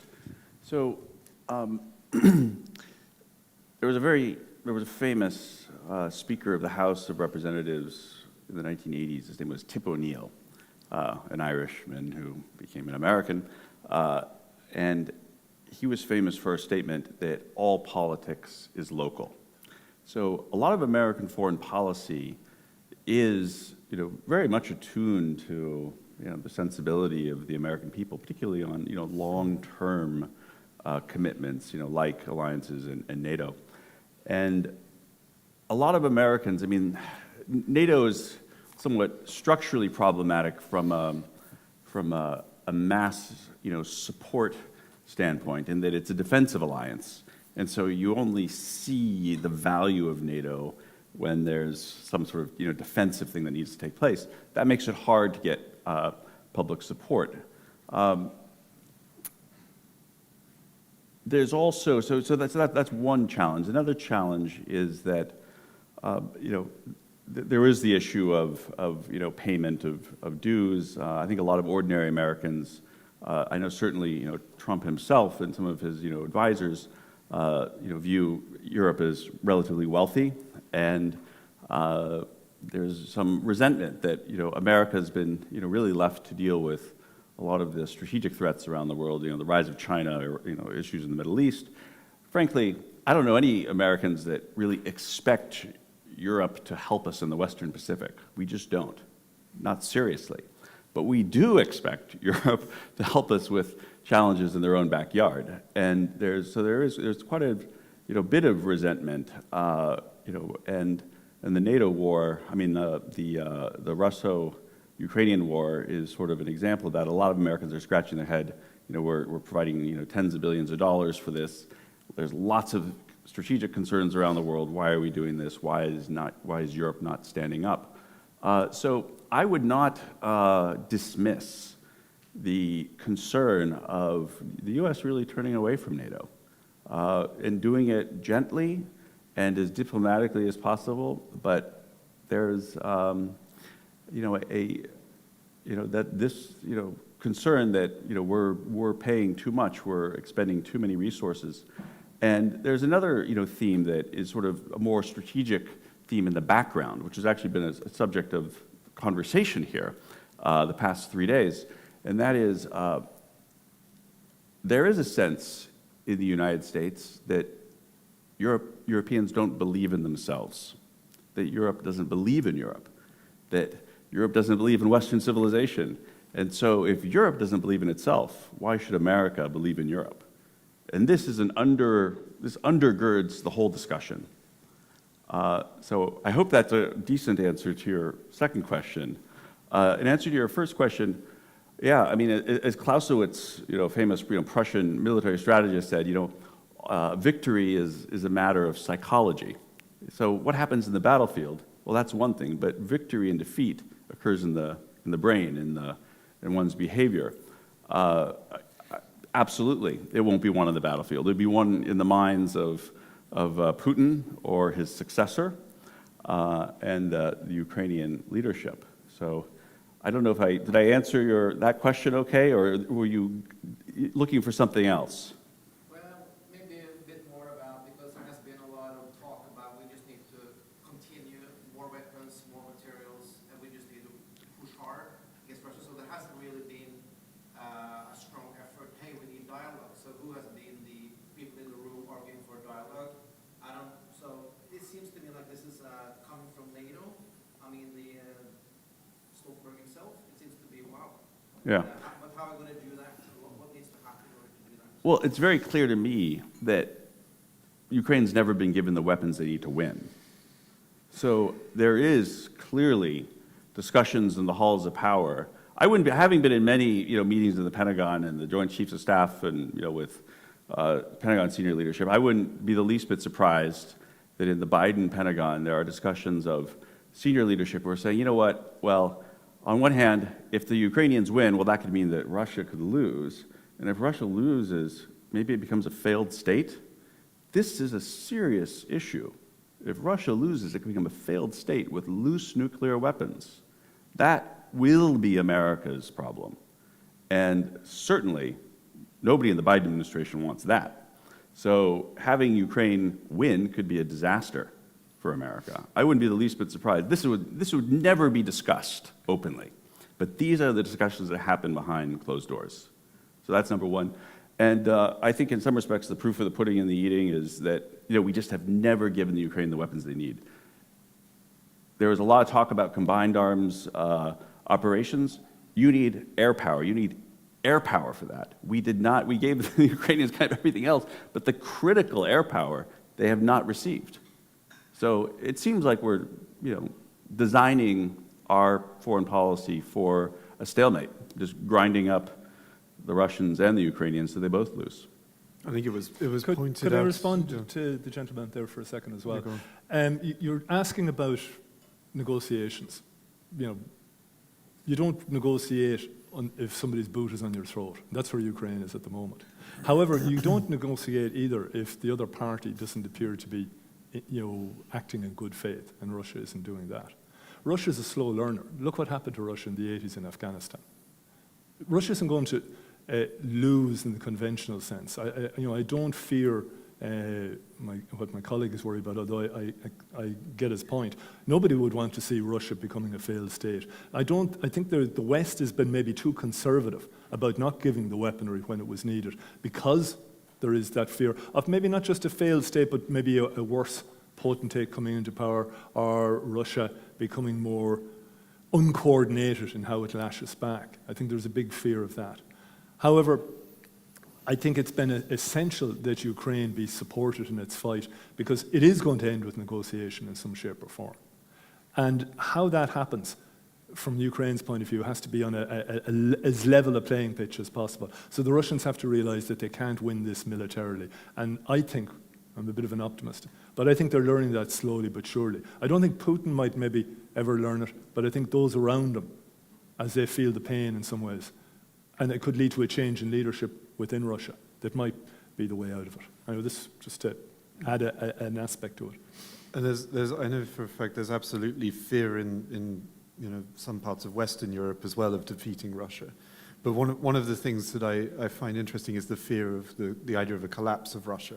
One of the things that led to the dissolution of the Soviet Union was the war in Afghanistan. The Soviets basically put the Red Army through the meat grinder in Afghanistan. What happened, though, was that it wasn't Muscovite children who were being sent to Afghanistan. It was Armenians, Azerbaijanis, Belarusians, people from the Baltic states. Russia never fights with its own people. It uses its ethnic minorities because it sees them as disposable. And the same thing is happening again in Ukraine.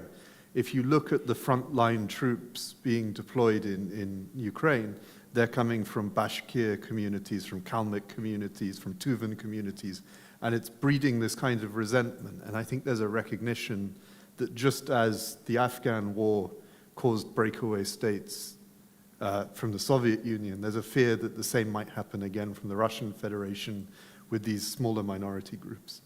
I think the next question was over there. Yes, thank you very much. I have a question for Mr. Lovinger regarding China. Namely, I was watching some videos on YouTube of Richard Nixon's interviews, and I have seen he's a quite brilliant man. And then in the 80s, he was talking about, with some newspaper guy, why China chose the United States instead of the USSR. And he said this, that China doesn't care, China's ideology doesn't care about the ideology of the friend it chooses to choose. It just cares about if the friend will threaten the security of China. So this was his reasoning for the grand opening of China in the 70s. Do you see maybe that China today also has the fundamental belief it had 50 years ago? This is the first question. And the second question, so I had the luck to be twice in China. It's a magnificent place, as I have seen it, vast, developed. And then I have seen the culture we see also in the West. I have seen mobile phones, apps, large shopping centers. And I have seen that China wants to go back in the tradition of the Chinese people to get back the museums and so on and so on. But I have noticed that as they would like to go back, they would like to be like independent, they have embodied the things from the West and they cannot leave it. It will stay with them. As hard as they would like to be independent, some things from the West, some culturological things will stay with them. So do you think that this will also make an impact on China in the future? Thank you. Yeah, so I agree with you on the first question. After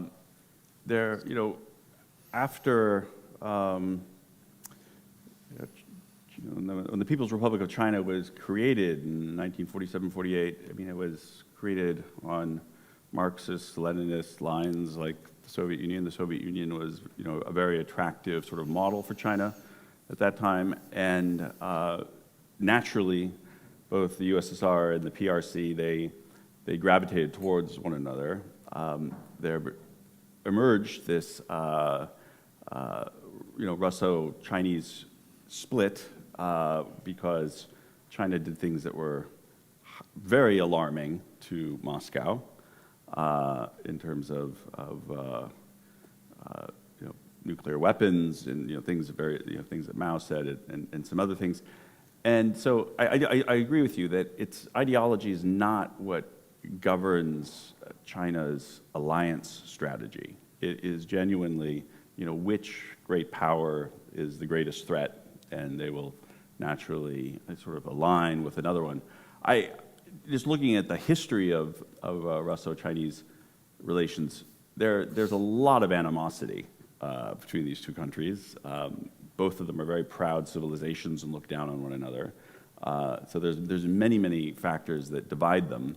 But I do believe that, right now at this particular moment, they are united both because they fear the West and the U.S., primarily for the reasons I discussed, which is that we're very attractive to their people, and they know that they can't ever deliver this level of attractive society, but also because in some respects they really feel that victory is in sight at the same time.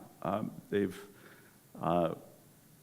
really managed to recognize the West's strategic weaknesses. Some of you may not know this, but the student protests that are at American Ivy League universities, the greatest foreign sponsor that's funding this is China. And it's not because they care one whit about the Palestinians or the Israelis. It's a divide and conquer strategy. So our enemies have really discovered that the openness, the liberal democracies in the West are really just extremely open and vulnerable for the taking. So much so, I mean, that intelligence documents that were leaked to the Washington Post in 2022, had Putin saying, we're just going to stop competing with the West, militarily. We're just going to divide them and conquer them from within, because they're just like stealing candy from babies. I mean, those are not his words; those are my words, but more or less that's what he said. And so they devoted a huge amount of money to get involved in our political processes, corrupt our elites, et cetera, et cetera. So I forgot your second question, but I think you said something about like smartphones and the attraction of that.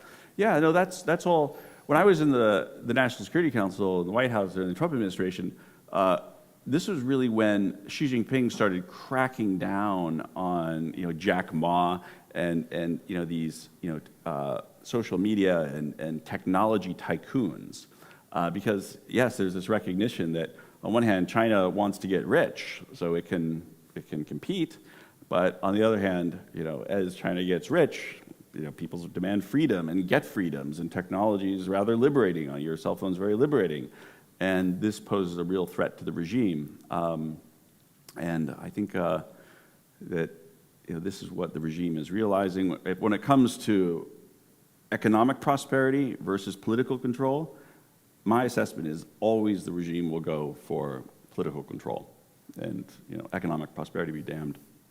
There's a very good book by the historian David Martin Jones, who unfortunately passed away a couple of months ago, where he talks about what he describes as cultural Maoism, which was this idea that the CCP was in effect influencing left-wing and anti-Western groups in the West in order to try and destabilize. And this strategy has effectively continued to the present day, even from Mao's time.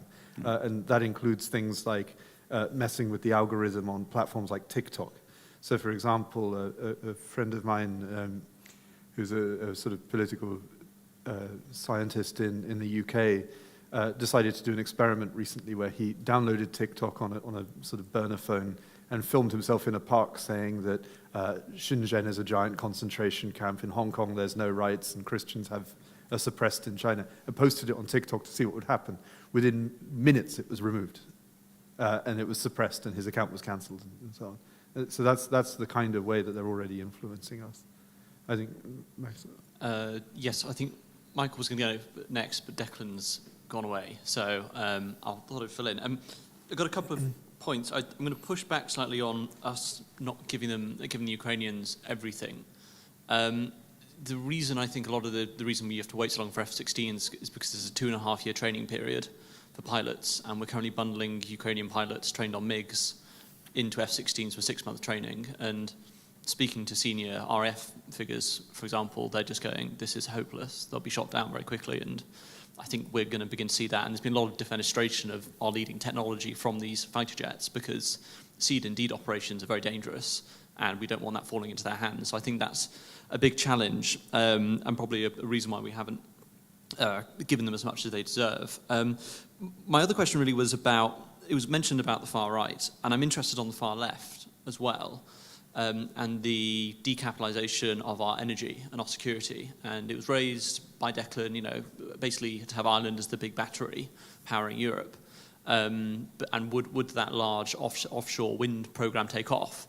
I don't think that is a kinetic problem. I think that's a policy problem, fundamentally. I mean, speaking from the UK's perspective, we haven't built a reservoir since the early 90s. The Green Party in our country is awful. they refuse to even build high-speed rail, stuff like that. And I was speaking to Robert Mockery over there from Berlin earlier about the Green Party in Germany and how they're boasting about destroying, not just turning off, destroying the nuclear power plants there. How much concern is that to incumbent policy people on the centre-right, centre-left, but also in the security services about infiltration of green politics and pacifist politics by the Russians and Chinese? Because as far as I'm concerned, green politics is Russian politics. It seeks to defenestrate to the West. So I'd be interested in your thoughts on that. Do you want to take I sort of come in on some of that, which is that the greatest blunder of foreign policy in the last couple of decades was actually Angela Merkel's energy policy. And this idea that they were obsessed with the Nord Stream 2 pipeline and this belief that, okay, if we can, the German economic model was basically an algorithm of if we can get cheap Russian energy in, we can produce expensive luxury goods to sell out. And that's cheap energy from Russia to sell luxury goods to China, which basically meant that they bound us twice. And this had a direct impact actually on policy, because when you go back to the initial Russian invasion of Ukraine in 2015, and the annexation and illegal occupation of Crimea and the proxy war in the Donbass, look at how quickly France and Germany pushed back against British calls to arm Ukraine then. David Cameron at the time was very insistent, as was the Polish government and many others in Central Eastern Europe, that we need to arm Ukraine now so that it can defeat the so-called separatists and retake all of its territory. Whereas Germany and France was running on nuclear power and didn't really care, but most of the uranium came from Russia. And Germany was importing cheap Russian oil and gas. They were so afraid of upsetting the Russians that they forced Ukraine into a bad deal twice with the Normandy Protocol and the Minsk agreements. And they basically told the Ukrainians, your sovereignty be damned, we can't afford an escalation in Europe. And the problem is that they basically gave Russia the time to rearm and reorganize and prepare the second invasion that came a couple of years ago. They used energy policy in order to exploit the weakness of the West. And I completely agree with you that the Greens are entirely culpable of this in the West. And you just have to look back at the Cold War, where the same thing happened again. You had what was described as by the KGB at the time as active measures. And this was a policy pursued by the Soviet Union of infiltrating as many left-wing organizations in the West as possible in order to use them to pursue Soviet policy. So things like the Campaign for Nuclear Disarmament, where they called for the unilateral disarmament of the West, were influenced and financed and funded and organized by the Soviet Union. You had the anti-nuclear energy campaigns organized by the Soviet Union. You had all sorts of other areas where these active measures were deployed. The thing is, those networks were never broken up after the collapse of the Soviet Union. Rather, they were just turned over from the KGB to the FSB, and it carried on as though nothing had changed. And that's why, when it comes to the sort of fellow travelers who have been reluctant to call for support for Ukraine, for example, Die Linke in Germany, or people like Jeremy Corbyn in the UK, or the far left in France, or even Sinn Féin in Ireland, it's because they were fellow travelers during the Soviet time, and these assets have been kept alive and active all the way up until the present time. Thank you. When I hear terms like misinformation or disinformation, and even sometimes Russian interference, an alarm bell goes off in my head, because I think they've become sort of diluted of their meaning. A bit like racism. They obviate the need to think about what your opponent is saying, and they're often weaponized in, as you saw with the post-2016 election in America, where it was meant to have been stolen by Russian bots, of which we now know probably had a negligible effect on that election. And so I'm just wondering if you think that we're almost letting Russia and this nebulous threat of malign actors polluting our airways rather live in our head rent-free a bit too much, and actually the derangement of our society cuts both ways, in that it's not only the direct effect of misinformation, which undoubtedly is weaponized by these powers, but also the hysterical response that we have to that very real threat, and that overestimates its importance to a large degree. Like when I hear talk about people, gullible, knuckle-dragging idiots falling for misinformation and being ventriloquized by Vladimir Putin to think Irish for the Irish or whatever. With all due respect, that's what Ireland was founded on. They don't need to. They can look to Patrick Pearse, or they can look to their own traditions for that. So that's the first part of my question. Second is to Declan. All across Europe, we're actually seeing a rather different fifth column to the one you alluded to. It's not necessarily the native-born populations, but if you look at Sweden, for example, the Kurdistani mafia, which is the dominant mafia in Sweden, has been used by Iran to target Jews in Sweden. The Mokro mafia in Holland reached a Pablo Escobar level of threat to the state a few years ago, such that the heir to the Dutch throne actually had to flee the country and go into hiding in Madrid. Do you worry about that as a security concern for Ireland? Not primarily, not just me, but my former colleagues who deal with these things. This kind of ties in with sort of an answer I'll give to some of the points you were making earlier. I understand to an extent what's happening there, in that you talked about that mafia. They're well embedded. They have a good operating platform. If you were looking to try and influence things from the outside in, you look at who's established, who has the power, who has the influence.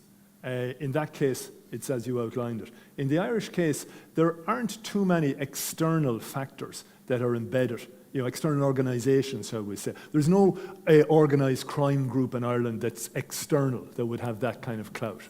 Possibly not yet, but the Black Axe Nigerian gang, for example, there's been dozens of those arrested in Ireland. So True. We have a lot of case studies to see which way the wind blows in terms of mass migration from certain countries and the organised criminality. Yeah. No, I hear you. And to answer the question at its most simple, Ireland's biggest defence is that it is still a small society. It's still a largely homogenous society. Now, obviously, there's been a lot of migration. There are a lot of people coming from different parts of the world where they would be influenced by extremist groupings. But what we're seeing happening is, and it hasn't been a strategy, it has been something that has generally happened, but there's a greater recognition now that we need to make it more cohesive at an institutional level. And that is harnessing people as they come in, hibernicizing them, so that not just their loyalties are to this state, but that they become encultured, they become part of it. One of the most cohesive organizations in Ireland that has had a positive effect in bedding in people from different parts of the world has been the GAA, for those of you not familiar with it, the Gaelic Athletics Association. Every parish in Ireland has a vibrant GAA club. And I'm just using that as an example. This kind of soft power example is one that can ensure that you won't have people staying within the realm of extremist groupings they might have been exposed to. Now, I'm not saying that's the only answer, but there is no evidence of from the security services perspective, of that kind of threat manifesting. However, what we do have to pay a lot of attention to, and there's a former colleague of mine working on this at the moment, is the shall we say, metamorphosis of our more traditional terrorist groupings. So whether they're the old redundant provisional IRA men who never quite made the political jump and who don't see Sinn Féin as being a legitimate entity to support anymore, whether it's some of the more extreme elements that would have supported the Irish Republican Socialist Party, which is interesting. If you look up a guy called Malachy Steenson, who is an independent Dublin City Councillor, who has now become a de facto spokesman for the far right in Ireland. He had a militant far left Republican background and was involved. Actually, he did time for offences related to the Republican movement. And variations on that. They still exist. The networks for some of those organisations still exist. Some of them have morphed into criminal enterprises, but they are very much available to people who want to supply them with funding, weaponry, and whatever else to do their bidding. And that they're being closely watched. At the moment, they're pretty well riddled with informants, which has been to the benefit of both Dublin and London in terms of dealing with these groups up around the border. But they have become very much criminalised, and their objectives are not the same as they were 20, 30 years ago. And they would be, to go back to your parlance, they would be the equivalent threat to Ireland if they're not monitored properly, and if their permutations and, shall we say, mutations are not properly monitored. And that's not to dismiss your other point, and I don't think it should be, but it's not something that looks like an emerging threat for Ireland in the same way. Does that answer your question?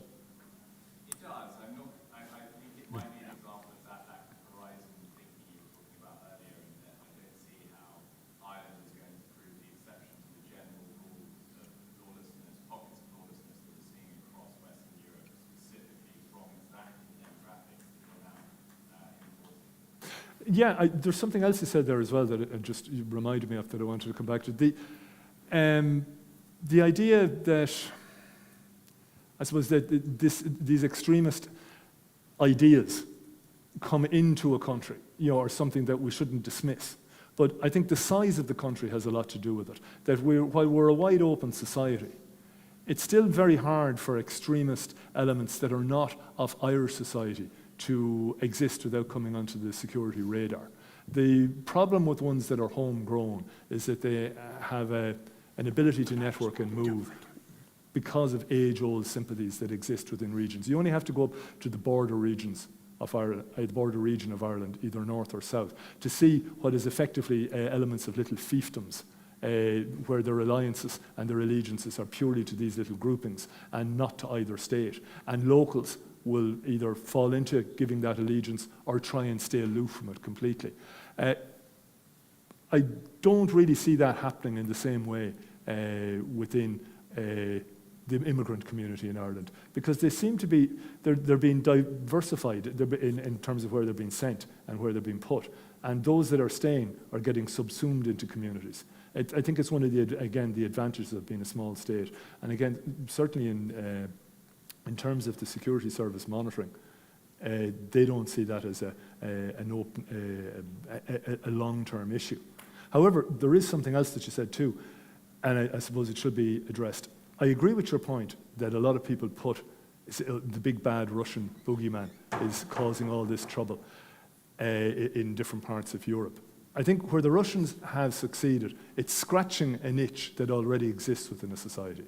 So their success to disrupt will be based on how culturally literate they are. They've been very clumsy in Ireland, but it hasn't mattered because the itch has been there. So the issue about resources and migration, just to use that as an example, that's an issue that hasn't been well managed by a succession of Irish governments because they didn't think it was a big issue. So it didn't take a whole lot of effort.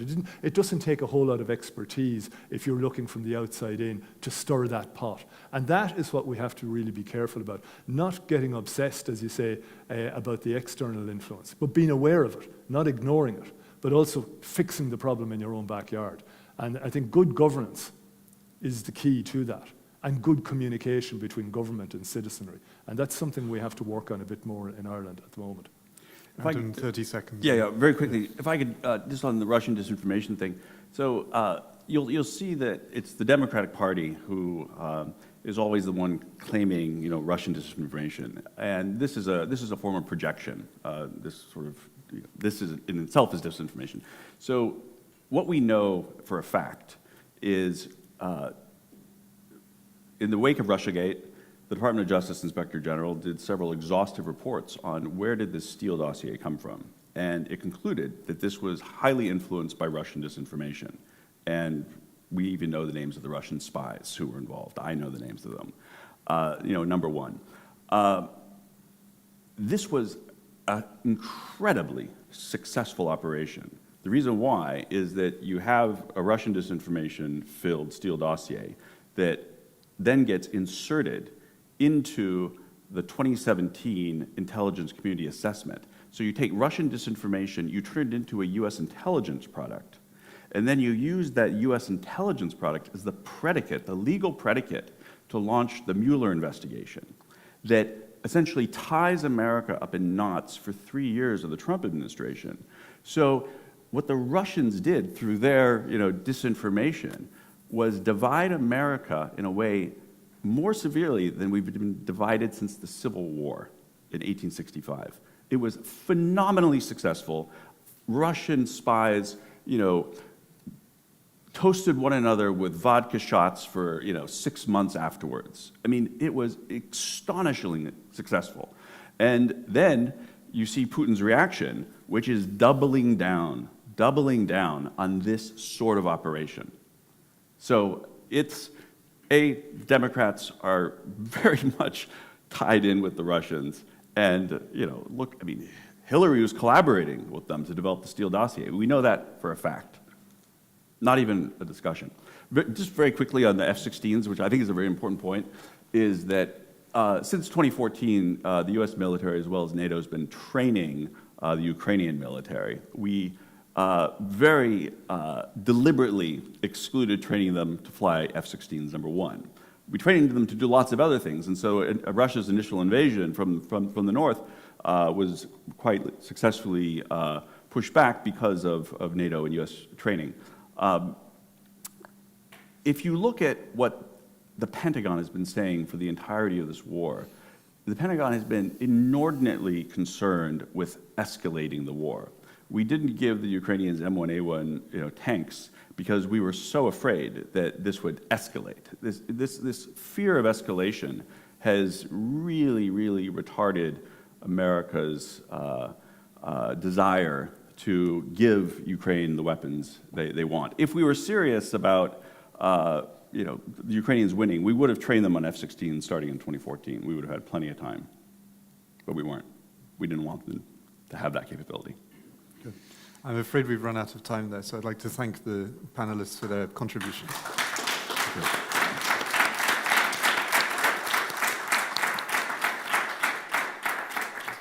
We now have a very quick coffee break, and then at 4 o'clock we've got the bus to Dublin for the walking tour. So thank you.